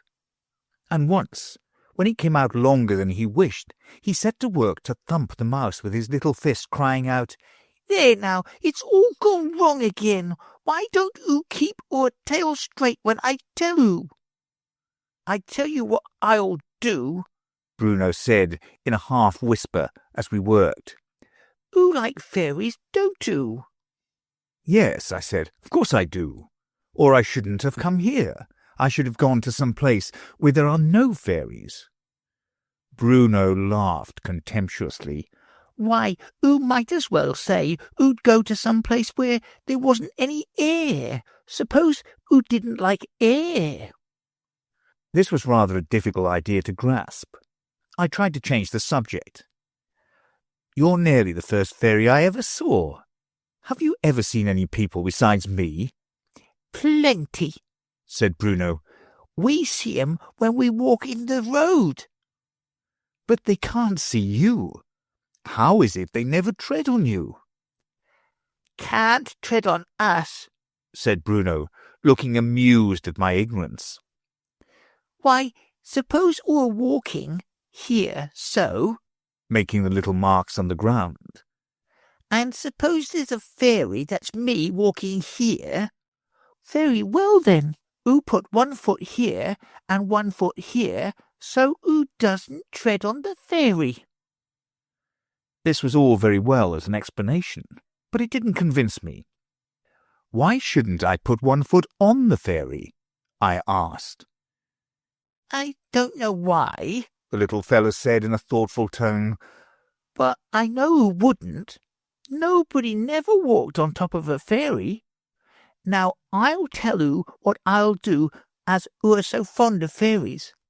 I'll get oo an invitation to the Fairy King's dinner party. I know one of the head waiters. I couldn't help laughing at this idea.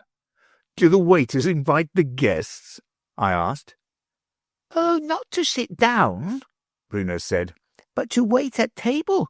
Oo'd like that, wouldn't oo, to hand about plates and so on? Well, but that's not so nice as sitting at the table, is it? Of course it isn't, Bruno said, in a tone as if he rather pitied my ignorance. But if oo are not even Sir anything, oo can't expect to be allowed to sit at the table, oo know? I said as meekly as I could that I didn't expect it. But it was the only way of going to a dinner party that I really enjoyed.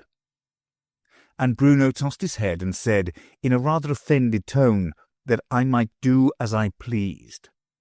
There were many, he knew, that would give their ears to go. Have you ever been yourself, Bruno? They invited me once last week, Bruno said very gravely. It was to wash up the soup plates. No, the cheese plates, I mean. That was grand enough, and I waited at table, and I didn't hardly make only one mistake. What was it? I asked. You needn't mind telling me. Only bringing scissors to cut the beef with, Bruno said carelessly. But the grandest thing of all was I fetched the king a glass of cider. That was grand, I said, biting my lip to keep myself from laughing. Wasn't it? Said Bruno very earnestly. Oo know, it isn't everyone that's had such an honour as that. This set me thinking of the various queer things we call an honour in this world, but which, after all, haven't a bit more honour in them than what Bruno enjoyed when he took the king a glass of cider. I don't know how long I might not have dreamed on in this way if Bruno hadn't suddenly roused me. Oh, come here quick, he cried in a state of the wildest excitement. Catch hold of his other horn. I can't hold him more than a minute. He was struggling desperately with a great snail, clinging to one of its horns and nearly breaking his poor little back in his efforts to drag it over a blade of grass. I saw we should have no more gardening if I let this sort of thing go on. So I quietly took the snail away and put it on a bank where he couldn't reach it. We'll hunt it afterwards, Bruno, I said, if you really want to catch it. But what's the use of it when you've got it? What's the use of a fox when oo've got it? Said Bruno. I know oo big things hunt foxes. I tried to think of some good reason why big things should hunt foxes, and he should not hunt snails. But none came into my head, so I said at last, well, I suppose one's as good as the other. I'll go snail hunting myself some day. I should think oo wouldn't be so silly, said Bruno, as to go snail hunting by oorself Why, you'd never get the snail along if you hadn't somebody to hold on to his other horn. Of course I shan't go alone, I said quite gravely. By the way, is that the best kind to hunt, or do you recommend the ones without shells? Oh, no, we never hunt the ones without shells, Bruno said with a little shudder at the thought of it. They're always so cross about it, and then if oo tumbles over them, they're ever so sticky. By this time we had nearly finished the garden. I had fetched some violets, and Bruno was just helping me to put in the last, when he suddenly stopped and said, I'm tired. Rest, then, I said. I can go on without you quite well. Bruno needed no second invitation. He at once began arranging the dead mouse as a kind of sofa. And I'll sing you a little song, he said as he rolled it about. Do, said I. I like songs very much. Which song will you choose? Bruno said as he dragged the mouse into place, where he could get a good view of me. Ting, ting, ting is the nicest. There was no resisting such a strong hint as this. However, I pretended to think about it for a moment, and then said, Well, I like ting, ting, ting best of all. That shows you're a good judge of music, Bruno said with a pleased look. How many harebells would you like? And he put his thumb into his mouth to help me to consider. As there was only one cluster of harebells within easy reach, I said very gravely that I thought one would do this time, and I picked it and gave it to him. Bruno ran his hand once or twice up and down the flowers like a musician trying an instrument, producing a most delicious, delicate tinkling as he did so. I had never heard flower music before. I don't think one can unless one's in the eerie state, and I don't know quite how to give you an idea of what it was like, except by saying that it sounded like a peal of bells 1,000 miles off. When he had satisfied himself that the flowers were in tune, he seated himself on the dead mouse. He never seemed really comfortable anywhere else, and looking up at me with a merry twinkle in his eyes, he began. By the way, the tune was rather a curious one, and you might like to try it for yourself, so here are the notes.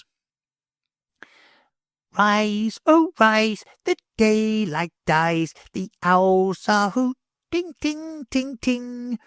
Wake, awake, beside the lake, the elves are fluting, ting, ting, ting. Welcoming our fairy king, we sing, sing, sing. He sang the first 4 lines briskly and merrily, making the harebells chime in time with the music. But the last 2 he sang quite slowly and gently, and merely waved the flowers backwards and forwards. Then he left off to explain, The fairy king is Oberon, and he lives across the lake. And sometimes he comes in a little boat, and we go and meet him, and then we sing this song, you know. And then you go and dine with him? I said mischievously.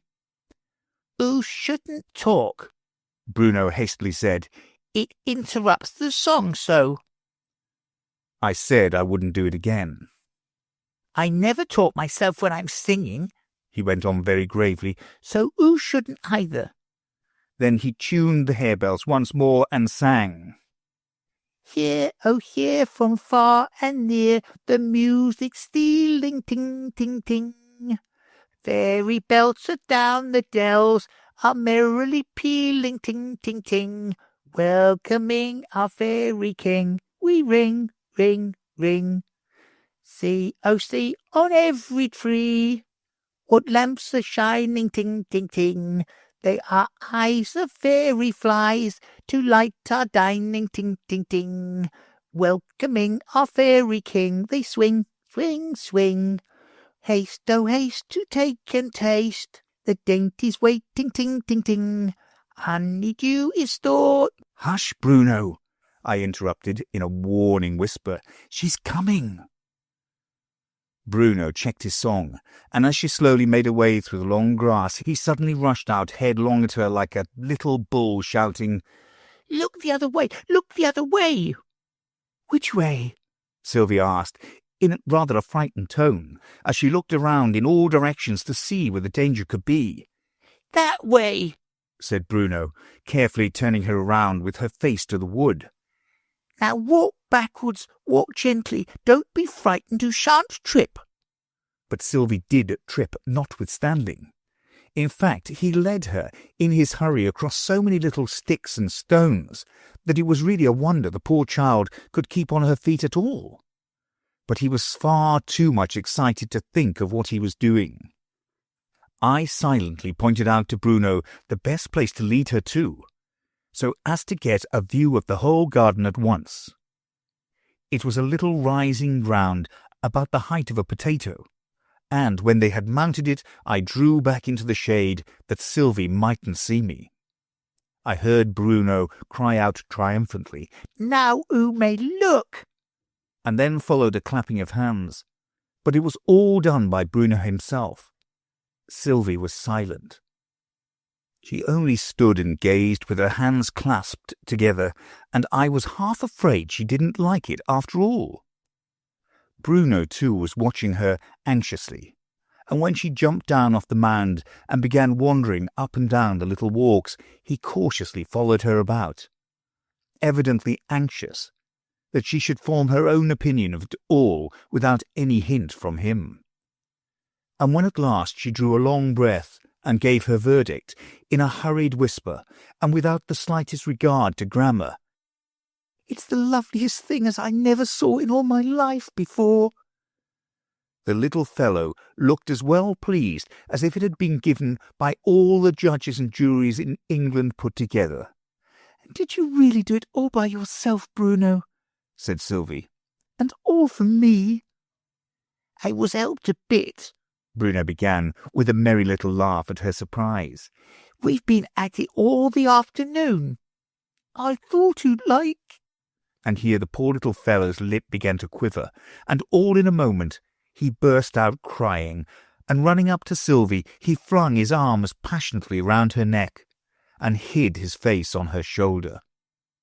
There was a little quiver in Sylvie's voice too, as she whimpered, "Why, what's the matter, darling?" and tried to lift up his head and kiss him.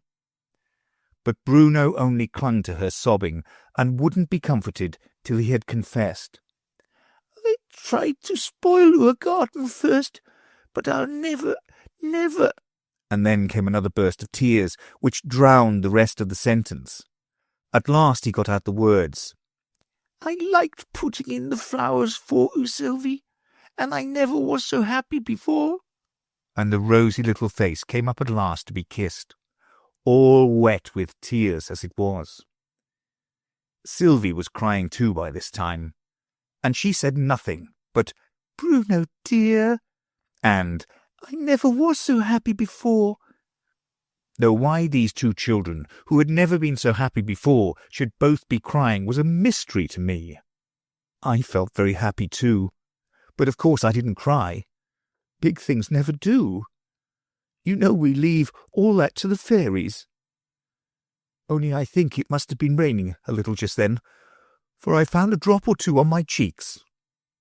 After that they went through the whole garden again, flower by flower, as if it were a long sentence they were spelling out with kisses for commas and a great hug by way of a full stop when they got to the end.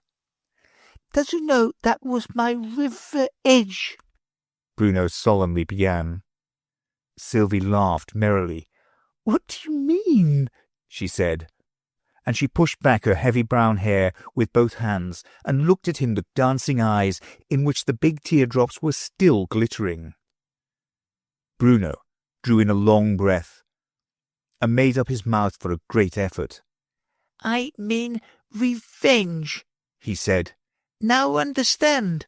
And he looked so happy and proud at having said the word right at last that I quite envied him. I rather think Sylvie didn't understand at all, but she gave him a little kiss on each cheek, which seemed to do just as well. So they wandered off lovingly together, in among the buttercups, each with an arm twined round the other, whispering and laughing as they went, and never so much as once looking back at poor me. Yes, once, just before I quite lost sight of them, Bruno half turned his head and nodded me a saucy little goodbye over one shoulder. And that was all the thanks I got for my trouble. The very last thing I saw of them was this. Sylvie was stooping down with her arms round Bruno's neck and saying coaxingly in his ear, "Do you know, Bruno, I've quite forgotten that hard word. Do say it once more. Come, only this once, dear."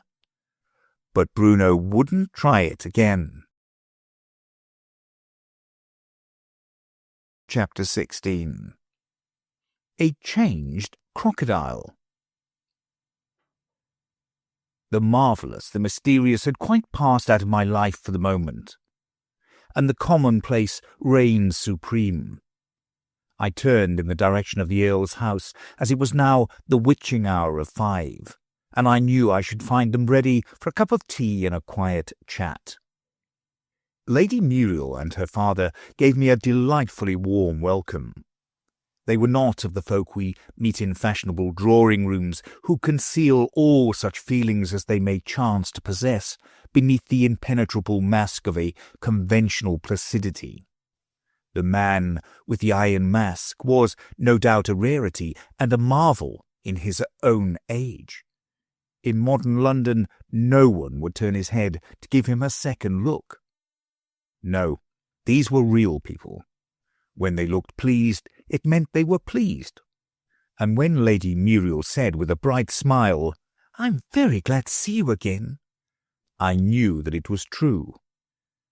Still, I did not venture to disobey the injunctions, crazy as I felt them to be, of the lovesick young doctor, by so much as alluding to his existence, and it was only after they had given me full details of a projected picnic to which they invited me that Lady Muriel exclaimed, almost as an afterthought, "And do, if you can, bring Dr. Forrester with you. I'm sure a day in the country would do him good. I'm afraid he studies too much." It was on the tip of my tongue to quote the words, "His only books are woman's looks," but I checked myself just in time, with something of the feeling of one who has crossed a street and has been all but run over by a passing hansom. "And I think he has too lonely a life," she went on, with a gentle earnestness that left no room whatever to suspect a double meaning. "Do get him to come, and don't forget the day, Tuesday week. We can drive you over. It would be a pity to go by rail. And there's so much scenery on the road, and our open carriage just holds 4. "Oh, I'll persuade him to come," I said with confidence, thinking it would take all my powers of persuasion to keep him away.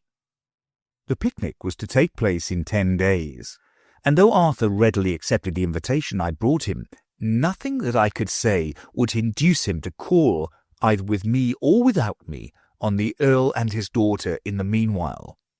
No, he feared to wear out his welcome, he said. They had seen enough of him for one while. And when at last the day for the expedition arrived, he was so childishly nervous and uneasy that I thought it best so to arrange our plans that we should go separately to the house, my intention being to arrive some time after him, so as to give him time to get over a meeting. With this object, I purposely made a considerable circuit on my way to the hall, as we call the Earl's house, and if I could only manage to lose my way a bit, I thought to myself, that would suit me capitally. In this I succeeded better and sooner than I had ventured to hope for. The path through the wood had been made familiar to me by many a solitary stroll in my former visit to Elveston, and how I could have so suddenly and so entirely lost it, even though I was so engrossed in thinking of Arthur and his lovely lady that I heeded little else, was a mystery to me. "And this open place," I said to myself, "seems to have some memory about it I cannot distinctly recall." Surely it is the very spot where I saw those fairy children. But I hope there are no snakes about, I mused aloud, taking my seat on a fallen tree. I certainly do not like snakes, and I don't suppose Bruno likes them either. No, he doesn't like them, said a demure little voice at my side. He's not afraid of them, you know, but he doesn't like them. He says they're too waggly. Words fail me to describe the beauty of the little group, couched on a patch of moss on the trunk of the fallen tree that met my eager gaze. Sylvie reclining with her elbow buried in the moss and her rosy cheek resting in the palm of her hand, and Bruno stretched at her feet with his head in her lap. Too waggly was all I could say in so sudden an emergency. I'm not particular, Bruno said carelessly. But I do like straight animals best. But you like a dog when it wags its tail? Sylvie interrupted. You know you do, Bruno. But there's more of a dog, isn't there, Mr. Sir? Bruno appealed to me. You wouldn't like to have a dog if it hadn't got nothing but a head and a tail. I admitted that a dog of that kind would be uninteresting. There isn't such a dog as that, Sylvie thoughtfully remarked. But there would be, cried Bruno, if the Professor shortened it up for us. Shortened it up? I said. That's something new. How does he do it? He's got a curious machine, Sylvie was beginning to explain. A welly curious machine, Bruno broke in, not at all willing to have the story thus taken out of his mouth. And if oo puts in something no roofer at one end, oo knows, and he turns the handle, and it comes out the other end, oh, ever so short. As short as short, Sylvie echoed. And one day when we was in Outland, oo know, before we came to Fairyland, me and Sylvie took him a big crocodile, and he shortened it up for us, and it did look so funny, and it kept looking round and saying, "Wherever is the rest of me got to?" And then its eyes looked unhappy. Not both its eyes, Sylvie interrupted. Course not, said the little fellow. Only the eye that couldn't see wherever the rest of it had got to, but the eye that could see wherever... How short was the crocodile? I asked, as the story was getting a little complicated. Half as short again as when we caught it. So long, said Bruno, spreading out his arms to their full stretch. I tried to calculate what this would come to, but it was hard for me. Please make it out for me, dear child who reads this. But you didn't leave the poor thing so short as that, did you? Well, no. Sylvie and me took it back again, and we got it stretched to... How much was it, Sylvie? 2 times and a half, a little bit more, said Sylvie. I wouldn't like that better than the other way, I'm afraid.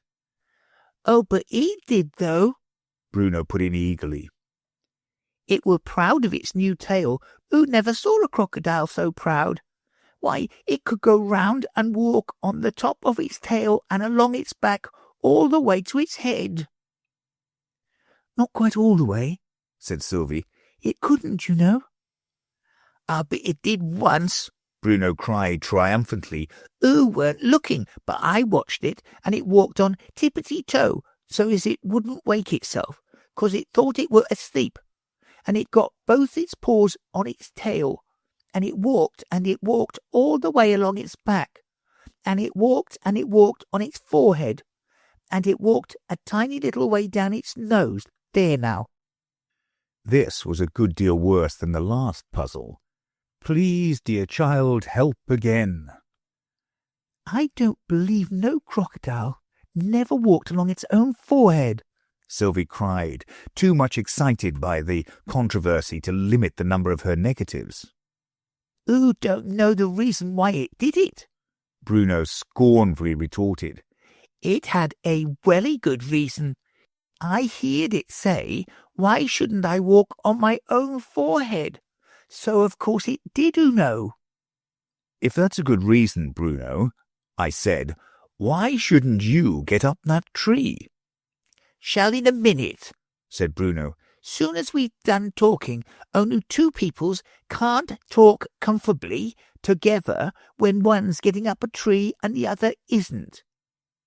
It appeared to me that a conversation would scarcely be comfortable while trees were being climbed, even if both the peoples were doing it. But it was evidently dangerous to oppose any theory of Bruno's, so I thought it best to let the question drop, and to ask for an account of the machine that made things longer. This time Bruno was at a loss, and left it to Sylvie. It's like a mangle, she said.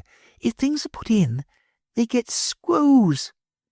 Squizzled, Bruno interrupted. Yes. Sylvie accepted the correction, but did not attempt to pronounce the word, which was evidently new to her. They get like that, and they come out, ever so long. Once, Bruno began again, Sylvie and me wrote, Sylvie whispered. Well, we wrote a nursery song, and the professor mangled it longer for us. There was a little man, and he had the little gun, and the bullets. I know the rest, I interrupted. But would you say it long? I mean the way it came out of the mangle. We'll get the professor to sing it to you, said Sylvie. It would spoil it to say it. I would like to meet the professor, I said. And I would like to take you all with me to see some friends of mine that live near here. Would you like to come? I don't think the professor would like to come, said Sylvie. He's very shy, but we'd like it very much. Only we'd better not come this size, you know.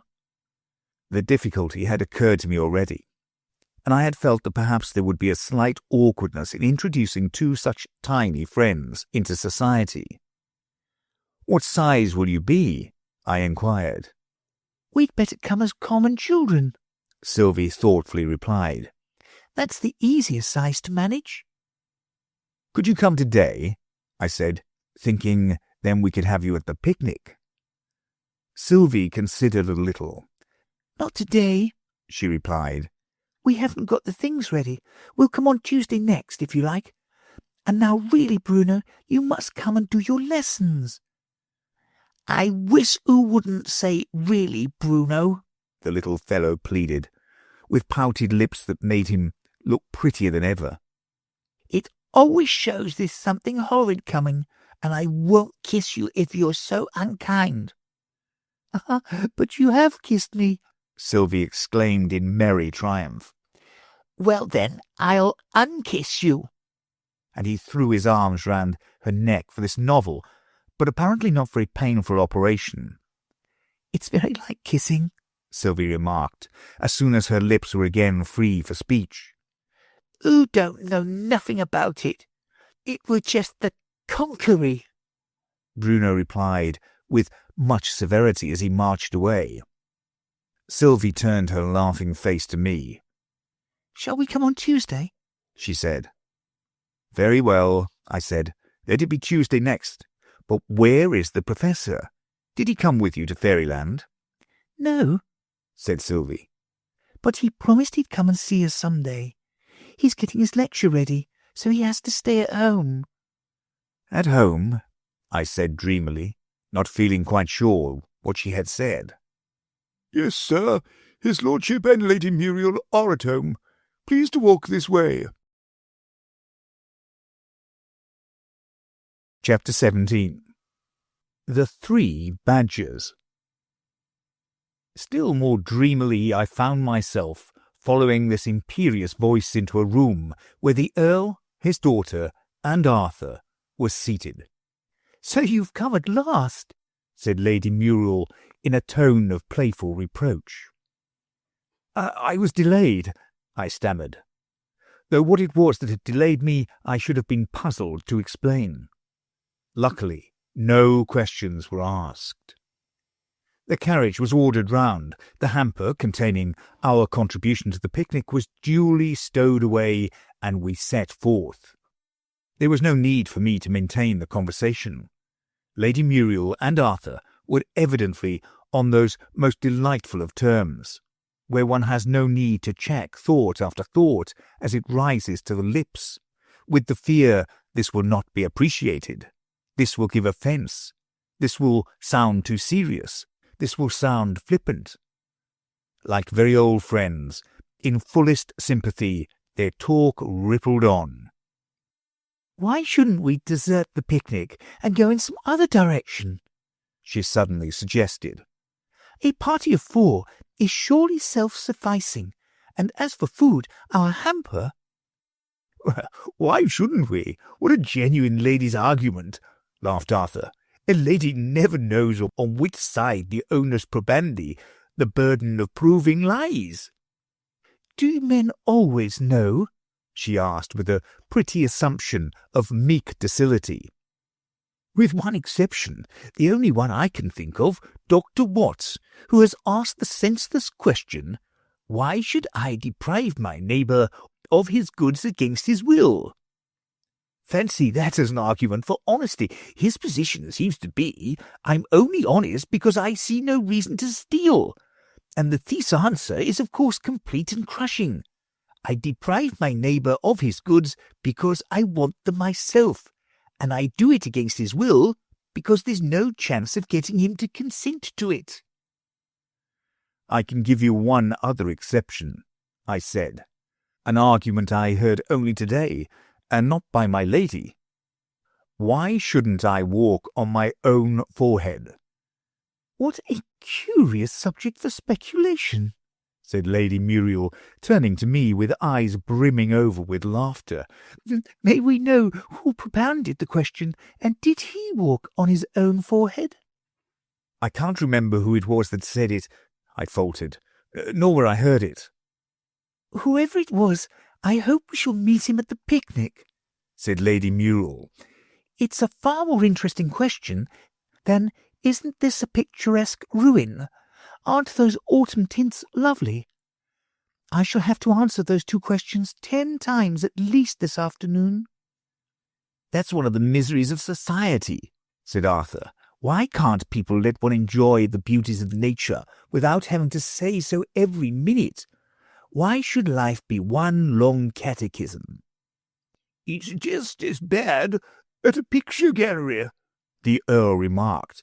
"I went to the R.A. last May with a conceited young artist, and he did torment me. I wouldn't have minded his criticizing the pictures himself, but I had to agree with him, or else to argue the point, which would have been worse." "It was depreciatory criticism, of course," said Arthur. "I don't see the of course at all." "Why, did you ever know a conceited man dare to praise a picture? The one thing he dreads, next to not being noticed, is to be proved fallible. If you once praise a picture, your character for infallibility hangs by a thread. Suppose it is a figure picture, and you venture to say, 'draws well.' Somebody measures it and finds one of the proportions 1/8 of an inch wrong. You are disposed of as a critic." "Did you say he draws well?" your friends inquire sarcastically, while you hang your head and blush. No, the only safe course, if anyone says draws well, is to shrug your shoulders. "Draws well?" you repeat thoughtfully. "Draws well. That's the way to become a great critic." Thus, airily chatting after a pleasant drive through a few miles of beautiful scenery, we reached the rendezvous, a ruined castle where the rest of the picnic party were already assembled. We spent an hour or 2 in sauntering about the ruins, gathering at last by common consent into a few random groups seated on the side of a mound which commanded a good view of the old castle and its surroundings. The momentary silence that ensued was promptly taken possession of, or more correctly taken into custody, by a voice so smooth, so monotonous, so sonorous, that one felt with a shudder that any other conversation was precluded, and that unless some desperate remedy were adopted, we were fated to listen to a lecture of which no man could foresee the end. The speaker was a broadly built man whose large, flat, pale face was bounded on the north by a fringe of hair, on the east and west by a fringe of whisker, and on the south by a fringe of beard, the whole constituting a uniform halo of stubbly, whitey-brown bristles. His features were so entirely destitute of expression that I could not help saying to myself, helplessly, as if in the clutches of a nightmare, "They are only penciled in, no final touches as yet." And he had a way of ending every sentence with a sudden smile, which spread like a ripple over that vast blank surface and was gone in a moment, leaving behind it such absolute solemnity that I felt impelled to murmur, "It was not he, it was somebody else that smiled." "Do you observe," such was the phrase with which the wretch began each sentence, "do you observe the way in which that broken arch at the very top of the ruin stands out against the clear sky? It is placed exactly right, and there is exactly enough of it. A little more or a little less, and all would be utterly spoiled." "Oh, gifted architect," murmured Arthur, inaudibly to all but Lady Muriel and myself, "foreseeing the exact effect his work would have when in ruins centuries after his death." "And do you observe where those trees slope down the hill?" indicating them with a sweep of the hand, and with all the patronizing air of the man who has himself arranged the landscape. "How the mists rising from the river fill up exactly those intervals where we need indistinctness for artistic effect. Here, in the foreground, a few clear touches are not to miss, but a background without mist, you know, is simply barbarous. Yes, we need indistinctness." The orator looked so pointedly at me as he uttered these words that I felt bound to reply, by murmuring something to the effect that I hardly felt the need myself, and that I enjoyed looking at a thing better when I could see it. "Quite so," the great man sharply took me up. "From your point of view, that is correctly put. But for anyone who has a soul for art, such a view is preposterous. Nature is one thing, art is another. Nature shows us the world as it is, but art, as a Latin author tells us, art. You know, the words have escaped my memory." "Ars est celer naturum," Arthur interposed with a delightful promptitude. "Quite so," the orator replied with an air of relief. "I thank you. Ars est celer naturum. But that isn't it." And for a few peaceful moments the orator brooded frowningly over the quotation. The welcome opportunity was seized, and another voice struck into the silence. "What a lovely old ruin it is!" cried a young lady in spectacles, the very embodiment of the march of mind, looking at Lady Muriel as the proper recipient of all really original remarks. "And don't you admire those autumn tints on the trees? I do intensely." Lady Muriel shot a meaning glance at me, but replied with admirable gravity, "Oh, yes, indeed, indeed, so true." "And isn't it strange," said the young lady, passing with startling suddenness from sentiment to science, "that the mere impact of certain coloured rays upon the retina should give us such exquisite pleasure?" "You have studied physiology, then?" a certain young doctor courteously inquired. "Oh, yes. Isn't it a sweet science?" Arthur slightly smiled. "It seems a paradox, does it not," he went on, "that the image formed on the retina should be inverted?" "It is puzzling," she candidly admitted. "Why is it we do not see things upside down?" You've never heard the theory that the brain also is inverted? No, indeed. What a beautiful fact. But how is it proved? Thus, replied Arthur, with all the gravity of 10 professors rolled into one. What we call the vertex of the brain is really its base, and what we call its base is really its vertex. It is simply a question of nomenclature. This last polysyllable settled the matter. How truly delightful! The fair scientist exclaimed with enthusiasm. I shall ask our physiological lecturer why he never gave us that exquisite theory. I'd give something to be present when the question is asked, Arthur whispered to me, as at a signal from Lady Muriel we moved on to where the hampers had been collected and devoted ourselves to the more substantial business of the day. We waited on ourselves as the modern barbarism combining two good things in such a way as to secure the discomforts of both and the advantages of neither, of having a picnic with servants to wait upon you, had not yet reached this out-of-the-way region. And of course the gentlemen did not even take their places until the ladies had been duly provided with all imaginable creature comforts. Then I supplied myself with a plate of something solid and a glass of something fluid, and found a place next to Lady Muriel. It had been left vacant, apparently for Arthur as a distinguished stranger, but he had turned shy and had placed himself next to the young lady in spectacles, whose high rasping voice had already cast loose on society such ominous phrases as, "Man is a bundle of qualities. The objective is only attainable through the subjective." Arthur was bearing it bravely, but several faces wore a look of alarm, and I thought it high time to start some less metaphysical topic. In my nursery days, I began, when the weather didn't suit for an out-of-doors picnic, we were allowed to have a peculiar kind that we enjoyed hugely.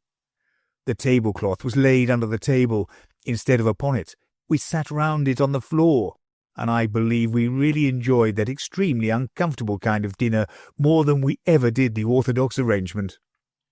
"I've no doubt of it," Lady Muriel replied. "There's nothing a well-regulated child hates so much as regularity.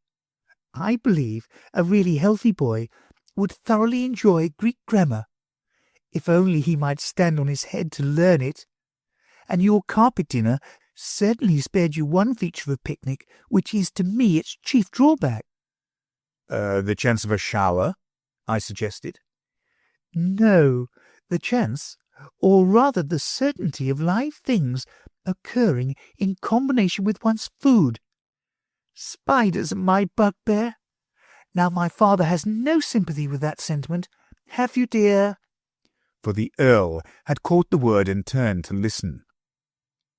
"To each his sufferings, all are men," he replied, in the sweet, sad tones that seemed natural to him. "Each has his pet diversion." "But you'll never guess his," Lady Muriel said, with that delicate silvery laugh that was music to my ears. I declined to attempt the impossible. "He doesn't like snakes," she said in a stage whisper. "Now, isn't that an unreasonable aversion? Fancy not liking such a dear, coaxingly, clingingly affectionate creature as a snake."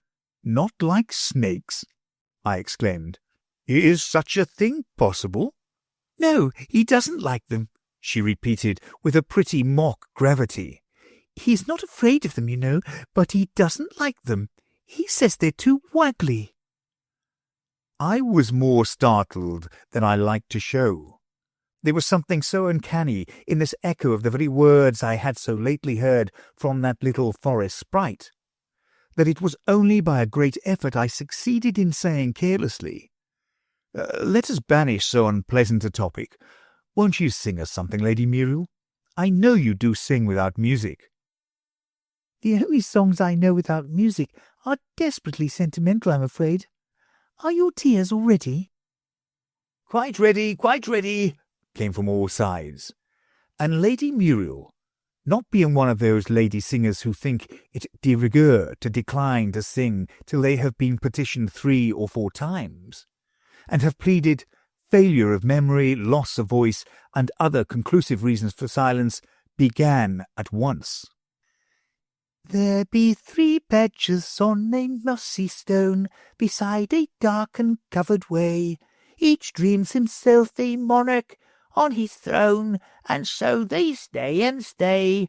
Though their old father languishes alone, they stay and stay and stay. There be 3 herrings loitering round, longing to share that mossy seat. Each herring tries to sing what she has found, that makes life seem so sweet. Thus with a grating and uncertain sound, they bleat and bleat and bleat.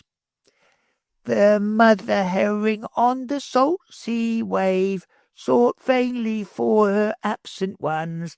The father badger, riding in a cave, shrieked out, "Return, my sons! You shalt have buns," he shrieked, "if you'll behave, yea, buns and buns and buns." "I fear," said she, "your sons have gone astray. My daughters left me while I slept." "Yes," the badger said, "it's as you say. They should be better kept." Thus the poor parents talked the time away, and wept and wept and wept. Here Bruno broke off suddenly. "The herring song wants another tune, Sylvie," he said, "and I can't sing it not without who plays it for me." Instantly, Sylvie seated herself upon a tiny mushroom that happened to grow in front of a daisy as if it were the most ordinary musical instrument in the world, and played on the petals as if they were the notes of an organ. And such delicious tiny music it was, such teeny tiny music. Bruno held his head to one side and listened very gravely for a few moments until he had caught the melody. Then the sweet childish voice rang out once more. "Oh dear, beyond our dearest dreams, fairer than all that fairy seems, to feast the rosy hours away, to revel in a roundelay. How blessed would be a life so free! It purges pudding to consume, and drink the subtle azigum. And if in other days and hours hid other fluffs and other flowers, the choice were given me how to dine. Name what thou wilt, it shall be thine. Oh, then I see the life for me. It purges pudding to consume, and drink the subtle azigum." "You may leave off playing now, Sylvie. I can do the other tune much better without a compliment." "He means without accompaniment," Sylvie whispered, smiling at my puzzled look, and she pretended to shut up the stops of the organ.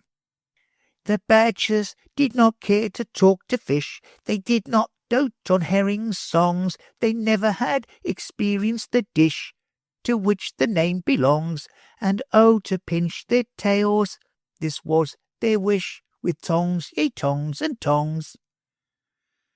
I ought to mention that he marked the parenthesis in the air with his fingers. It seemed to me a very good plan. You know, there's no sound to represent it any more than there is for a question. Suppose you have said to your friend, "You are better today," and that you want him to understand that you are asking him a question. What can be simpler than just to make a question mark in the air with your finger? He would understand you in a moment. "And are not these the fish the eldest side, whose mother dwells beneath the foam?" "They are the fish," the second one replied, "and they have left their home." "O wicked fish," the youngest badger cried, "to roam, yea, roam and roam." Gently the badgers trotted to the shore, the sandy shore that fringed the bay. Each in his mouth a living herring bore. Those aged ones waxed gay. Clear rang their voices through the ocean's roar. Hooray, hooray, hooray. "So they all got safe home again," Bruno said, after waiting a minute to see if I had anything to say. He evidently felt that some remark ought to be made, and I couldn't help wishing there was some such rule in society at the conclusion of a song, that the singer herself should say the right thing and not leave it to the audience. Suppose a young lady has just been warbling with a grating and uncertain sound Shelley's exquisite lyric, "I arise from dreams of thee." How much nicer it would be, instead of you having to say, "Oh, thank you, for the young lady herself to remark, as she draws on her gloves, while the impassioned words, "Oh, press it to thine own, or it will break at last," are still ringing in your ears. "But she wouldn't do it, you know, so it did break at last. And I knew it would," she added quietly, as I started at the sudden crash of broken glass. "You've been holding it sideways for the last minute, and letting all the champagne run out. Were you asleep, I wonder? I'm so sorry my singing has such a narcotic effect." Chapter 18. Queer Street, number 40. Lady Muriel was the speaker, and, for the moment, that was the only fact I could clearly realize. But how she came to be there, and how I came to be there, and how the glass of champagne came to be there, all these were questions which I felt it better to think out in silence, and not commit myself to any statement till I understood things a little more clearly. First accumulate a mass of facts, and then construct a theory. That, I believe, is the true scientific method. I sat up, rubbed my eyes, and began to accumulate facts. A smooth, grassy slope, bounded at the upper end by venerable ruins half buried in ivy, at the lower by a stream seen through arching trees, a dozen gaily dressed people seated in little groups here and there, some open hampers, the debris of a picnic. Such were the facts accumulated by the scientific researcher. And now, what deep, far-reaching theory was he to construct from them? The researcher found himself at fault. Yet stay. One fact had escaped his notice. While all the rest were grouped in twos and in threes, Arthur was alone. While all tongues were talking, he was silent. While all faces were gay, his was gloomy and despondent. Here was a fact indeed. The researcher felt that a theory must be constructed without delay. Lady Muriel had just risen and left the party. Could that be the cause of his despondency? The theory hardly rose to the dignity of a working hypothesis. Clearly more facts were needed. The researcher looked round him once more, and now the facts accumulated in such bewildering profusion that the theory was lost among them. For Lady Muriel had gone to meet a strange gentleman, just visible in the distance, and now she was returning with him, both of them talking eagerly and joyfully like old friends who had been long parted. And now she was moving from group to group, introducing the new hero of the hour, and he, young, tall, and handsome, moved gracefully at her side with the erect bearing and firm tread of a soldier. Verily, the theory looked gloomy for Arthur. His eye caught mine, and he crossed to me. "He is very handsome," I said. "Abominably handsome," muttered Arthur, then smiled at his own bitter words. "Lucky no one heard me but you."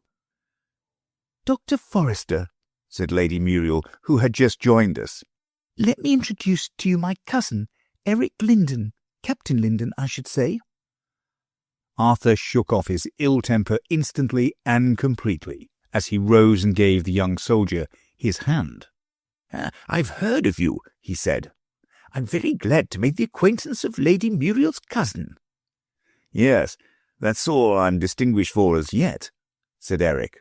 So we soon got to call him, with a winning smile, and I doubt, glancing at Lady Muriel, if it even amounts to a good conduct badge, but it's something to begin with. "You must come to my father, Eric," said Lady Muriel.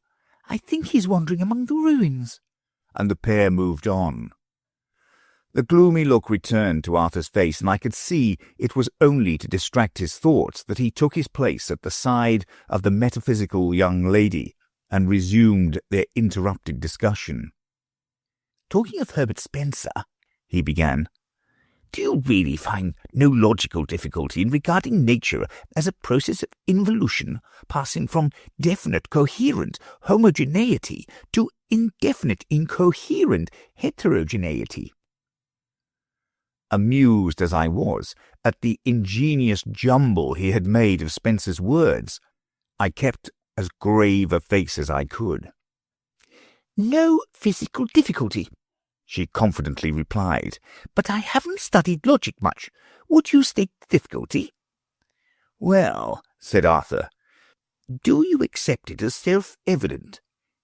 Is it as obvious, for instance, as that things that are greater than the same are greater than one another?" To my mind, she modestly replied, it seems quite as obvious. I grasp both truths by intuition, but other minds may need some logical, I forget the technical term. "For a complete logical argument," Arthur began with admirable solemnity, "we need two prim misses." "Of course," she interrupted, "I remember that word now, and they produce—" "A delusion," said Arthur. "Yes," she said dubiously. "I don't seem to remember that so well. What is the whole argument called?" "A syllogism." "Ah, yes, I remember now. But I don't need a syllogism, you know, to prove the mathematical axiom you mentioned." "Nor to prove that all angles are equal, I suppose?" "Why, of course not. One takes such a simple truth as that for granted." Here I ventured to interpose and to offer her a plate of strawberries and cream. I felt really uneasy at the thought that she might detect the trick, and I contrived, unperceived by her, to shake my head reprovingly at the pseudo-philosopher. Equally unperceived by her, Arthur slightly raised his shoulders and spread his hands abroad, as who should say, "What else can I say to her?" and moved away, leaving her to discuss her strawberries by involution or any other way she preferred. By this time the carriages that were to convey the revellers to their respective homes had begun to assemble outside the castle grounds, and it became evident now that Lady Muriel's cousin had joined our party, that the problem how to convey 5 people to Elverston with a carriage that would only hold 4 must somehow be solved. The Honourable Eric Linden, who was at this moment walking up and down with Lady Muriel, might have solved it at once, no doubt, by announcing his intention of returning on foot. Of this solution there did not seem to be the very smallest probability. The next best solution, it seemed to me, was that I should walk home, and this I at once proposed. "You sure you don't mind?" said the Earl. "I'm afraid the carriage won't take us all, and I don't like to suggest to Eric to desert his cousin so soon." "So far from minding it," I said, "I should prefer it. It will give me time to sketch this beautiful old ruin." "I'll keep you company," Arthur suddenly said, and in answer to what I suppose was a look of surprise on my face, he said in a low voice, "I really would rather. I shall be quite de trop in the carriage." "I think I'll walk too," said the Earl. "You'll have to be content with Eric as your escort," he added to Lady Muriel, who had joined us while he was speaking. "You must be as entertaining as Cerberus. 3 gentlemen rolled into one," Lady Muriel said to her companion. "It will be a grand military exploit." "A sort of forlorn hope," the captain modestly suggested. "You do pay pretty compliments," laughed his fair cousin. "Good day to you, gentlemen 3, or rather deserters 3. And the 2 young folk entered the carriage and were driven away. "How long will your sketch take?" said Arthur. "Well," I said, "I should like an hour for it. Don't you think you had better go without me? I'll return by train. I know there's one in about an hour's time." "Perhaps that would be best," said the Earl. "The station is quite close." So I was left to my own devices, and soon found a comfortable seat at the foot of a tree from which I had a good view of the ruins. "It is a very drowsy day," I said to myself, idly turning over the leaves of the sketchbook to find a blank page. "Why, I thought you were a mile off by this time." For to my surprise, the two walkers were back again. "I came back to remind you," Arthur said, "that the trains go every 10 minutes. "Nonsense," I said. "It isn't the Metropolitan Railway." "It is the Metropolitan Railway," the Earl insisted. "This is part of Kensington." "Why do you talk with your eyes shut?" said Arthur. "Wake up." "I think it's the heat makes me so drowsy," I said, hoping, but not feeling quite sure, that I was talking sense. Am I awake now?" "I think not," the Earl judicially pronounced. "What do you think, Doctor? He's only got one eye open." "And he's snoring like anything," cried Bruno. "Do wake up, you dear old thing."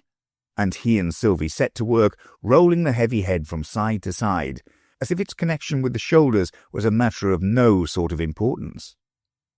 And at last the Professor opened his eyes and sat up, blinking at us with eyes of utter bewilderment.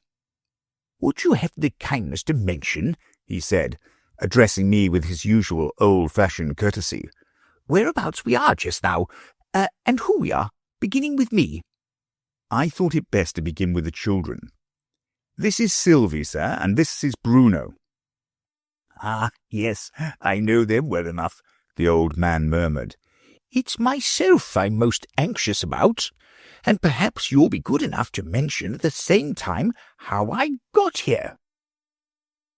"A harder problem occurs to me," I ventured to say, "and that is how you're to get back again." True, the Professor replied. "That's the problem, no doubt. Viewed as a problem outside of oneself, it is a most interesting one. Viewed as a portion of one's own biography, it is, I must admit, very distressing." He groaned, but instantly added with a chuckle, "As to myself, I think you mentioned that I am—" "The Professor," Bruno shouted in his ear. "Didn't oo know that? Oo've come from Outland, and it's ever so far away from here." The Professor leapt to his feet with the agility of a boy. "Then there's no time to lose," he exclaimed anxiously. "I'll just ask the guileless peasant, with his brace of buckets that contain, apparently, water, if he'll be so kind as to direct us. Guileless peasant," he proceeded in a louder voice, "would you tell us the way to Outland?" The guileless peasant turned with a sheepish grin. "Eh?" was all he said. "The way to Outland," the Professor repeated. The guileless peasant sat down his bucket and considered. "I do not—" "I ought to mention," the Professor hastily put in, "that whatever you say will be used in evidence against you." The guileless peasant instantly resumed his bucket. "Then I sees nowt," he answered briskly, and walked away at a great pace. The children gazed sadly at the rapidly vanishing figure. "He goes very quick," the Professor said with a sigh. "But I know that was the right thing to say. I've studied your English laws. However, let's ask the next man that's coming. He is not guileless, and he is not a peasant, but I don't know that either point is of vital importance."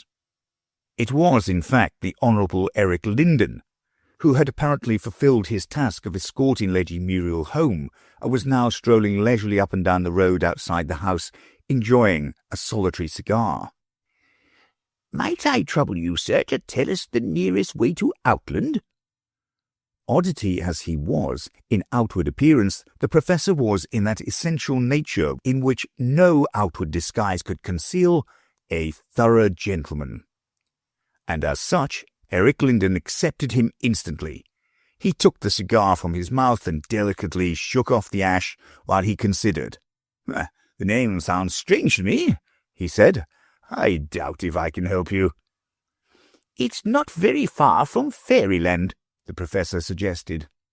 Eric Lindon's eyebrows were slightly raised at these words, and an amused smile, which he courteously tried to repress, flitted across his handsome face. "A trifle cracked," he muttered to himself. "What a jolly old patriarch he is." Then he turned to the children.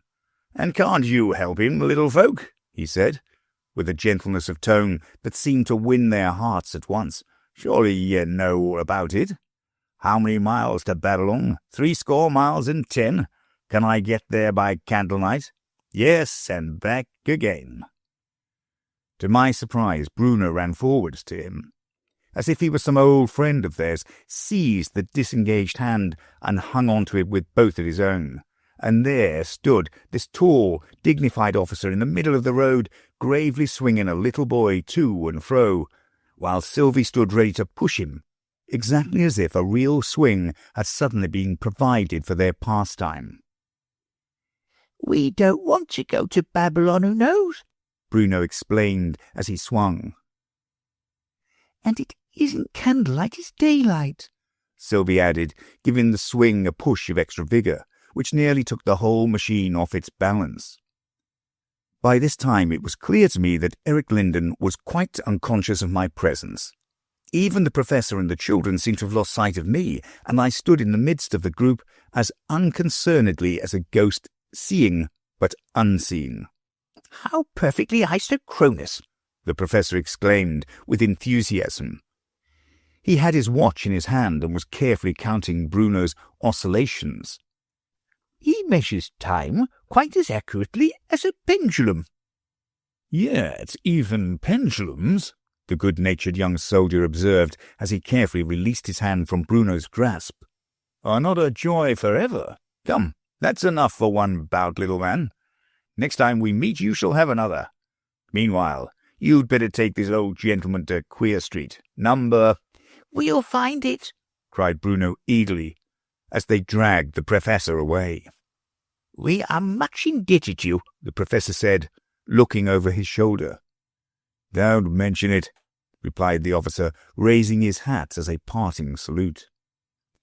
"Well, what number did you say?" the Professor called from the distance. The officer made a trumpet of his two hands. 40, he shouted in stentorian tones. "And not piano by any means," he added to himself. "It's a mad world, my masters, a mad world." He lit another cigar and strolled on towards his hotel. "What a lovely evening," I said, joining him as he passed me. "Lovely indeed," he said. "Where did you come from? Dropped from the clouds?" "I'm strolling your way," I said, and no further explanation seemed necessary. "Have a cigar?" Thanks, I'm not a smoker." "Is there a lunatic asylum near here?" Not that I know of." Thought there might be. Met a lunatic just now. Queer old fish as ever I saw." And so, in friendly chat, we took our homeward ways and wished each other good night at the door of his hotel. Left to myself, I felt the eerie feeling rush over me again and saw standing at the door of number 40 the three figures I knew so well. "Then it's the wrong house," Bruno was saying. No, it's the right house," the Professor cheerfully replied. "but it's the wrong street. That's where we've made our mistake. Our best plan now will be to—" It was over. The street was empty. Commonplace life was around me, and the eerie feeling had fled. Chapter 19. How to make a fliz. The week passed without any further communication with the Hall, as Arthur was evidently fearful that we might wear out our welcome. But when on Sunday morning we were setting out for church, I gladly agreed to his proposal to go round and inquire after the Earl, who was said to be unwell. Eric, who was strolling in the garden, gave us a good report of the invalid, who was still in bed, with Lady Muriel in attendance. "Are you coming with us to church?" I inquired. "Thanks, no," he courteously replied. "It's not exactly in my line, you know. It's an excellent institution for the poor.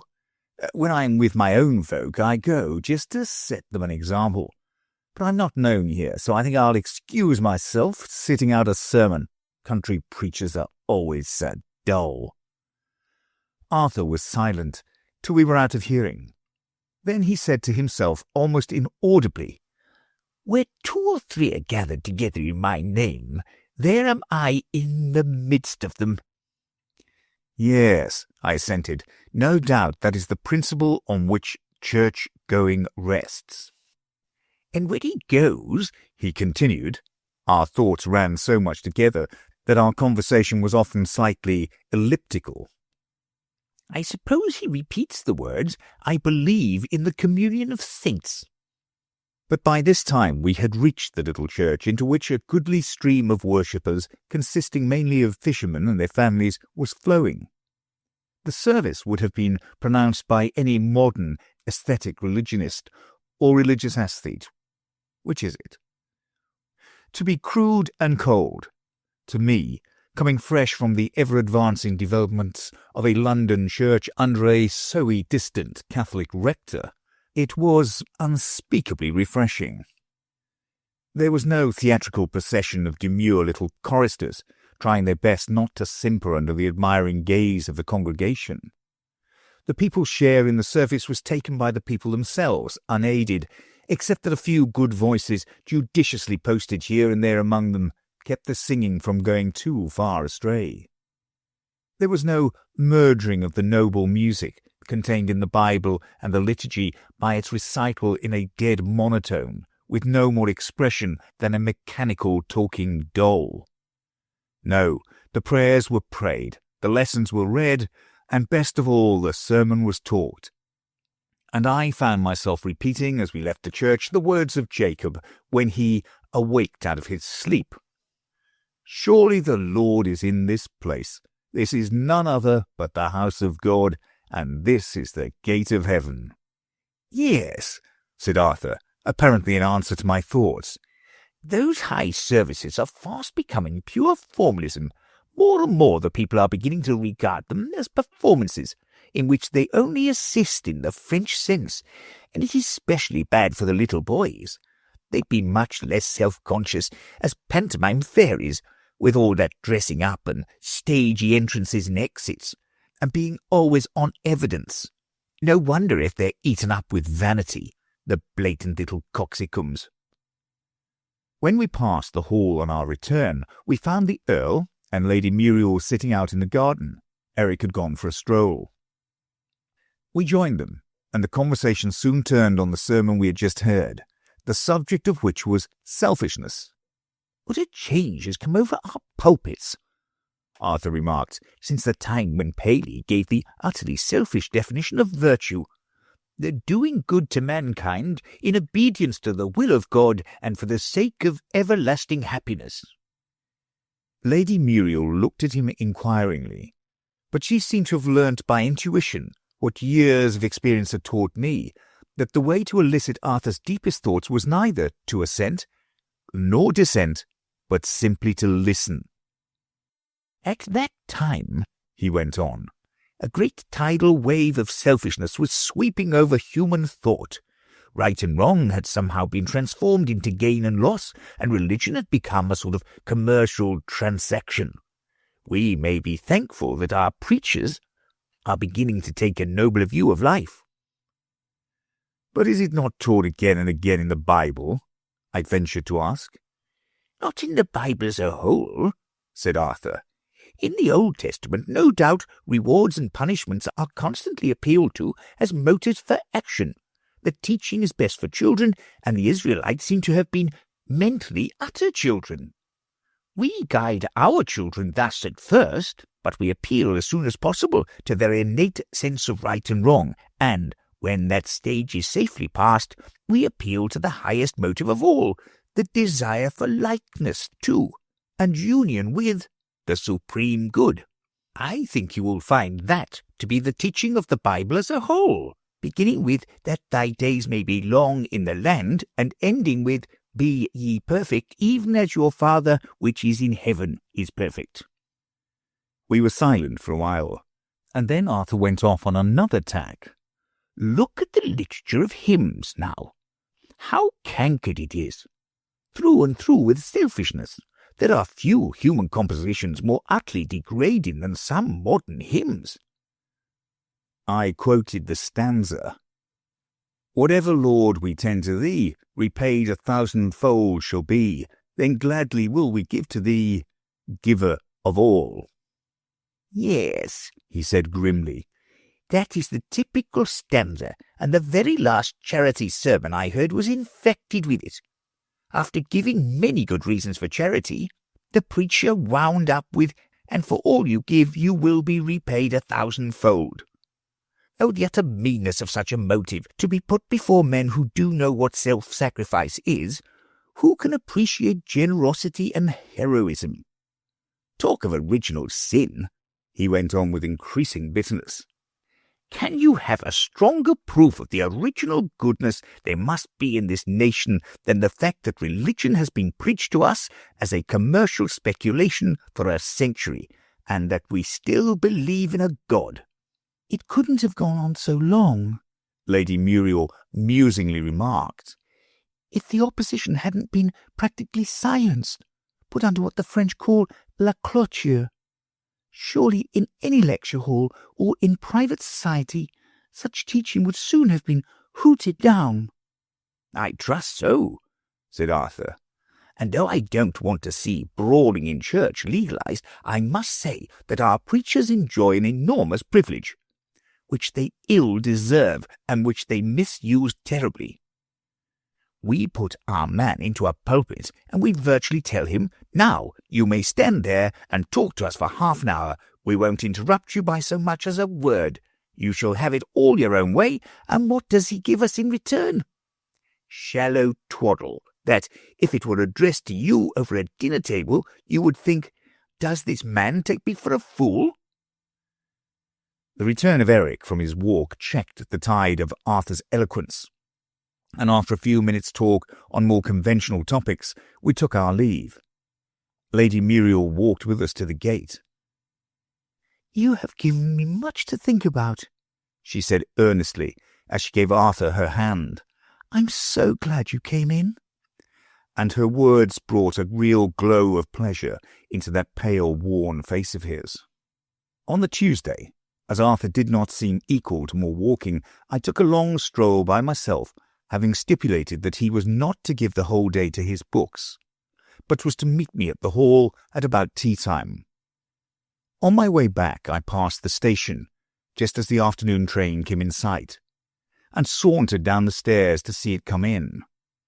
But there was little to gratify my idle curiosity, and when the train was empty and the platform clear, I found it was about time to be moving on, if I meant to reach the hall by 5. As I approached the end of the platform, from which a steep, irregular wooden staircase conducted to the upper world, I noticed 2 passengers, who had evidently arrived by the train, but who, oddly enough, had entirely escaped my notice, though the arrivals had been so few. They were a young woman and a little girl.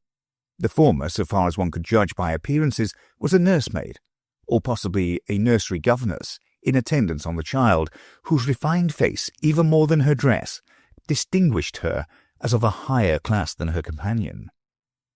The child's face was refined, but it was also a worn and sad one, and told a tale, or so I seemed to read it, of much illness and suffering sweetly and patiently borne.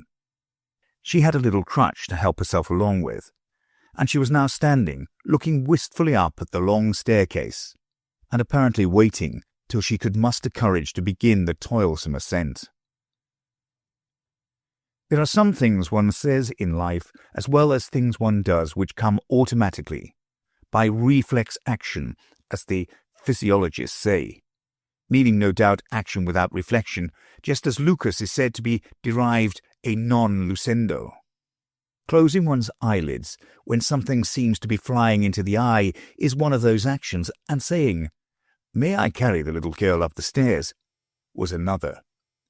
It wasn't that any thought of offering help occurred to me, and that, when I spoke, the first intimation I had of being likely to make the offer was the sound of my own voice, and the discovery that the offer had been made.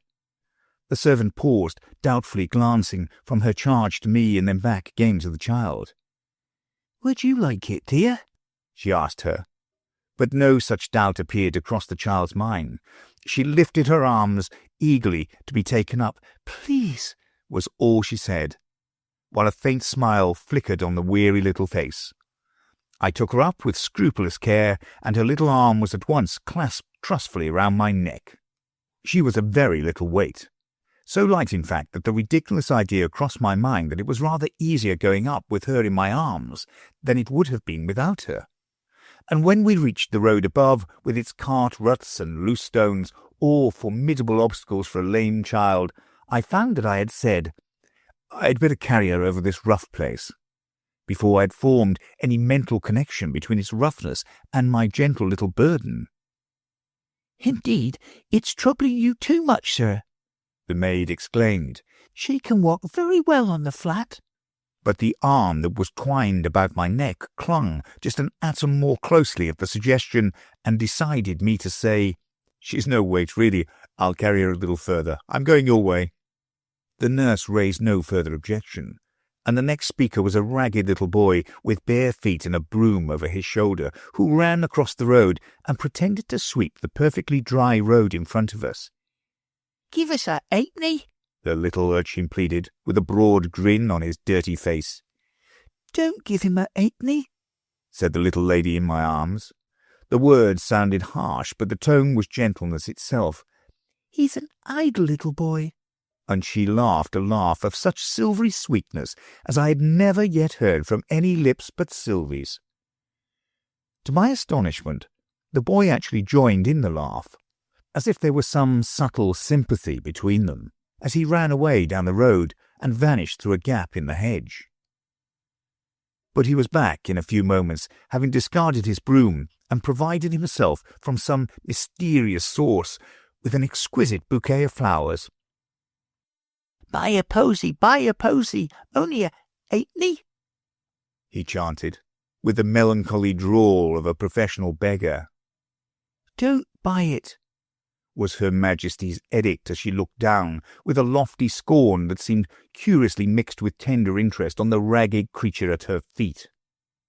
But this time I turned rebel and ignored the royal commands. Such lovely flowers, and a form so entirely new to me, were not to be abandoned at the bidding of any little maid, however imperious. I bought the bouquet, and the little boy, after popping the halfpenny into his mouth, turned head over heels, as if to ascertain whether the human mouth is really adapted to serve as a money-box. With wonder that increased every moment, I turned over the flowers and examined them one by one. There was not a single one among them that I could remember having ever seen before. At last I turned to the nursemaid. "Do these flowers grow wild about here? I never saw—" But the speech died away on my lips. The nursemaid had vanished. "You can put me down now if you like," Sylvie quietly remarked. I obeyed in silence, and could only ask myself, "Is this a dream?" on finding Sylvie and Bruno walking one on either side of me and clinging to my hands with the ready confidence of childhood. "You're larger than when I saw you last," I began. "Really, I think we ought to be introduced again. There's so much of you that I never met before, you know." "Very well," Sylvie merrily replied. "This is Bruno. It doesn't take long. He's only got one name." "There's another name to me," Bruno protested, with a reproachful look at the mistress of the ceremonies. "and it's Esquire." "Of course, I forgot," said Sylvie. "Bruno Esquire." "And did you come here to meet me, my children?" I inquired. "You know I said we'd come on Tuesday," Sylvie explained. "Are we the proper size for common children?" "Quite the right size for children," I replied, adding mentally, though not common children by any means. But what became of the nursemaid? It's all gone, Bruno solemnly replied. Then it wasn't solid like Sylvie and you? No, oo couldn't touch it, oo know. If oo walked at it, oo'd go right through. I quite expected you'd find it out. Once, said Sylvie, Bruno ran it against a telegraph post by accident, and it went in 2 halves. But you were looking the other way. I felt that I had indeed missed an opportunity. To witness such an event as a nursemaid going in 2 halves does not occur twice in a lifetime. When did oo guess it was Sylvie? Bruno inquired. I didn't guess it till it was Sylvie, I said. But how did you manage the nursemaid? Bruno managed it, said Sylvie. It's called a fliz. And how do you make a fliz, Bruno?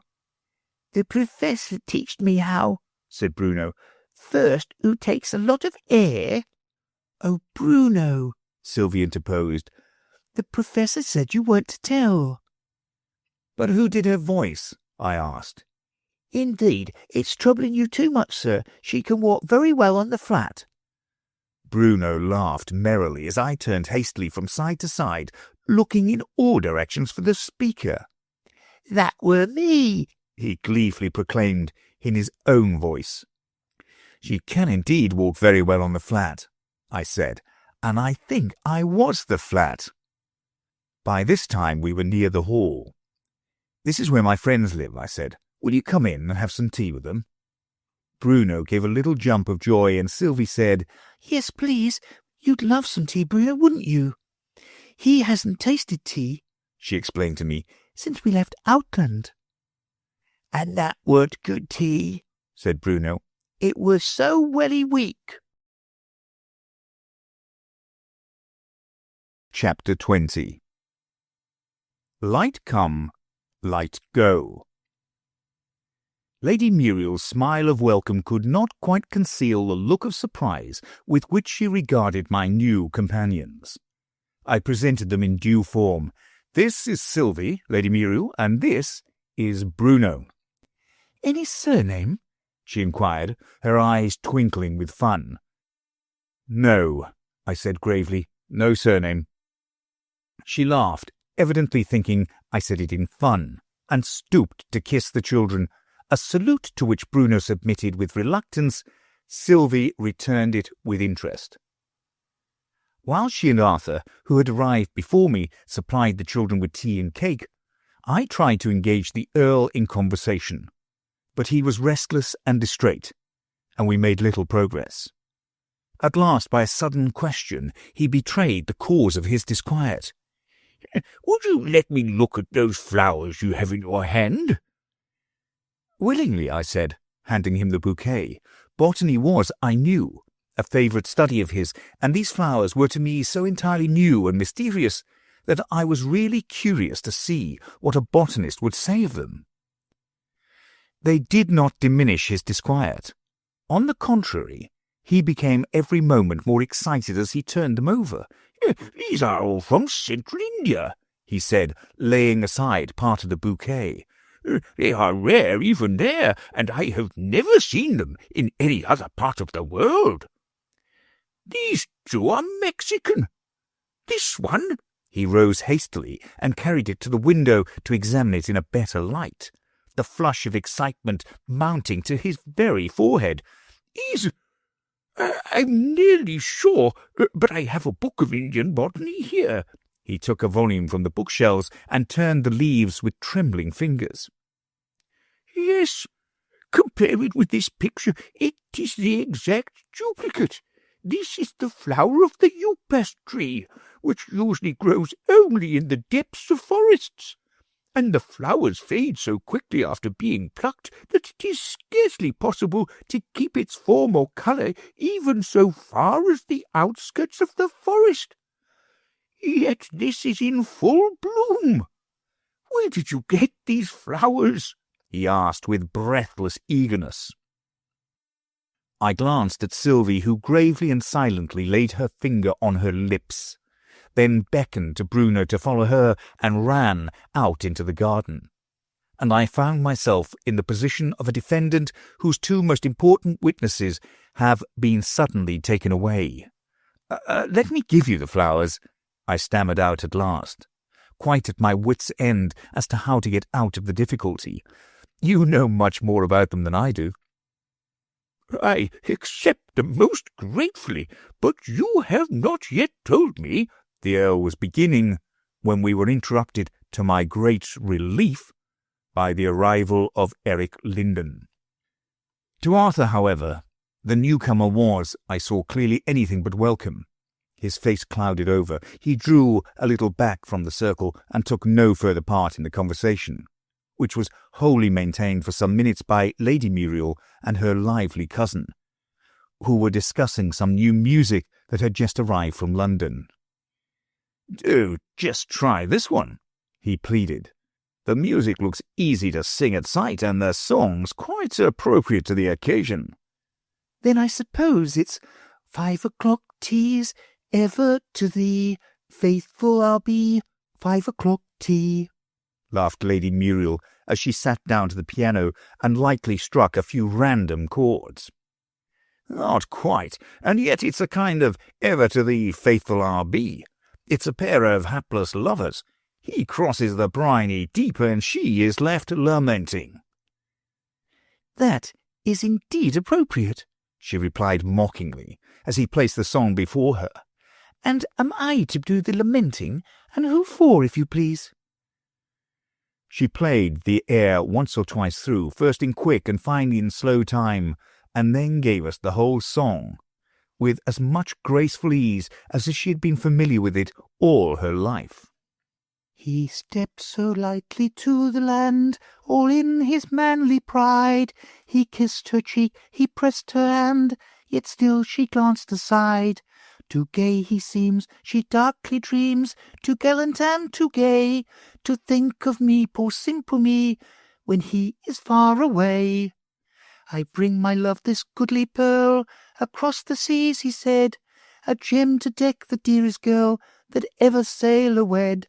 She clasps it tight, her eyes are bright, her throbbing heart would say, he thought of me, when he was far away.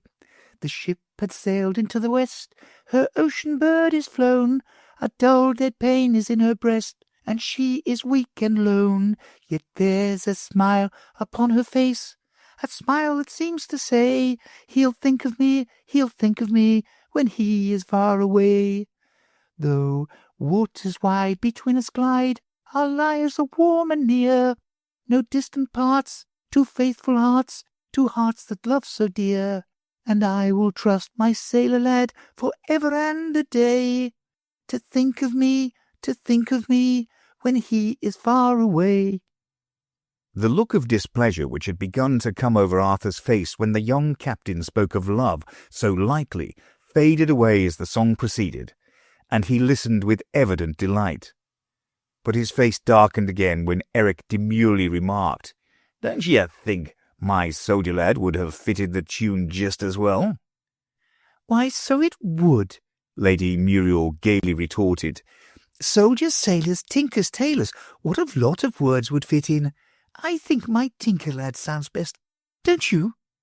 To spare my friend further pain, I rose to go, just as the Earl was beginning to repeat his particularly embarrassing question about the flowers.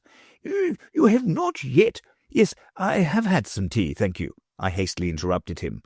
"And now we really must be going. Good evening, Lady Muriel," and we made our adieu and escaped, while the Earl was still absorbed in examining the mysterious bouquet.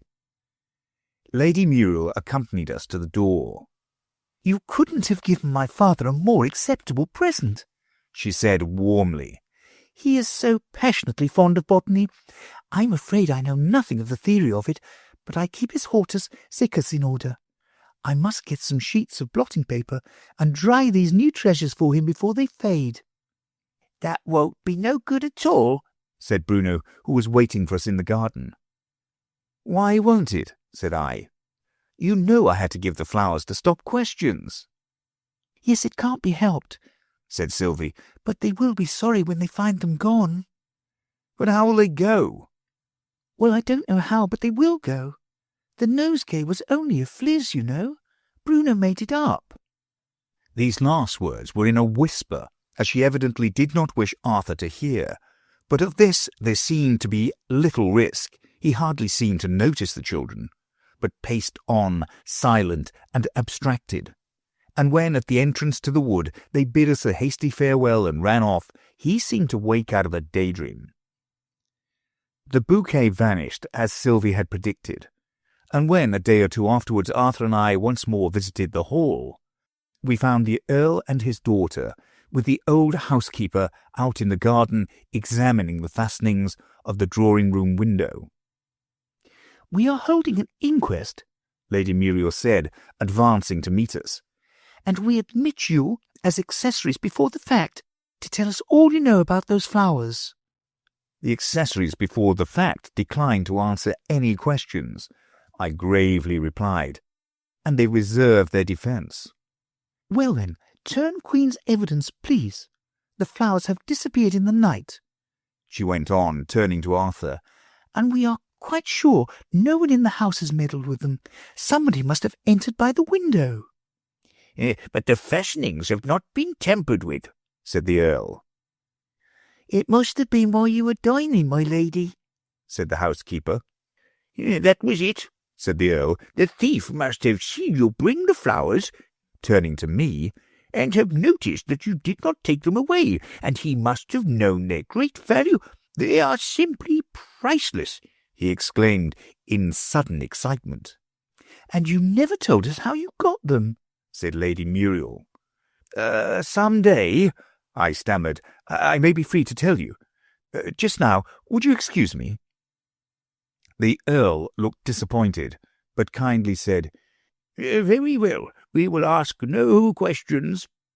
"But we consider you a very bad Queen's evidence," Lady Muriel added playfully as we entered the arbour.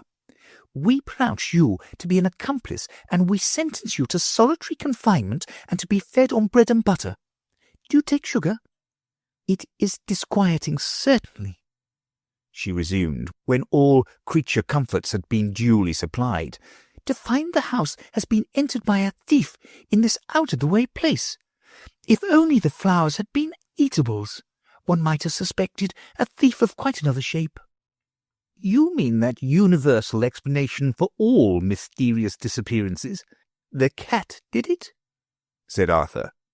"Yes," she replied. "What a convenient thing it would be if all thieves had the same shape. It's so confusing to have some of them quadrupeds and other bipeds." "It had occurred to me," said Arthur, "as a curious problem in teleology. The science of final causes," he added, in answer to an inquiring look from Lady Muriel. "And a final cause is?" "Well, suppose we say the last of a series of connected events, each of the series being the cause of the next, for whose sake the first event takes place." "But the last event is practically an effort of the first, isn't it? And yet you call it a cause of it." Arthur pondered a moment.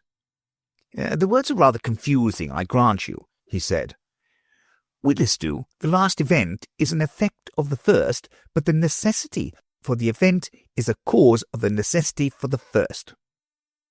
"That seems clear enough," said Lady Muriel. "Now let us have the problem." "It's merely this.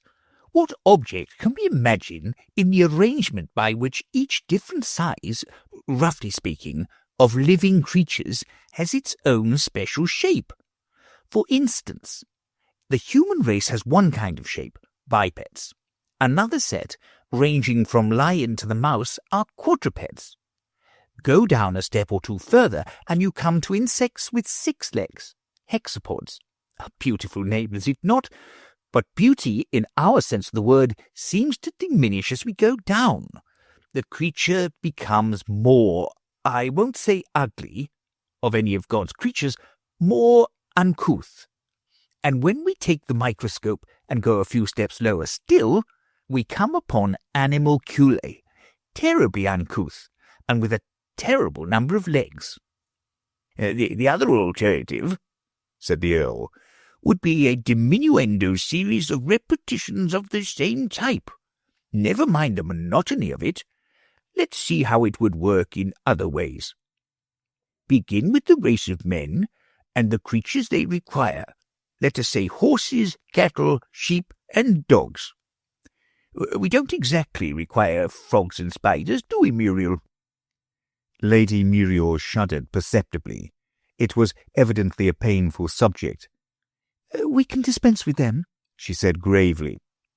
Well, then, we'll have a second race of men half a yard high, who would have one source of exquisite enjoyment not possessed by ordinary men, Arthur interrupted.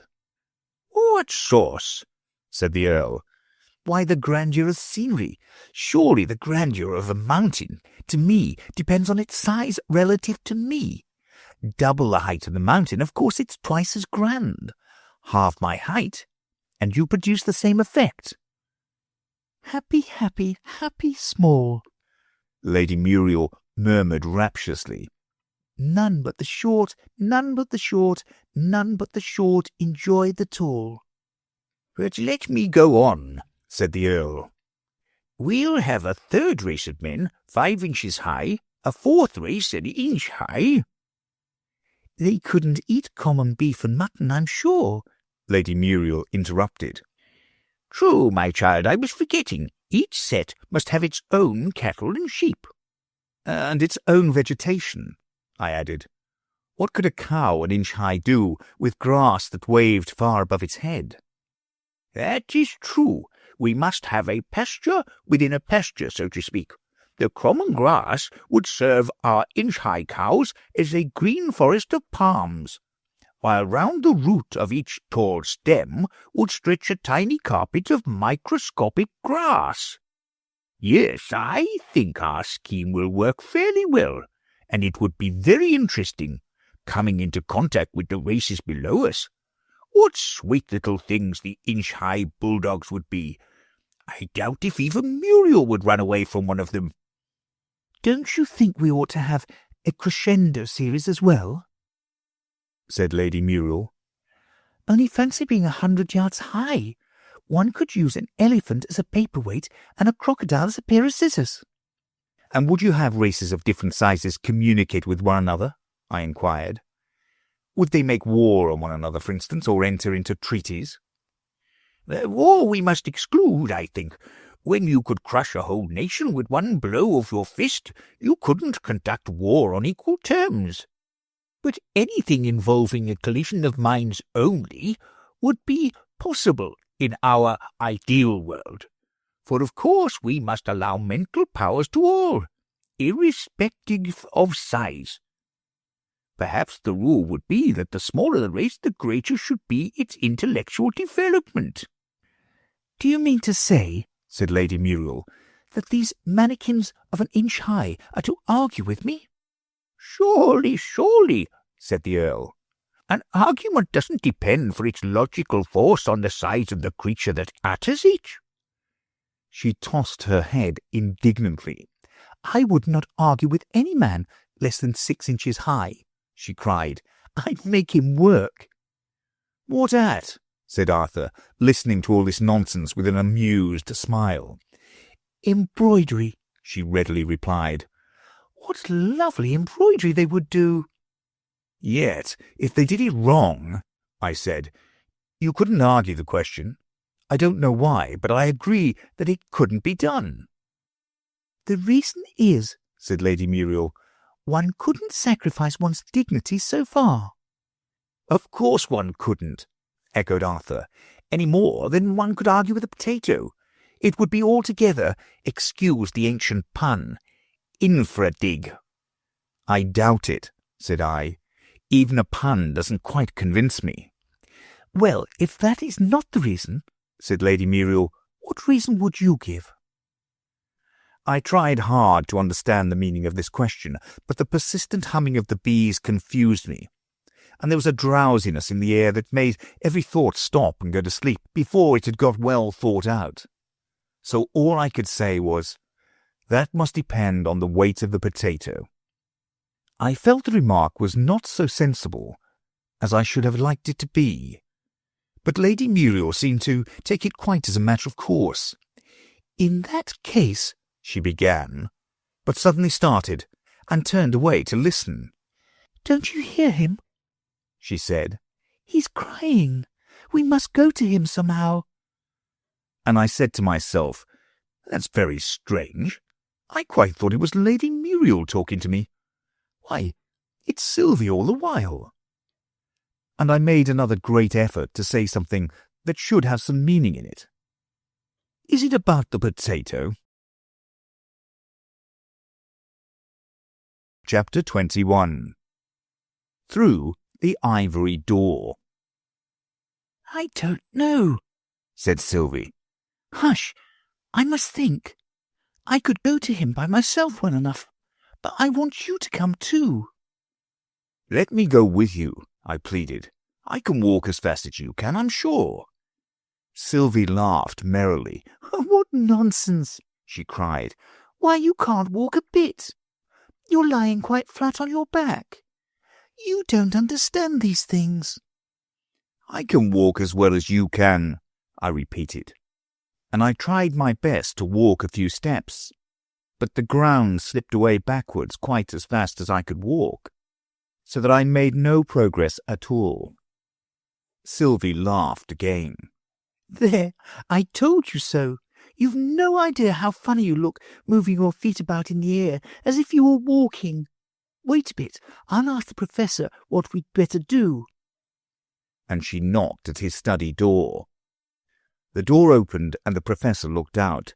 "What's that crying I heard just now?" he asked. "Is it a human animal?" "It's a boy," Sylvie said. "I'm afraid you've been teasing him." "No, indeed I haven't," Sylvie said very earnestly. "I never tease him." "Well, I must ask the other professor about it." He went back into the study, and we heard him whispering, "Small human animal says she hasn't been teasing him. The kind that's called boy." "Ask her which boy," said a new voice. The Professor came out again. "Which boy is it that you haven't been teasing?" Sylvie looked at me with twinkling eyes. "You dear old thing," she exclaimed, standing on tiptoe to kiss him, while he gravely stooped to receive the salute. "How you do puzzle me. Why, there are several boys I haven't been teasing." The Professor returned to his friend, and this time the voice said, "Tell her to bring them here, all of them." "I can't and I won't," Sylvie exclaimed, the moment he reappeared. "It's Bruno that's crying, and he's my brother, and please, we both want to go. He can't walk, you know. He's dreaming, you know." This in a whisper for fear of hurting my feelings. "Do let's go through the ivory door." "I'll ask him," said the Professor, disappearing again. He returned directly. "He says you may follow me and walk on tiptoe." The difficulty with me would have been just then not to walk on tiptoe. It seemed very hard to reach down far enough to just touch the floor as Sylvie led me through the study. The Professor went before us to unlock the ivory door. I had just time to glance at the other Professor, who was sitting reading with his back to us, before the Professor showed us out through the door and locked it behind us. Bruno was standing with his hands over his face, crying bitterly. "What's the matter, darling?" said Sylvie, with her arms round his neck. "Hurted myself welly much," sobbed the poor little fellow. "I'm so sorry, darling. However did you manage to hurt yourself so?" "Course I managed it," said Bruno, laughing through his tears. "Does you think that nobody else but oo can't manage things?" Matters were looking distinctly brighter now Bruno had begun to argue. "Come, let's hear all about it," I said. "My foot took it into its head to slip," Bruno began. "A foot hasn't got a head," Sylvie put in, but all in vain. I slipped it down the bank, and I tripped it over a stone, and the stone hurted my foot, and I trod on a bee, and the bee stinged my finger." Poor Bruno sobbed again. The complete list of woes was too much for his feelings. "And it knew I didn't mean to trod on it," he added as the climax. "That bee should be ashamed of itself," I said severely, and Sylvie hugged and kissed the wounded hero till all tears were dried. "My finger's quite unstung now," said Bruno. "Why does there be stones, Mr. Sir? Does you know?" "They're good for something," I said, "even if we don't know what. What's the good of dandelions now?" "Dindledums," said Bruno. "Oh, they're ever so pretty. And stones aren't pretty one bit. Would you like some dindledums, Mr. Sir?" "Bruno," Sylvie murmured reproachfully. "you mustn't say Mr. and Sir both at once. Remember what I told you. You told me I was to say Mr. when I spoke about him, and I were to say Sir when I spoke to him." "Well, you're not doing both, you know." "Ah, but I is doing both, Miss Particular," Bruno exclaimed triumphantly. "I wished to speak about the gemplin, and I wished it to speak to the gemplin. So, of course, I said Mr. Sir." "That's all right, Bruno," I said. "Course it's all right," said Bruno. "Sylvie just knows nothing at all." "There never was an impertinenter boy," said Sylvie, frowning till her bright eyes were nearly invisible. "And there never was an ignoranter girl," retorted Bruno. "Come along and pick some dindledums. That's all she's fit for," he added in a very loud whisper to me. "But why do you say dindledums, Bruno? Dandelions is the right word." "It's because he jumps about so," Sylvie said, laughing. "Yes, that's it," Bruno assented. "Sylvie tells me the words, and then when I jump about, they get shooken up in my head till they're all froth." I expressed myself as perfectly satisfied with this explanation. "But aren't you going to pick me any dindledums after all?" "Course we will," cried Bruno. "Come along, Sylvie." And the happy children raced away, bounding over the turf with the fleetness and grace of young antelopes. "Then you didn't find your way back to Outland?" I said to the Professor. "Oh, yes, I did," he replied. "We never got to Queer Street, but I found another way. I've been backwards and forwards several times since then. I had to be present at the election, you know, as the author of the new Money Act. The Emperor was so kind as to wish that I should have the credit of it. Let come what come may. I remember the very words of the imperial speech. If it should turn out that the warden is alive, you will bear witness that the change in the coinage is the professor's doing, not mine. I never was so glorified in my life before." Tears trickled down his cheeks at the recollection, which apparently was not wholly a pleasant one. "Is the warden supposed to be dead?" "Well, it's supposed so. But mind you, I don't believe it. The evidence is very weak. Mere hearsay. A wandering jester with a dancing bear. They found their way into the palace one day, has been telling people he comes from Fairyland and that the warden died there. I wanted the vice-warden to question him, but most unluckily he and my lady were always out walking when the jester came round. Yes, the warden's supposed to be dead." And more tears trickled down the old man's cheeks. "But what is the new Money Act?" The Professor brightened up again. "The Emperor started the thing," he said. "He wanted to make everybody in Outland twice as rich as he was before, just to make the new government popular. Only there wasn't nearly enough money in the treasury to do it. So I suggested that he might do it by doubling the value of every coin and banknote in Outland. It's the simplest thing possible. I wonder nobody ever thought of it before, and you never saw such universal joy. The shops are full from morning to night. Everybody's buying everything." "And how was the glorifying done?" A sudden gloom overcast the Professor's jolly face. "They did it as I went home after the election," he mournfully replied. "It was kindly meant, but I didn't like it. They waved flags all round me till I was nearly blind, and they rang bells till I was nearly deaf. And they strewed the roads so thick with flowers that I lost my way." And the poor old man sighed deeply. "How far is it to Outland?" I asked, to change the subject. "About 5 days' march, but one must go back occasionally. You see, as court professor, I have to be always in attendance on Prince Uggug.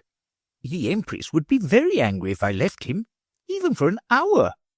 "But surely every time you come here you're absent 10 days at least." "Oh, more than that," the Professor exclaimed.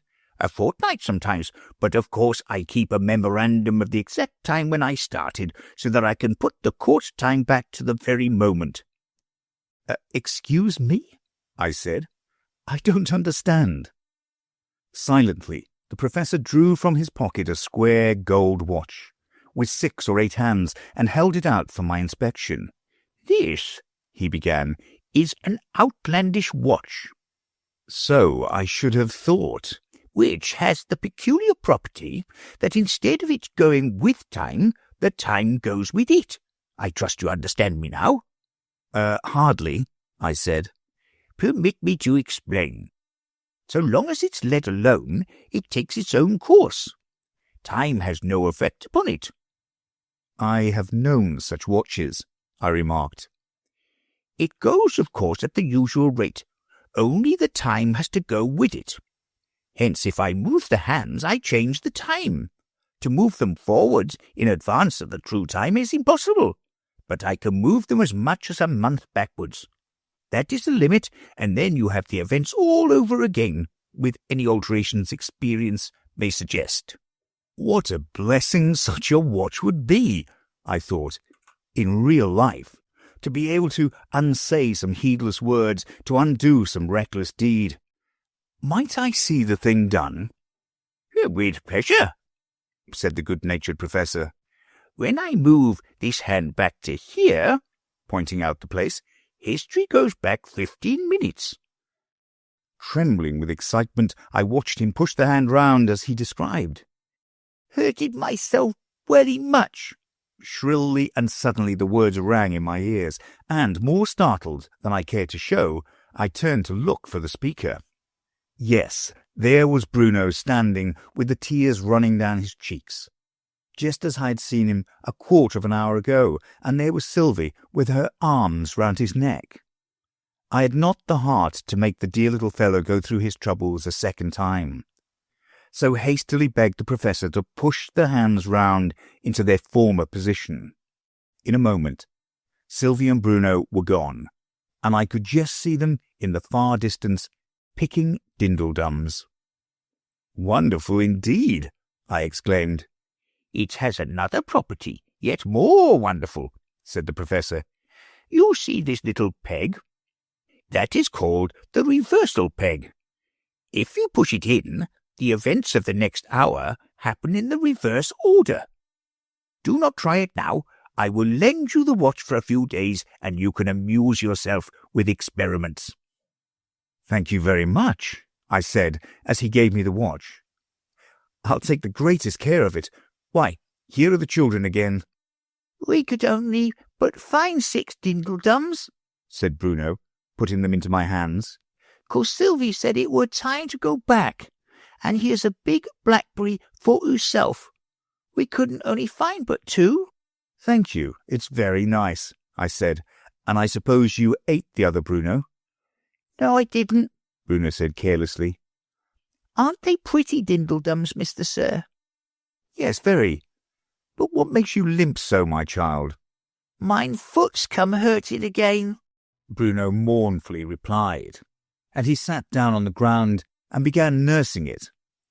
The Professor held his head between his hands, an attitude that I knew indicated distraction of mind. "Better rest a minute," he said. "It may be better then, or it may be worse. If only I had some of my medicines here. I'm court physician, you know," he added, aside to me. "Shall I go and get you some blackberries, darling?" Sylvie whispered, with her arms round his neck, and she kissed away a tear that was trickling down his cheek. Bruno brightened up in a moment.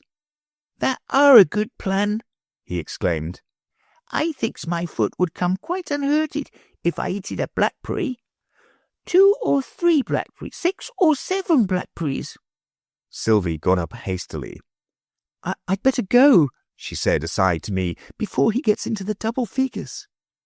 "Let me come and help you," I said. "I can reach higher up than you can." "Yes, please," said Sylvie, putting her hand into mine, and we walked off together. "Bruno loves blackberries," she said, as we paced slowly along by a tall hedge. "That looked a promising place for them, and it was so sweet of him to make me eat the only one." "Oh, it was you that ate it then?" Bruno didn't seem to like to tell me about it. "No, I saw that," said Sylvie. "He's always afraid of being praised. But he made me eat it, really. I would much rather he— Oh, what's that?" And she clung to my hand, half frightened, as we came in sight of a hare, lying on its side, with legs stretched out just in the entrance to the wood. "It's a hare, my child. Perhaps it's asleep." "No, it isn't asleep," Sylvie said, timidly going nearer to look at it. "Its eyes are open. Is it? Her voice dropped to an awe-struck whisper. "Is it dead, do you think?" "Yes, it's quite dead," I said, after stooping to examine it. "Poor thing. I think it's been hunted to death. I know the harriers were out yesterday, but they haven't touched it. Perhaps they caught sight of another and left it to die of fright and exhaustion." "Hunted to death," Sylvie repeated to herself, very slowly and sadly. "I thought hunting was a thing they played like a game. Bruno and I hunt snails, but we never hurt them when we catch them." "Sweet angel," I thought, "how am I to get the idea of sport into your innocent mind?" And as we stood, hand in hand, looking down at the dead hare, I tried to put the thing into such words as she could understand. "You know what fierce wild beasts lions and tigers are?" Sylvie nodded. "Well, in some countries men have to kill them to save their own lives, you know." "Yes," said Sylvie. "If one tried to kill me, Bruno would kill it if he could." "Well, and so the men, the hunters, get to enjoy it, you know. The running and the fighting and the shouting and the danger." "Yes," said Sylvie. "Bruno likes danger." "Well, but in this country there aren't any lions and tigers loose, so they hunt other creatures, you see." I hoped, but in vain, that this would satisfy her, and that she would ask no more questions. "They hunt foxes," Sylvie said thoughtfully. "And I think they kill them too. Foxes are very fierce. I dare say men don't love them. Are hares fierce?" "No," I said. "A hare is a sweet, gentle, timid animal, almost as gentle as a lamb." "But if men loves hares, why—" Her voice quivered, and her sweet eyes were brimming over with tears. "I'm afraid they don't love them, dear child." "All children love them," Sylvie said. "All ladies love them." "I'm afraid even ladies go to hunt them sometimes." Sylvie shuddered. "Oh no, not ladies," she earnestly pleaded. "Not Lady Muriel." "No, she never does, I'm sure. But this is too sad a sight for you, dear. Let's try and find some—" But Sylvie was not satisfied yet. In a hushed, solemn tone, with bowed head and clasped hands, she put her final question. "Does God love hares?" "Yes," I said. "I'm sure he does. He loves every living thing, even sinful men. How much more the animals that cannot sin?" "I don't know what sin means," said Sylvie, and I didn't try to explain it. "Come, my child," I said, trying to lead her away. "Wish goodbye to the poor hare and come and look for blackberries." "Goodbye, poor hare," Sylvie obediently repeated, looking over her shoulder at it as we turned away. And then, all in a moment, her self-command gave way. Pulling her hand out of mine, she ran back to where the dead hare was lying and flung herself down at its side in such an agony of grief as I could hardly have believed possible in so young a child. "Oh, my darling, she moaned over and over again. "And God meant your life to be so beautiful." Sometimes, but always keeping her face hidden on the ground, she would reach out one little hand to stroke the poor dead thing, and then once more bury her face in her hands and sob as if her heart would break. I was afraid she would really make herself ill. Still, I thought it best to let her weep away the first sharp agony of grief, and after a few minutes the sobbing gradually ceased, and Sylvie rose to her feet and looked calmly at me, though tears were still streaming down her cheeks. I did not dare to speak again just yet, but simply held out my hand to her that we might quit the melancholy spot. "Yes, I'll come now," she said. Very reverently she kneeled down and kissed the dead hare, then rose and gave me her hand, and we moved on in silence. A child's sorrow is violent but short, and it was almost in her usual voice that she said after a minute, "Oh, stop! Here are some lovely blackberries." We filled our hands with fruit and returned in all haste to where the Professor and Bruno were seated on a bank, awaiting our return. Just before we came within hearing distance, Sylvie checked me. "Please don't tell Bruno about the hare," she said.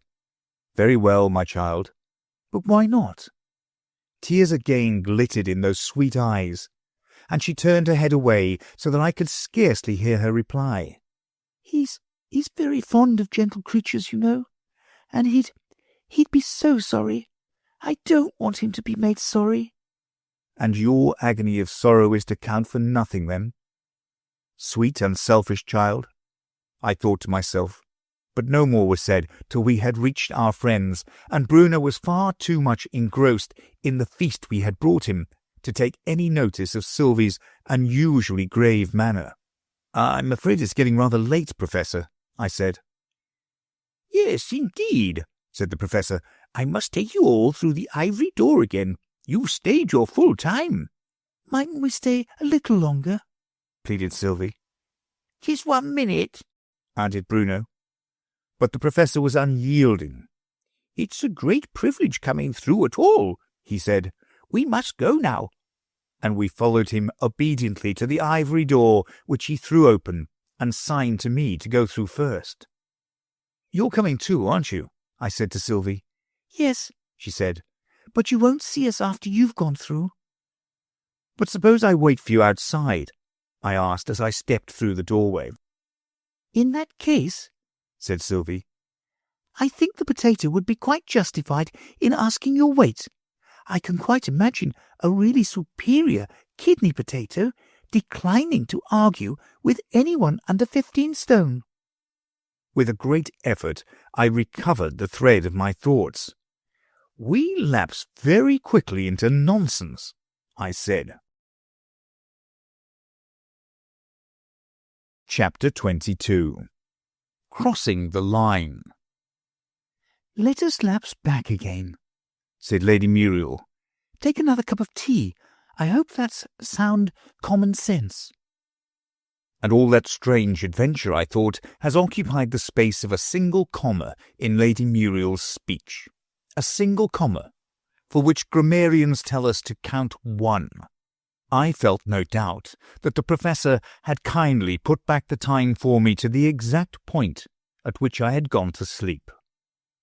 When a few minutes afterwards we left the house, Arthur's first remark was certainly a strange one.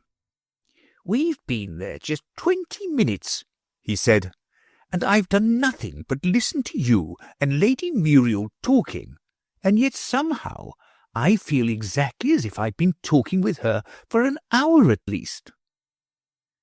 And so he had been, I felt no doubt. Only, as the time had been put back to the beginning of the tete-a-tete he referred to, the whole of it had passed into oblivion, if not into nothingness. But I valued my own reputation for sanity too highly to venture on explaining to him what had happened. For some cause which I could not at the moment divine, Arthur was unusually grave and silent during our walk home. It could not be connected with Eric Lindon, I thought, as he had for some days been away in London, so that, having Lady Muriel almost all to himself, for I was only too glad to hear these two conversing, to have any wish to intrude any remarks of my own, he ought, theoretically, to have been specially radiant and contented with life. Can he have heard any bad news?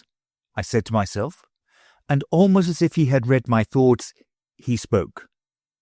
"He will be here by the last train," he said, in the tone of one who is continuing a conversation rather than beginning one. "Captain Lindon, do you mean?" "Yes, Captain Lindon," said Arthur. "I said he, because I fancied we were talking about him. The Earl told me he comes tonight, though tomorrow is the day when he will know about the commission that he's hoping for. I wonder he doesn't stay another day to hear the result, if he's really so anxious about it as the Earl believes he is." "He can have a telegram sent after him," I said, "but it's not very soldier-like, running away from possible bad news." "He's a very good fellow," said Arthur, "but I confess it would be good news for me if he got his commission and his marching orders all at once. I wish him all happiness, with one exception. Good night." We had reached home by this time. "I'm not good company tonight. Better be alone." It was much the same the next day. Arthur declared he wasn't fit for society, and I had to set forth alone for an afternoon stroll. I took the road to the station, and at the point where the road from the hall joined it, I paused, seeing my friends in the distance, seemingly bound for the same goal.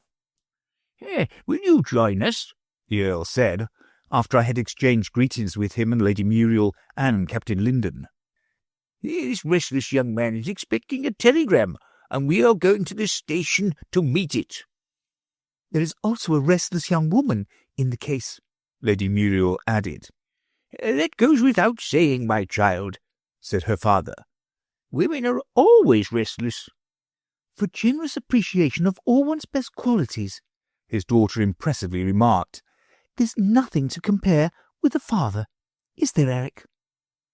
"Cousins are not in it," said Eric, and then somehow the conversation lapsed into two duologues, the younger folk taking the lead and the two old men following with less eager steps. "And when are we to see your little friends again?" said the Earl. "They are singularly attractive children." "I shall be delighted to bring them when I can," I said, "but I don't know myself when I am likely to see them again." "I'm not going to question you," said the Earl, "but there's no harm in mentioning that Muriel is simply tormented with curiosity. We know most of the people about here, and she has been vainly trying to guess what house they can possibly be staying at." "Some day I may be able to enlighten her, but just at present—" "Thanks. She must bear it as best she can. I tell her it's a grand opportunity for practicing patience, but she hardly sees it from that point of view. Why, there are the children." So indeed they were, waiting for us apparently at a stile, which they could not have climbed over more than a few moments, as Lady Muriel and her cousin had passed it without seeing them. On catching sight of us, Bruno ran to meet us and to exhibit to us with much pride the handle of a clasp knife, the blade having been broken off, which he had picked up in the road. "And what shall you use it for, Bruno?" I said. "Don't know," Bruno carelessly replied. "Must think." "A child's first view of life," the Earl remarked, with that sweet sad smile of his, "is that it is a period to be spent in accumulating portable property. That view gets modified as the years glide away." And he held out his hand to Sylvie, who had placed herself by me, looking a little shy of him. But the gentle old man was not one with whom any child, human or fairy, could be shy for long, and she had very soon deserted my hand for his. Bruno alone remained faithful to his first friend.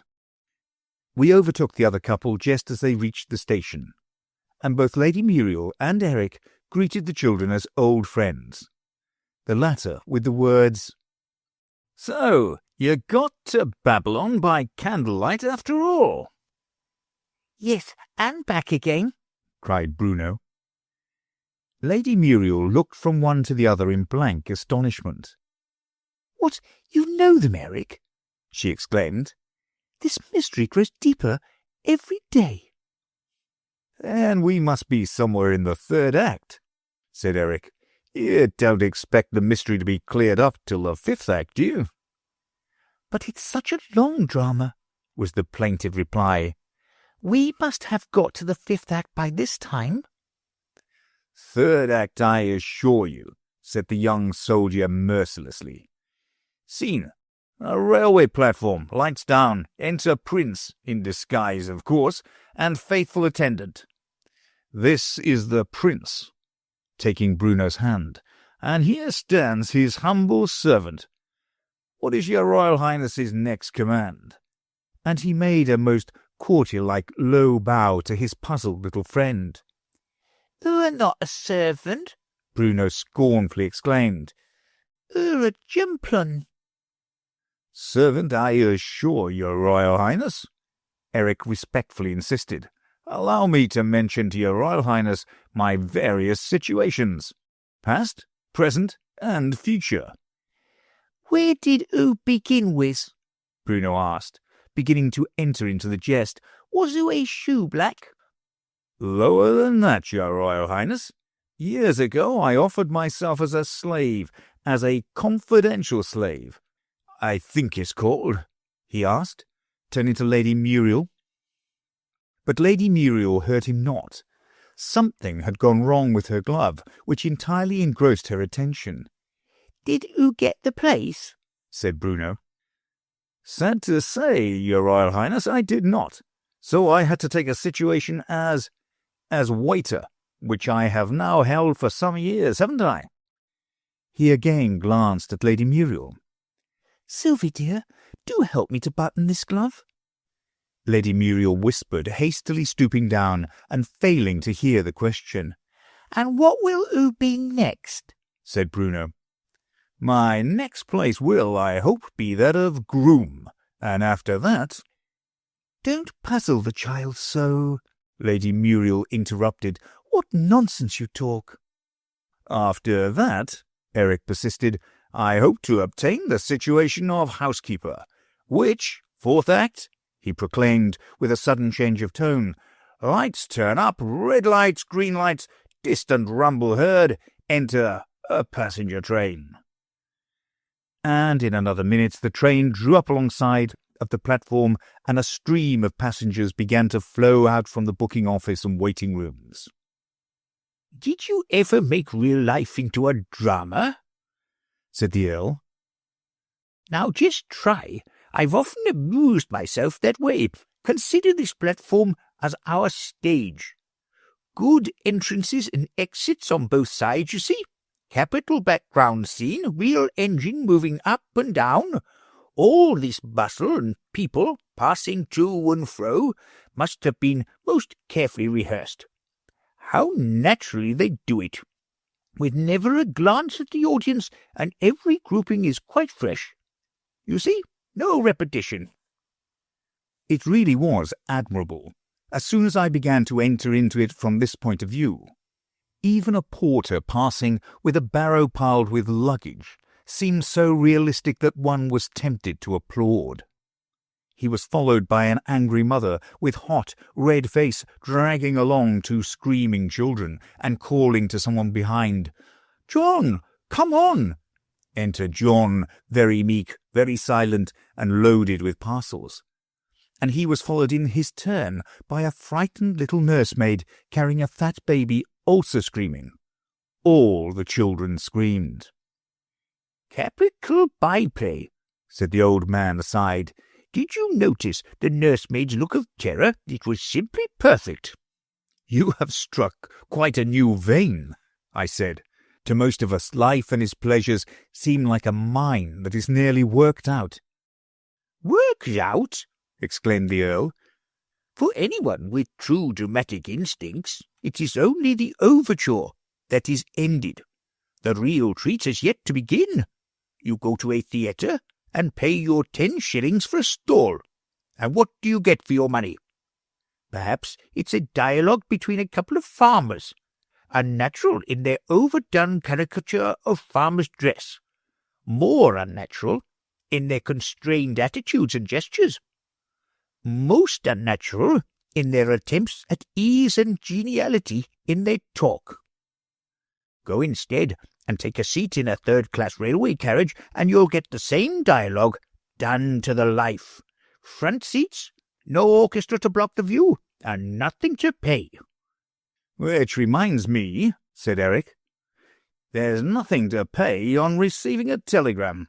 Shall we inquire for one? And he and Lady Muriel strolled off in the direction of the telegraph office. I wonder if Shakespeare had that thought in his mind, I said, when he wrote All the World's a Stage. The old man sighed. And so it is, he said. Look at it as you will, life is indeed a drama with but few encores and no bouquets, he added dreamily. We spend one half of it in regretting the things we did, in the other half. And the secret of enjoying it, he continued, resuming his cheerful tone, is intensity. But not in the modern aesthetic sense, I presume, like the young lady in Punch, who begins a conversation with, "Are you intense?" By no means, replied the Earl. What I mean is intensity of thought, a concentrated attention. We lose half the pleasure we might have in life by not really attending. Take any instance you like. It doesn't matter how trivial the pleasure may be. The principle is the same. Suppose A and B are reading the same second-rate circulating library novel. A never troubles himself to master the relationships of the characters on which perhaps all the interest of the story depends. He skips over all the descriptions of scenery and every passage that looks rather dull. He doesn't half attend to the passages he does read. He goes on reading merely from want of resolution to find another occupation. For hours after he ought to have put the book aside, and reaches the finis in a state of utter weariness and depression. B puts his whole soul into the thing, on the principle that whatever is worth doing well. He masters the genealogies, he calls up pictures before his mind's eye as he reads about the scenery. Best of all, he resolutely shuts the book at the end of some chapter, while his interest is yet at its keenest, and turns to other subjects, so that when next he allows himself an hour at it, it is like a hungry man sitting down to dinner, and when the book is finished, he returns to the work of his daily life like a giant refreshed. But suppose the book were really rubbish, nothing to repay attention. Well, suppose it, said the Earl. My theory meets that case, I assure you. A never finds out that it is rubbish, but maunders on to the end, trying to believe he's enjoying himself. B quietly shuts the book when he's read a dozen pages, walks off to the library and changes it for a better. I have yet another theory for adding to the enjoyment of life. That is, if I have not exhausted your patience. I'm afraid you find me a very garrulous old man. No, indeed, I exclaimed earnestly, and indeed I felt as if one could not easily tire of the sweet sadness of that gentle voice. It is that we should learn to take our pleasures quickly and our pains slowly. But why? I should have put it the other way myself. By taking artificial pain, which can be as trivial as you please, slowly, the result is that when real pain comes, however severe, all you need do is to let it go at its ordinary pace, and it's over in a moment. Very true, I said. But how about the pleasure? Why, by taking it quick, you can get so much more into life. It takes you 3 hours and a half to hear and enjoy an opera. Suppose I can take it in and enjoy it in half an hour. Why, I can enjoy 7 operas while you are listening to one. Always supposing you have an orchestra capable of playing them, I said, and that orchestra has yet to be found. The old man smiled. I have heard an air played, he said, and by no means a short one, played right through, variations and all, in 3 seconds. When and how? I asked eagerly, with a half notion that I was dreaming again. It was done by a little musical box, he quietly replied. After it had been wound up, the regulator or something broke, and it ran down, as I said, in about 3 seconds. But it must have played all the notes, you know. Did you enjoy it? I asked, with all the severity of a cross-examining barrister.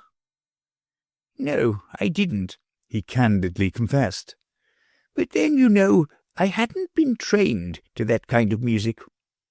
I should much like to try your plan, I said, and as Sylvie and Bruno happened to run up to us at that moment, I left them to keep the Earl company and strolled along the platform, making each person an event play its part in an extempore drama for my especial benefit. "What, is the Earl tired of you already?"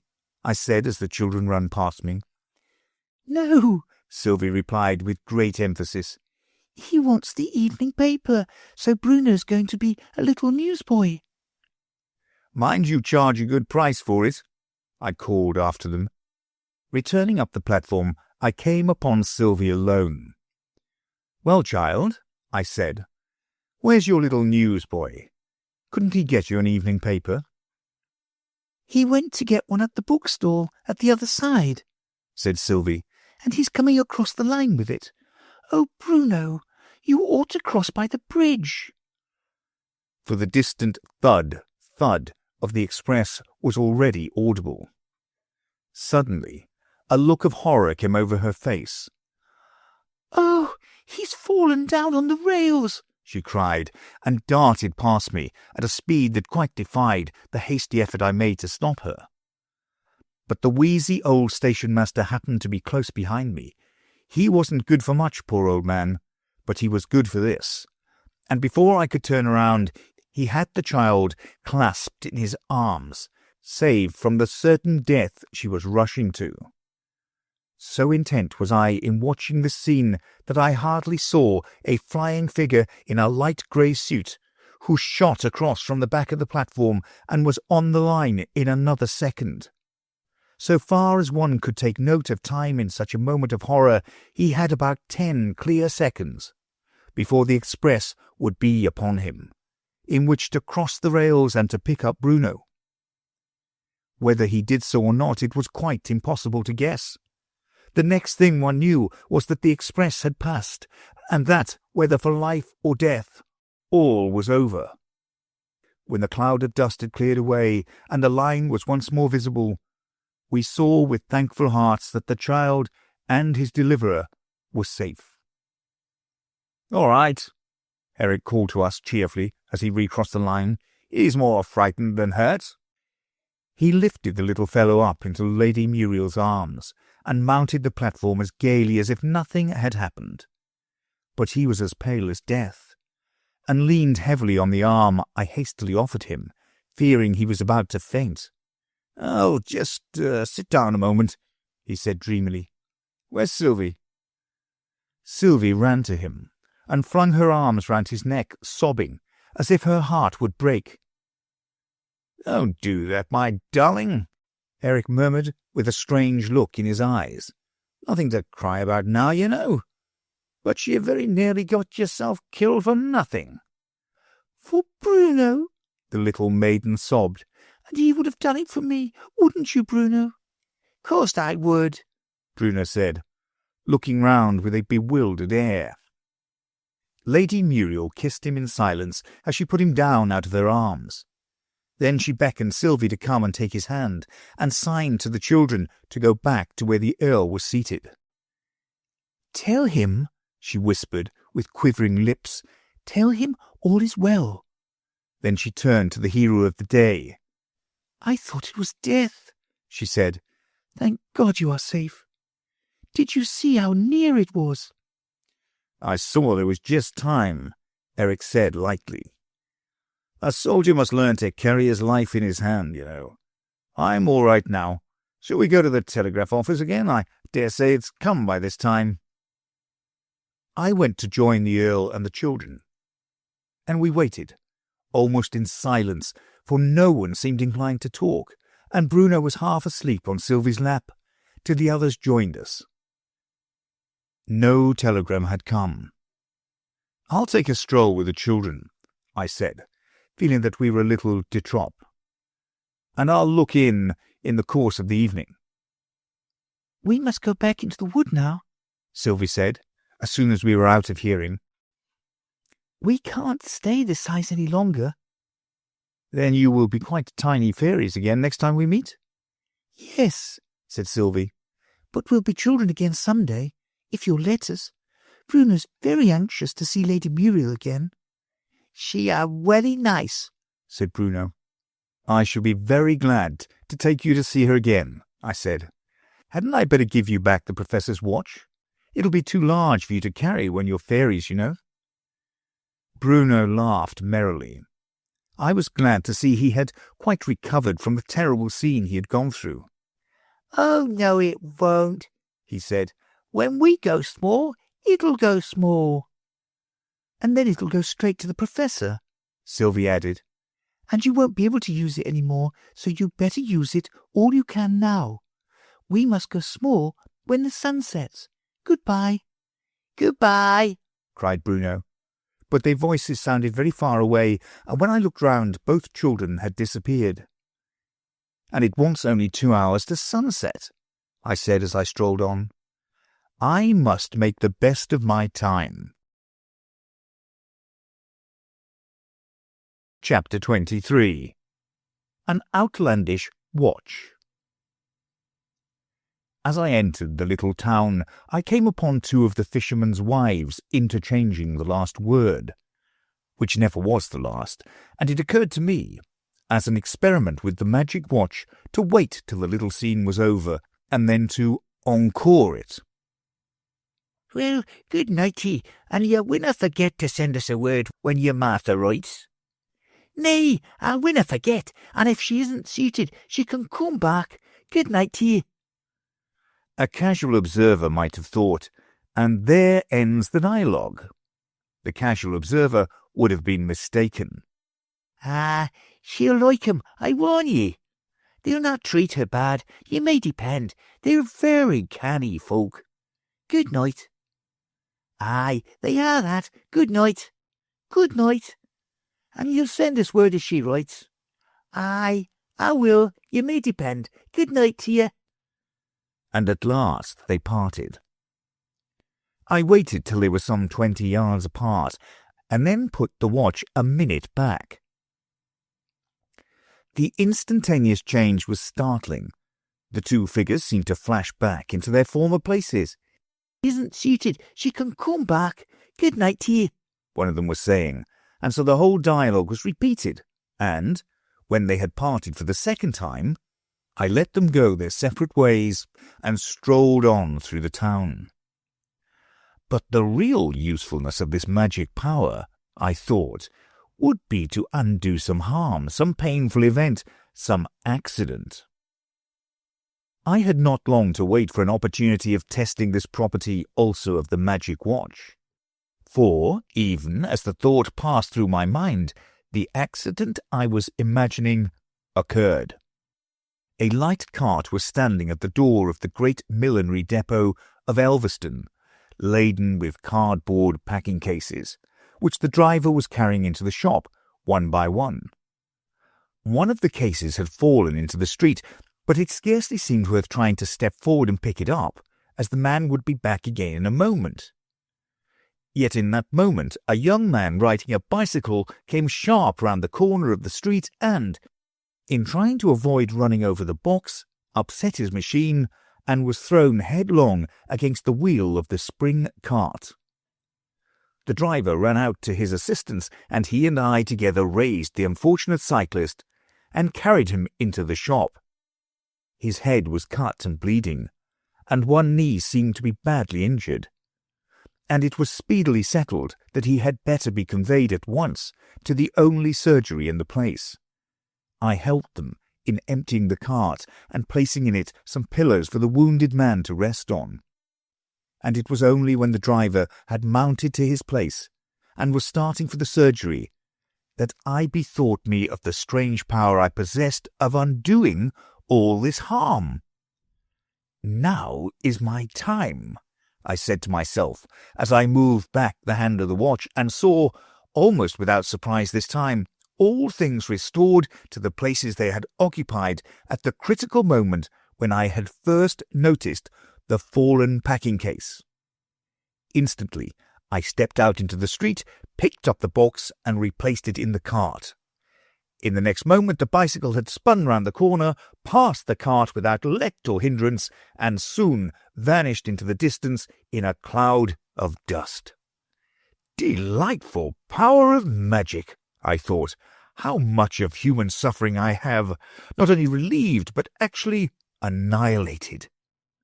And in a glow of conscious virtue, I stood watching the unloading of the cart, still holding the magic watch open in my hand, as I was curious to see what would happen when we again reached the exact time at which I had put back the hand. The result was one that, if only I had considered the thing carefully, I might have foreseen. As the hand of the watch touched the mark, the spring cart, which had driven off and was by this time halfway down the street, was back again at the door and in the act of starting, while, oh woe for the golden dream of worldwide benevolence that had dazzled my dreaming fantasy, the wounded youth was once more reclining on the heap of pillows, his pale face set rigidly in the hard lines that told of pain resolutely endured. "Oh, mocking magic watch," I said to myself as I passed out of the little town and took the seaward road that led to my lodgings. "The good I fancied I could do is vanishing like a dream. The evil of this troublesome world is the only abiding reality. And now I must record an experience so strange that I think it only fair, before beginning to relate it, to release my much-endured reader from any obligation he may feel to believe this part of my story. I would not have believed it, I freely confess, if I had not seen it with my own eyes. Then why should I expect it of my reader who, quite possibly, has never seen anything of the sort?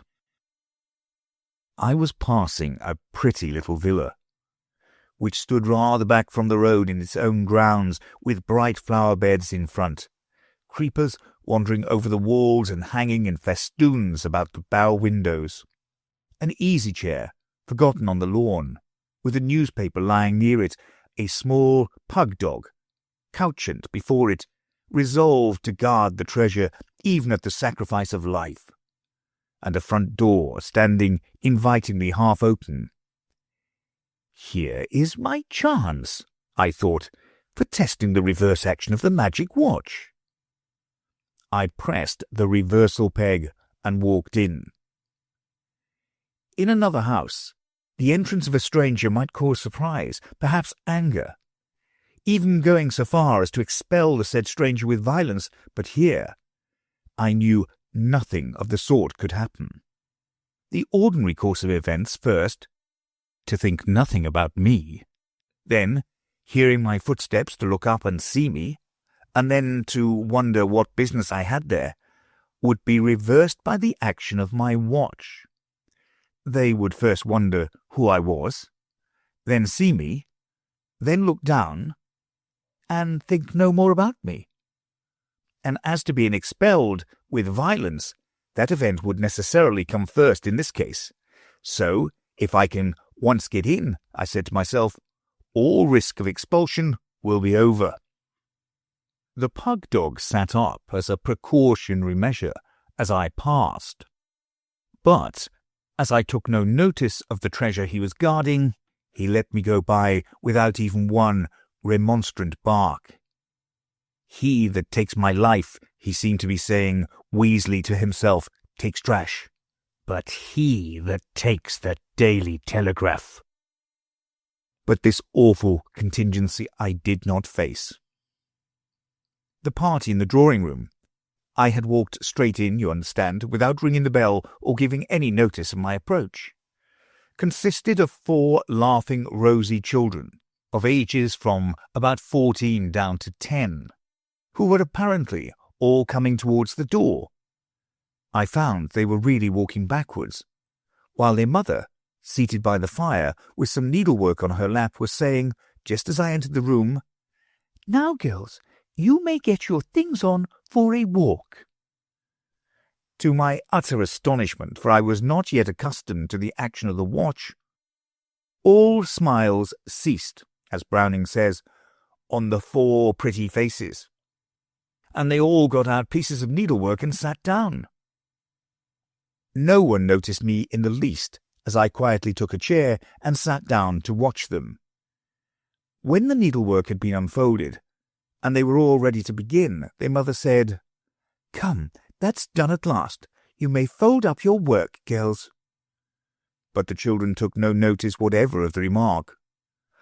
On the contrary, they set to work at once sewing, if that is the proper word to describe an operation such as I have never before witnessed.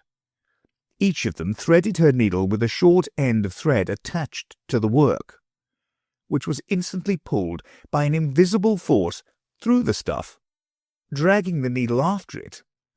The nimble fingers of the little seamstress caught it at the other side, but only to lose it again the next moment.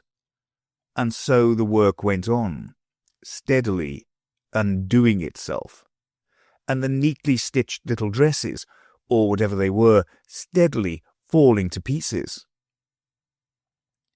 Now and then one of the children would pause, as the recovered thread became inconveniently long, wind it on a bobbin and start again with another short end. At last all the work was picked to pieces and put away, and the lady led the way into the next room, walking backwards, and making the insane remark, "Not yet, dear, we must get the sewing done first."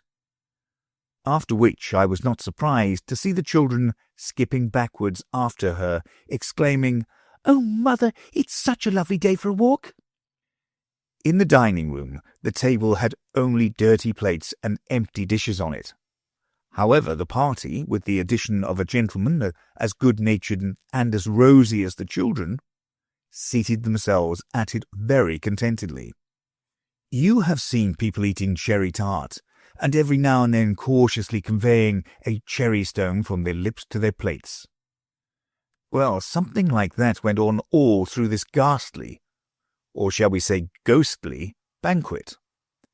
An empty fork is raised to the lips. There it receives a neatly cut piece of mutton, and swiftly conveys it to the plate, where it instantly attaches itself to the mutton already there. Soon, one of the plates furnished with a complete slice of mutton and 2 potatoes was handed up to the presiding gentleman, who quietly replaced the slice on the joint and the potatoes in the dish. Their conversation was, if possible, more bewildering than their mode of dining. It began by the youngest girl suddenly, and without provocation, addressing her elder sister. "Oh, you wicked storyteller," she said. I expected a sharp reply from the sister, but instead of this, she turned laughingly to her father and said in a very loud stage whisper, "To be a bride." The father, in order to do his part in a conversation that seemed only fit for lunatics, replied, Whisper it to me, dear." But she didn't whisper. These children never did anything they were told. She said quite loud, "Of course not. Everybody knows what Dotty wants."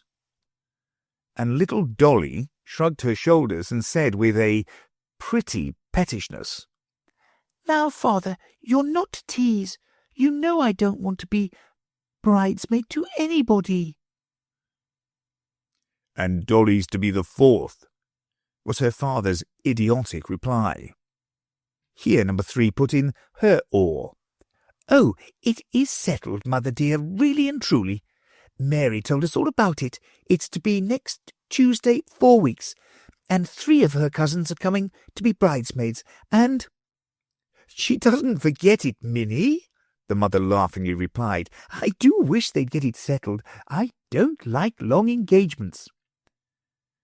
And Minnie wound up the conversation, if so chaotic a series of remarks deserves the name, with, "Only think, we passed the Cedars this morning, just exactly as Mary Devenant was standing at the gate, wishing good-bye to Mr. I forgot his name. Of course, we looked the other way." By this time I was so hopelessly confused that I gave up listening and followed the dinner down into the kitchen.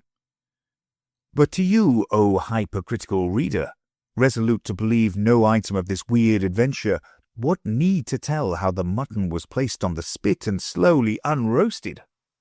How the potatoes were wrapped in their skins and handed over to the gardener to be buried? How, when the mutton had at length attained to rawness, the fire, which had gradually changed from red heat to a mere blaze, died down so suddenly that the cook had only just time to catch its last flicker on the end of a match? Or how the maid, having taken the mutton off the spit, carried it, backwards of course, out of the house to meet the butcher, who was coming also backwards down the road. The longer I thought over this strange adventure, the more hopelessly tangled the mystery became. And it was a real relief to meet Arthur in the road and get him to go with me up to the hall to learn what news the telegraph had brought. I told him as we went what had happened at the station, but as to my further adventures I thought it best for the present to say nothing. The Earl was sitting alone when we entered. "I am glad you are coming to keep me company," he said. "Muriel is gone to bed. The excitement of that terrible scene was too much for her, and Eric has gone to the hotel to pack his things to start for London by the early train." "Then the telegram has come?" I said. "Did you not hear? Oh, I had forgotten. It came in after you left the station. Yes, it's all right. Eric has got his commission, and now that he has arranged matters with Muriel, he has business in town that must be seen to at once." "What arrangements do you mean?" I asked with a sinking heart, as the thought of Arthur's crushing hopes came to my mind. "Do you mean they are engaged?" "They have been engaged, in a sense, for 2 years," the old man gently replied. "That is, he has had my promise to consent to it as soon as he could secure a permanent and settled line in life. I could never be happy with my child married to a man without an object to live for, without even an object to die for." "I hope they will be happy," a strange voice said. The speaker was evidently in the room, but I had not heard the door open, and I looked round in some astonishment. The Earl seemed to share my surprise. "Who spoke?" he exclaimed.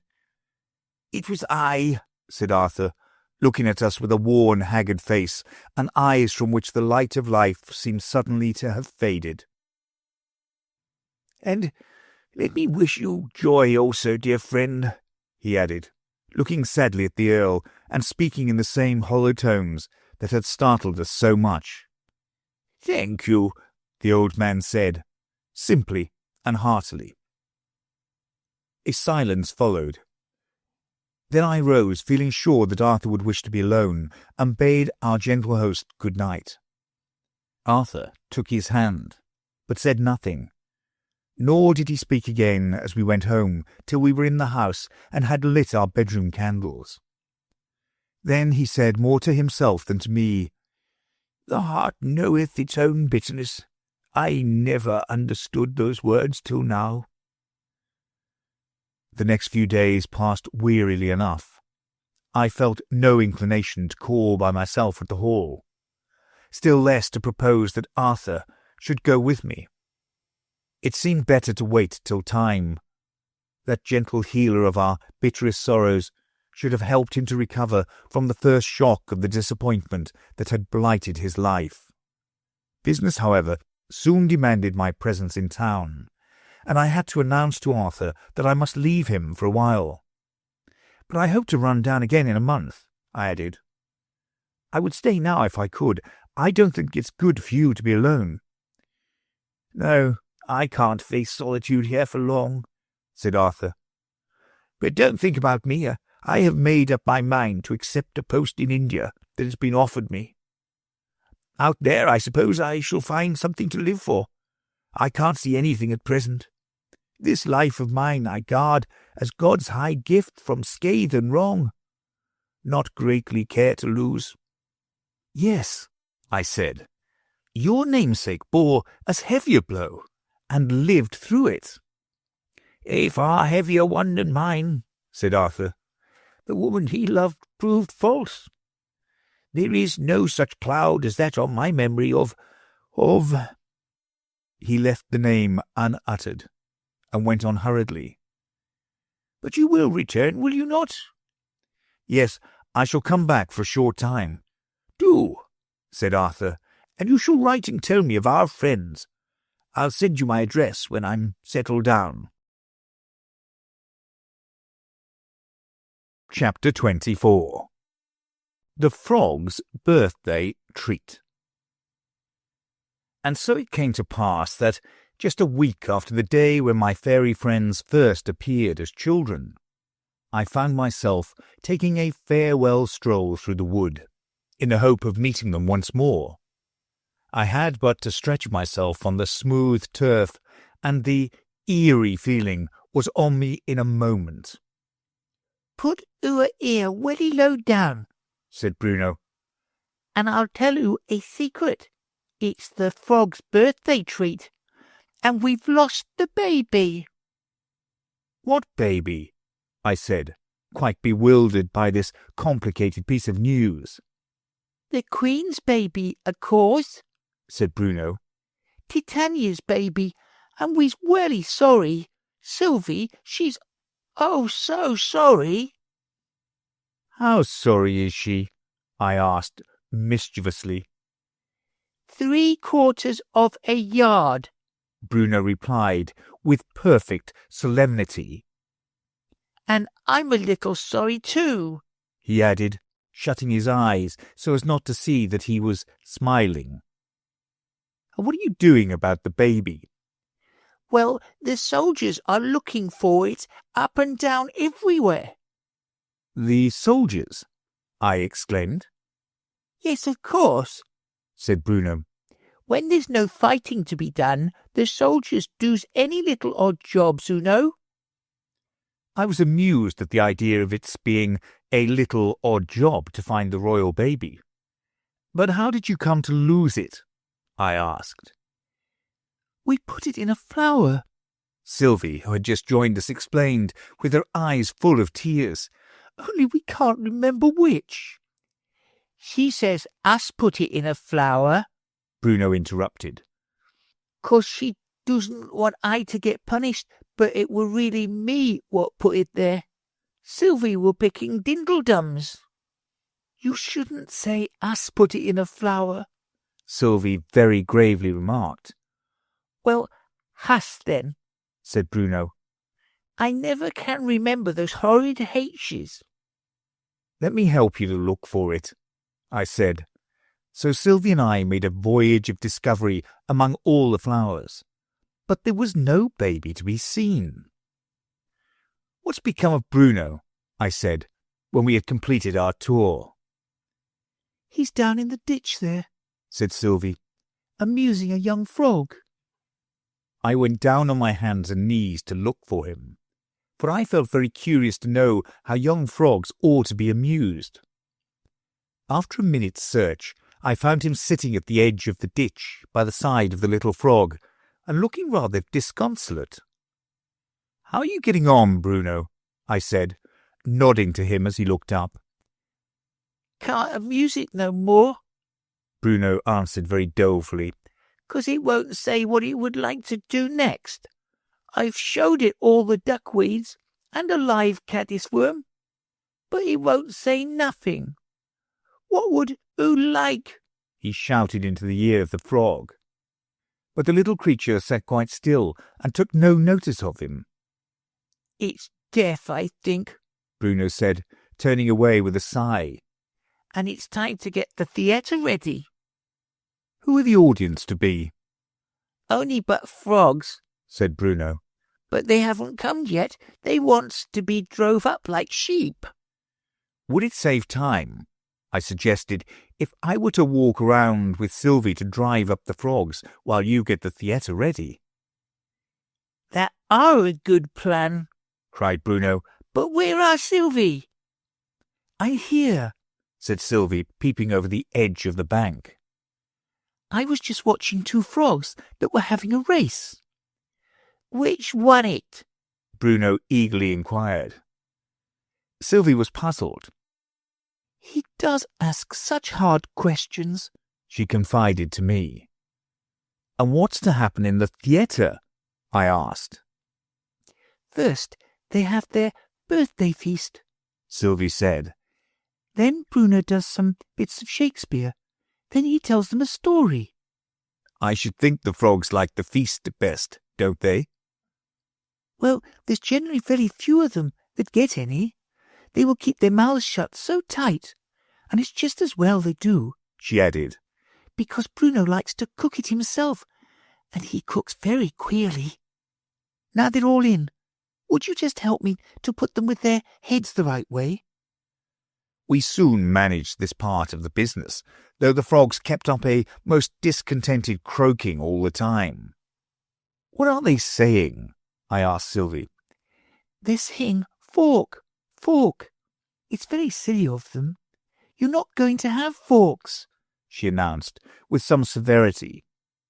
"Those that want any feast have just got to open their mouths, and Bruno will put some of it in." At this moment Bruno appeared, wearing a little white apron to show that he was a cook, and carrying a tureen full of a very queer-looking soup. I watched very carefully as he moved about among the frogs, but I could not see that any of them opened their mouths to be fed, except one very young one, and I'm nearly sure it did it accidentally in yawning. However, Bruno instantly put a large spoonful of soup into its mouth, and the poor little thing coughed violently for some time. So Sylvie and I had to share the soup between us, and pretend to enjoy it, for it certainly was very queerly cooked. I only ventured to take one spoonful of it. Sylvie's summer soup, Bruno said it was, and most candidly confessed that it was not at all nice, and I could not feel surprised that so many of the guests had kept their mouths shut up tight. "What's the soup made of, Bruno?" said Sylvie, who had put a spoonful of it to her lips and was making a wry face over it. And Bruno's answer was anything but encouraging. "Bits of things." The entertainment was to conclude with bits of Shakespeare, as Sylvie expressed it, which were all to be done by Bruno, Sylvie being fully engaged in making the frogs keep their heads towards the stage, after which Bruno was to appear in his real character and tell them a story of his own invention. "Will the story have a moral to it?" I asked Sylvie, while Bruno was away behind the hedge, dressing for the first bit. "I think so," Sylvie replied doubtfully. "There generally is a moral, only he puts it in too soon." "And will he say all the bits of Shakespeare?" "No, he'll only act them," said Sylvie. "He knows hardly any of the words. When I see what he's dressed like, I have to tell the frogs what character it is." They're always in such a hurry to guess. Don't you hear them all saying, "What? What?" And so indeed they were. It had only sounded like croaking till Sylvie explained it, but I could now make out the "What? What?" quite distinctly. But why do they try to guess it before they see it? "I don't know," Sylvie said. "but they always do. Sometimes they begin guessing weeks and weeks before the day." So now, when you hear the frogs croaking in a particularly melancholy way, you may be sure they're trying to guess Bruno's next Shakespeare bit. Isn't that interesting? However, the chorus of guessing was cut short by Bruno, who suddenly rushed on from behind the scenes and took a flying leap down among the frogs to rearrange them. For the oldest and fattest frog, who had never been properly arranged so that he could see the stage, and so had no idea what was going on, was getting restless, and had upset several of the frogs and turned others round with their heads the wrong way. And it was no good at all, Bruno said, to do a bit of Shakespeare when there was nobody to look at it. You see, he didn't count me as anybody. So he set to work with a stick, stirring them up, very much as you would stir up tea in a cup, till most of them had at least one great stupid eye gazing at the stage. "Who must come and sit among them, Sylvie?" he said in despair.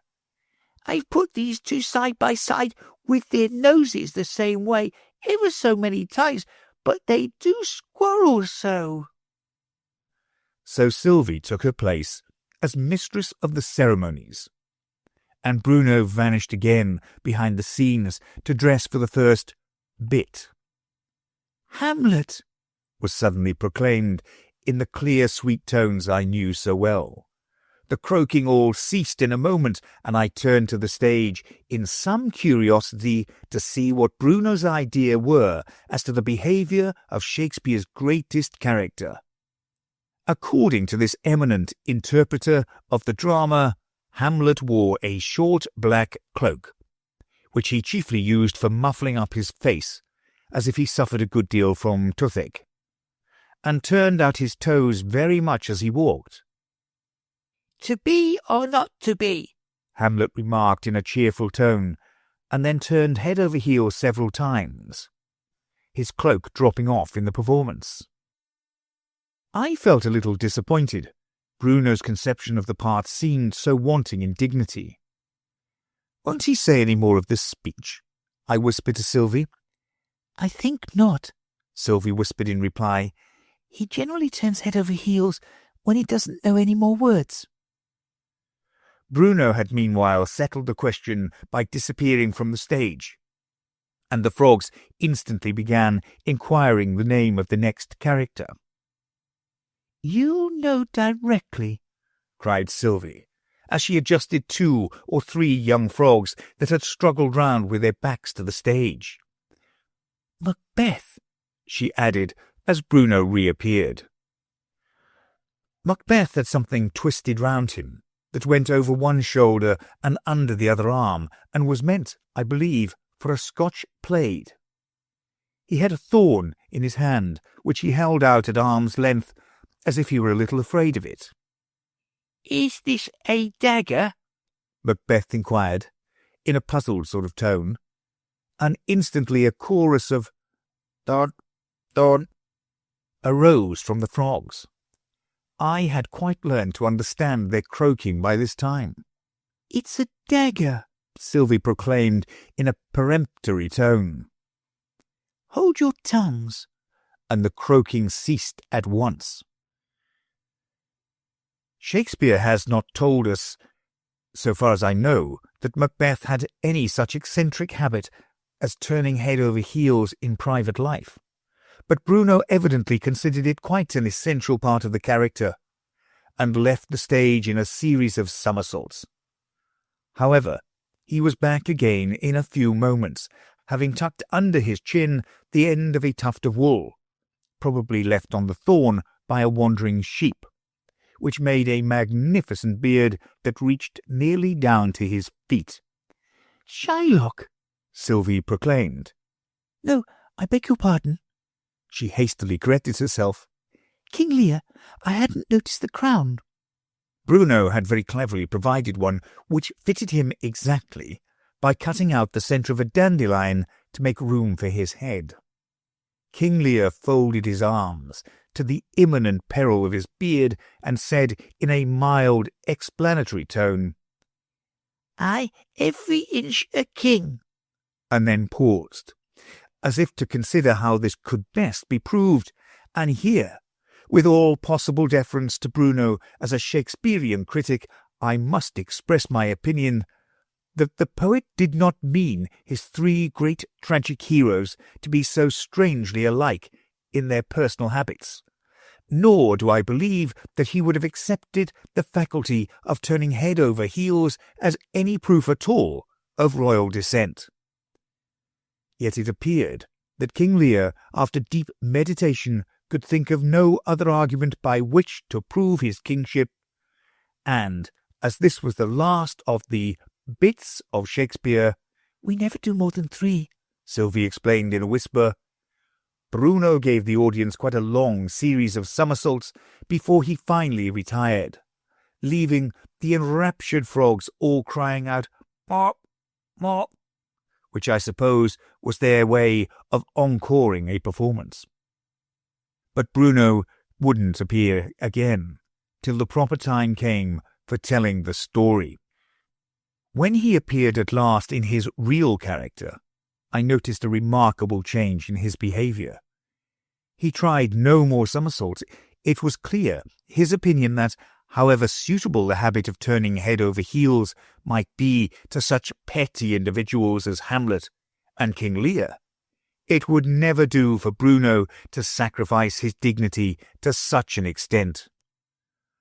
But it was equally clear that he did not feel entirely at his ease, standing all alone on the stage with no costume to disguise him.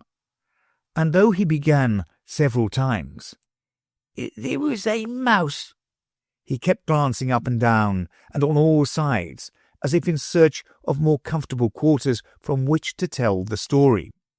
Standing on one side of the stage and partly overshadowing it was a tall foxglove, which seemed, as the evening breeze gently swayed it hither and thither, to offer exactly the sort of accommodation that the orator desired. Having once decided on his quarters, it needed only a second or two for him to run up the stem like a tiny squirrel, and to seat himself astride on the topmost bend where the fairy bells cluster most closely, and from whence he could look down on his audience from such a height that all shyness vanished, and he began his story merrily. "Once there was a mouse and a crocodile, and a man and a goat and a lion." I had never heard the dramatis personae tumbled into a story with such profusion and in such reckless haste, and it fairly took my breath away. Even Sylvie gave a little gasp, and allowed 3 of the frogs, who seemed to be getting tired of the entertainment, to hop away into the ditch without attempting to stop them. "And the mouse found a shoe, and it thought it were a mousetrap, so it got right in, and it stayed in ever so long." "Why did it stay in?" said Sylvie. Her function seemed to be much the same as that of the chorus in a Greek play. She had to encourage the orator and draw him out by a series of intelligent questions. "'Cause it thought it couldn't get out again," Bruno explained. "It were a clever mouse. It knew it couldn't get out of traps." "But why did it go in at all?" said Sylvie. "And it jump, and it jump," Bruno proceeded, ignoring this question. "And at last it got right out again, and it looked at the mark in the shoe, and the man's name were in it, so it knew it wasn't its own shoe." "Had it thought it was?" said Sylvie. "Why, didn't I tell you? It thought it were a mouse-trap," the indignant orator replied. "Please, Mr. Sir, will you make Sylvie attend?" Sylvie was silenced, and was all attention. In fact, she and I were most of the audience now, as the frogs kept hopping away, and there were very few of them left. So the mouse gave the man his shoe, and the man were very glad, 'cause he hadn't got but one shoe, and he were hopping to get the other. Here I ventured on a question. Do you mean hopping or hoping? Both, said Bruno. And the man took the goat out of the sack. We haven't heard of the sack before, I said. Or you won't hear of it again, said Bruno. And he said to the goat, who will walk about here till I comes back. And he went and he tumbled into a deep hole, and the goat walked round and round, and it walked under the tree, and it wug its tail, and it looked up in the tree, and it sang a sad little song. Who never heard such a sad little song? Can you sing it, Bruno? I asked. Yes, I can, Bruno replied readily. And I shan't. It would make Sylvie cry. It wouldn't, Sylvie interrupted in great indignation. And I don't believe the goat sang it at all. It did, though, said Bruno. It singed it right through. I sawed it singing with its long beard. It couldn't sing with its beard, I said, hoping to puzzle the little fellow. A beard isn't a voice. Well then, who couldn't walk with Sylvie? Bruno cried triumphantly. Sylvie isn't a foot. I thought I had better follow Sylvie's example and be silent for a while. Bruno was too sharp for us. And when it had sung all the song, it ran away, for to get along to look for the man who know. And the crocodile got along after it, for to bite it who know. And the mouse got along after the crocodile. Wasn't the crocodile running? Sylvie inquired. She appealed to me. Crocodiles do run, don't they? I suggested crawling as the proper word. He wasn't running, said Bruno. And he wasn't crawling. He went struggling along like a portmanteau, and he held his chin ever so high in the air. What did he do that for? Said Sylvie. 'Cause he hadn't got a toothache, said Bruno. Can't you make out nothing without I explain it? Why, if he'd had a toothache, of course he'd have held his head down like this, and he'd have put a lot of warm blankets round it. If he had any blankets, Sylvie argued. 'Course he had blankets, retorted her brother. Do you think crocodiles go walks without blankets? And he frowned with his eyebrows, and the goat was very frightened at his eyebrows. I'd never be afraid of eyebrows, exclaimed Sylvie. I should think you would, though, if they got a crocodile fastened to them, like these had. And so the man jumped, and he jumped, and at last he got right out of the hole. Sylvie gave another little gasp. This rapid dodging about among the characters of the story had taken away her breath. And he runned away for to look for the goat, you know, and he heard the lion grunting. Lions don't grunt, said Sylvie. This one did, said Bruno. And its mouth were like a large cupboard, and it had plenty of room in its mouth, and the lion runned after the man for to eat him, you know, and the mouse runned after the lion. But the mouse was running after the crocodile, I said. He couldn't run after both. Bruno sighed over the density of his audience, but explained very patiently. He did run after both, 'cause they went the same way. And first he caught the crocodile, and then he didn't catch the lion. And when he caught the crocodile, what does you think he did? 'Course he got pincers in his pocket. I can't guess, said Sylvie. Nobody couldn't guess it, Bruno cried in high glee. Why, he wrenched out the crocodile's tooth. Which tooth? I ventured to ask. But Bruno was not to be puzzled. The tooth he were going to bite the goat with, of course. He couldn't be sure about that, I argued, unless he wrenched out all its teeth. Bruno laughed merrily and half sang as he swung himself backwards and forwards. "He did wrench out all its teeth." "Why did the crocodile wait to have them wrenched out?" said Sylvie. "It had to wait," said Bruno. I ventured on another question. "But what became of the man who said, 'You may wait here till I come back'?" "He didn't say 'oo may,'" Bruno explained. "He said 'oo will. Just like Sylvie says to me, 'oo will do her lessons till 12 o'clock. Oh, I wish," he added with a little sigh, "I wish Sylvie would say 'oo may do her lessons.'" This was a dangerous subject for discussion, Sylvie seemed to think. She returned to the story. "But what became of the man?" "Well, the lion springed at him, but it came so slow it was 3 weeks in the air." "Did the man wait for it all that time?" I said. "Course he didn't," Bruno replied, gliding head first on the stem of the foxglove. For the story was evidently close to its end. "He sold his house, and he packed up his things while the lion were coming, and he went and he lived in another town, so the lion ate the wrong man." This was evidently the moral, so Sylvie made her final proclamation to the frogs.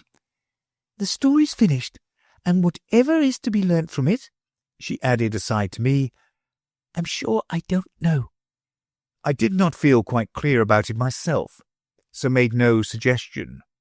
But the frogs seemed quite content, moral or no moral, and merely raised a husky chorus of "Off, off," as they hopped away. Chapter 25. Looking Eastward. "It's just a week," I said 3 days later to Arthur, "since we heard of Lady Muriel's engagement. I think I ought to call at any rate and offer my congratulations. Won't you come with me?" A pained expression passed over his face. "When must you leave us?" he asked. "By the first train on Monday." "Well, yes, I will come with you. It would seem strange and unfriendly if I didn't. But this is only Friday. Give me till Sunday afternoon. I shall be stronger then." Shading his eyes with one hand, as if half ashamed of the tears that were coursing down his cheeks, he held the other out to me. It trembled as I clasped it. I tried to frame some words of sympathy, but they seemed poor and cold, and I left them unspoken. "Good night," was all I said. "Good night, dear friend," he replied. There was a manly vigour in his tone that convinced me he was wrestling with and triumphing over the great sorrow that had so nearly wrecked his life, and that on the stepping stone of his dead self he would surely rise to higher things. There was no chance, I was glad to think, as we set out on Sunday afternoon, of meeting Eric at the Hall, as he had returned to town the day after his engagement was announced. His presence might have disturbed the calm, the almost unnatural calm, with which Arthur met the woman who had won his heart, and murmured the few graceful words of sympathy that the occasion demanded. Lady Muriel was perfectly radiant with happiness. Sadness could not live in the light of such a smile, and even Arthur brightened under it, and when she remarked, "You see, I'm watering my flowers, though it is the Sabbath day," his voice had almost its old ring of cheerfulness as he replied, "Even on the Sabbath works of mercy are allowed. But this isn't the Sabbath day. The Sabbath day has ceased to exist." "I know it's not Saturday," Lady Muriel replied, "but isn't Sunday often called the Christian Sabbath?" "It is so called, I think, in recognition of the spirit of the Jewish institution, that one day in 7 should be a day of rest. But I hold that Christians are freed from the literal observance of the 4th commandment." "Then where is our authority for Sunday observance?" "We have first the fact that the 7th day was sanctified, when God rested from the work of creation. That is binding on us as theists. Secondly, we have the fact that the Lord's Day is a Christian institution. That is binding on us as Christians. And your practical rules would be? First, as theists, to keep it holy in some special way, and to make it, so far as is reasonably possible, a day of rest. Secondly, as Christians, to attend public worship. And what of amusements? I would say of them, as of all kinds of work, whatever is innocent on a weekday is innocent on Sunday, provided it does not interfere with the duties of the day. Then you would allow children to play on Sunday? Certainly I would. Why make the day irksome to their restless natures? I have a letter somewhere, said Lady Muriel, from an old friend, describing the way in which Sunday was kept in her younger days. I will fetch it for you. I had a similar description, viva voce, years ago, Arthur said when she had left us. From a little girl, it was really touching to hear the melancholy tone in which she said, "On Sunday I mustn't play with my doll. On Sunday I mustn't run on the sands. On Sunday I mustn't dig in the garden." Poor child! She had indeed abundant cause for hating Sunday. "Here is the letter," said Lady Muriel, returning. "Let me read you a piece of it. When, as a child, I first opened my eyes on a Sunday morning, a feeling of dismal anticipation, which began at least on the Friday, culminated. I knew what was before me, and my wish, if not my word, was, would God it were evening. It was no day of rest, but a day of texts, of catechisms, Watts, of tracts about converted swearers, godly charwomen, and edifying deaths of sinners saved. Up with the lark, hymns and portions of Scripture had to be learnt by heart till 8 o'clock, when there were family prayers, then breakfast, which I was never able to enjoy, partly from the fast already undergone, and partly from the outlook I dreaded. At 9 came Sunday school, and it made me indignant to be put into the class with the village children, as well as alarmed lest, by some mistake of mine, I should be put below them. The church service was a veritable wilderness of sin. I wandered in it, pitching the tabernacle of my thoughts on the lining of the square family pew. The fidgets of my smaller brothers, and the horror of knowing that on the Monday I should have to write out from memory jottings of the rambling, disconnected, extempore sermon, which might have had any text but its own, and to stand or fall by the results. This was followed by a cold dinner at 1. Servants, too, have no work. Sunday school again from 2 to 4, and evening service at 6. The intervals were perhaps the greatest trial of all, from the efforts I had to make to be less than usually sinful by reading books and sermons as barren as the Dead Sea. There was but one rosy spot in the distance all that day, and that was bedtime, which never could come too early. Such teaching was well meant, no doubt, said Arthur, but it must have driven many of its victims into deserting the church services altogether. I'm afraid I was a deserter this morning, she gravely said. I had to write to Eric. Would you mind me telling you something he said about prayer? It had never struck me in that light before. In what light? Said Arthur. Why, that all nature goes by fixed, regular laws. Science has proved that, so that asking God to do anything, except of course praying for spiritual blessings, is to expect a miracle. And we've no right to do that. I've not put it as well as he did, but that was the outcome of it, and it has confused me. Please tell me what you can say in answer to it. I don't propose to discuss Captain Linden's difficulties, Arthur gravely replied, especially as he is not present.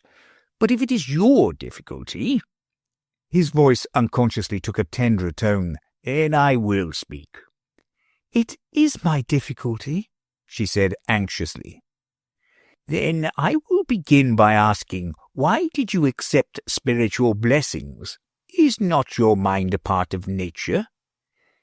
Yes, but free will comes in there. I can choose this or that, and God can influence my choice.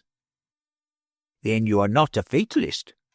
Oh, no, she earnestly exclaimed. Thank God, Arthur said to himself, but in so low a whisper that only I heard it. You grant, then, that I can, by an act of free choice, move this cup, suiting the action to the word, this way or that way? Yes, I grant it. Well, let us see how far the result is produced by fixed laws. The cup moves because certain mechanical forces are impressed on it by my hand. My hand moves because certain forces, electric, magnetic, or whatever nerve force may prove to be, are impressed on it by my brain. This nerve force, stored in the brain, would probably be traceable if science were complete, to chemical forces supplied to the brain by the blood, and ultimately derived from the food I eat and the air I breathe. But would not that be fatalism? Where would free will come in? In choice of nerves, replied Arthur. The nerve force in the brain may flow just as naturally down one nerve as down another. We need something more than a fixed law of nature to settle which nerve shall carry it. That something is free will. Her eyes sparkled. I see what you mean, she exclaimed. Human free will is an exception to the system of fixed law. And then I think he pointed out that God can only influence nature by influencing human wills, so that we might reasonably pray, give us this day our daily bread, because many of the causes that produce bread are under man's control. But to pray for rain or fine weather would be as unreasonable as... She checked herself, as if fearful of saying something irreverent. In a hushed, low tone that trembled with emotion and with the solemnity of one in the presence of death, Arthur slowly replied, Shall he that contendeth with the Almighty instruct him? Shall we, the swarm that in the noontide beam were born, feeling in ourselves the power to direct, this way or that, the forces of nature, of which we form so trivial a part, shall we, in our boundless arrogance, in our pitiful conceit, deny the power to the Ancient of Days, saying to our Creator, thus far and no further, Thou madest, but thou canst not rule? Lady Muriel had covered her face in her hands, and did not look up. She only murmured, Thanks, thanks, again and again. We rose to go. Arthur said with evident effort, One word more. If you would know the power of prayer, in anything and everything that man can need, try it. Ask, and it shall be given you. I have tried it. I know that God answers prayer. Our walk home was a silent one, till we had nearly reached the lodgings. Then Arthur murmured, and it was almost an echo of my own thoughts. What knowest thou, O wife, whether thou shalt save thy husband?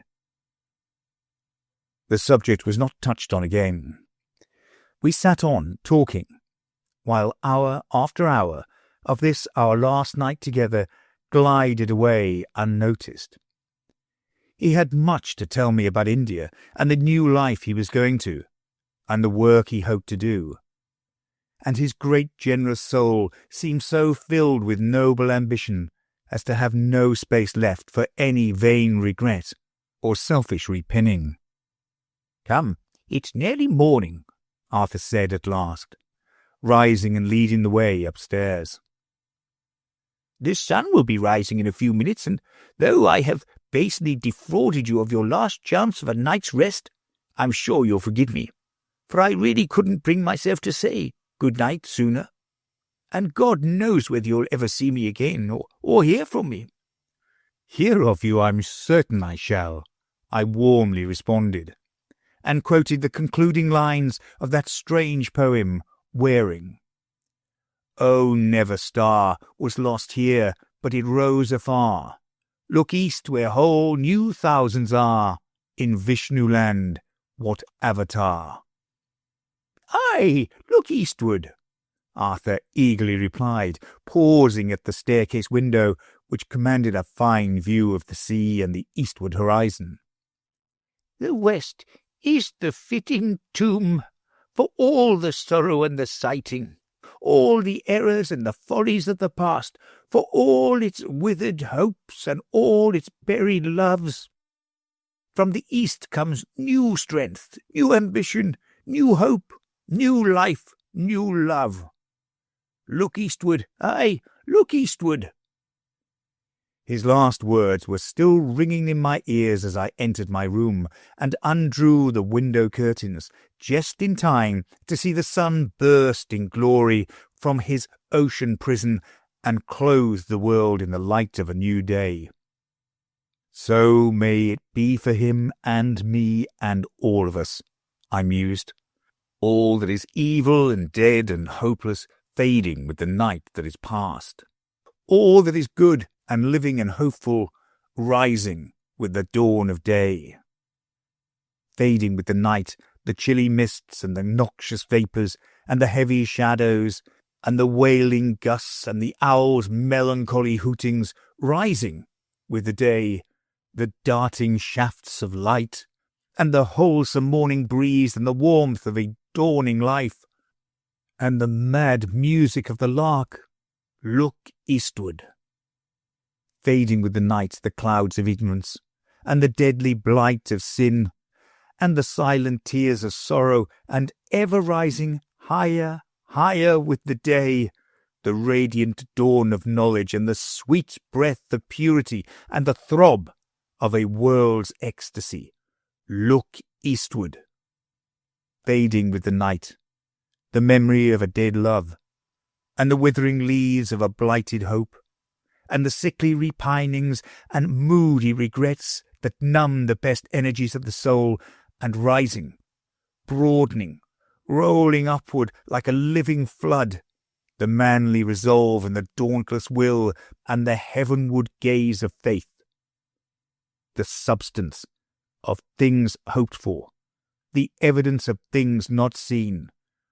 Look eastward. Aye, look eastward. End of Sylvie and Bruno by Lewis Carroll.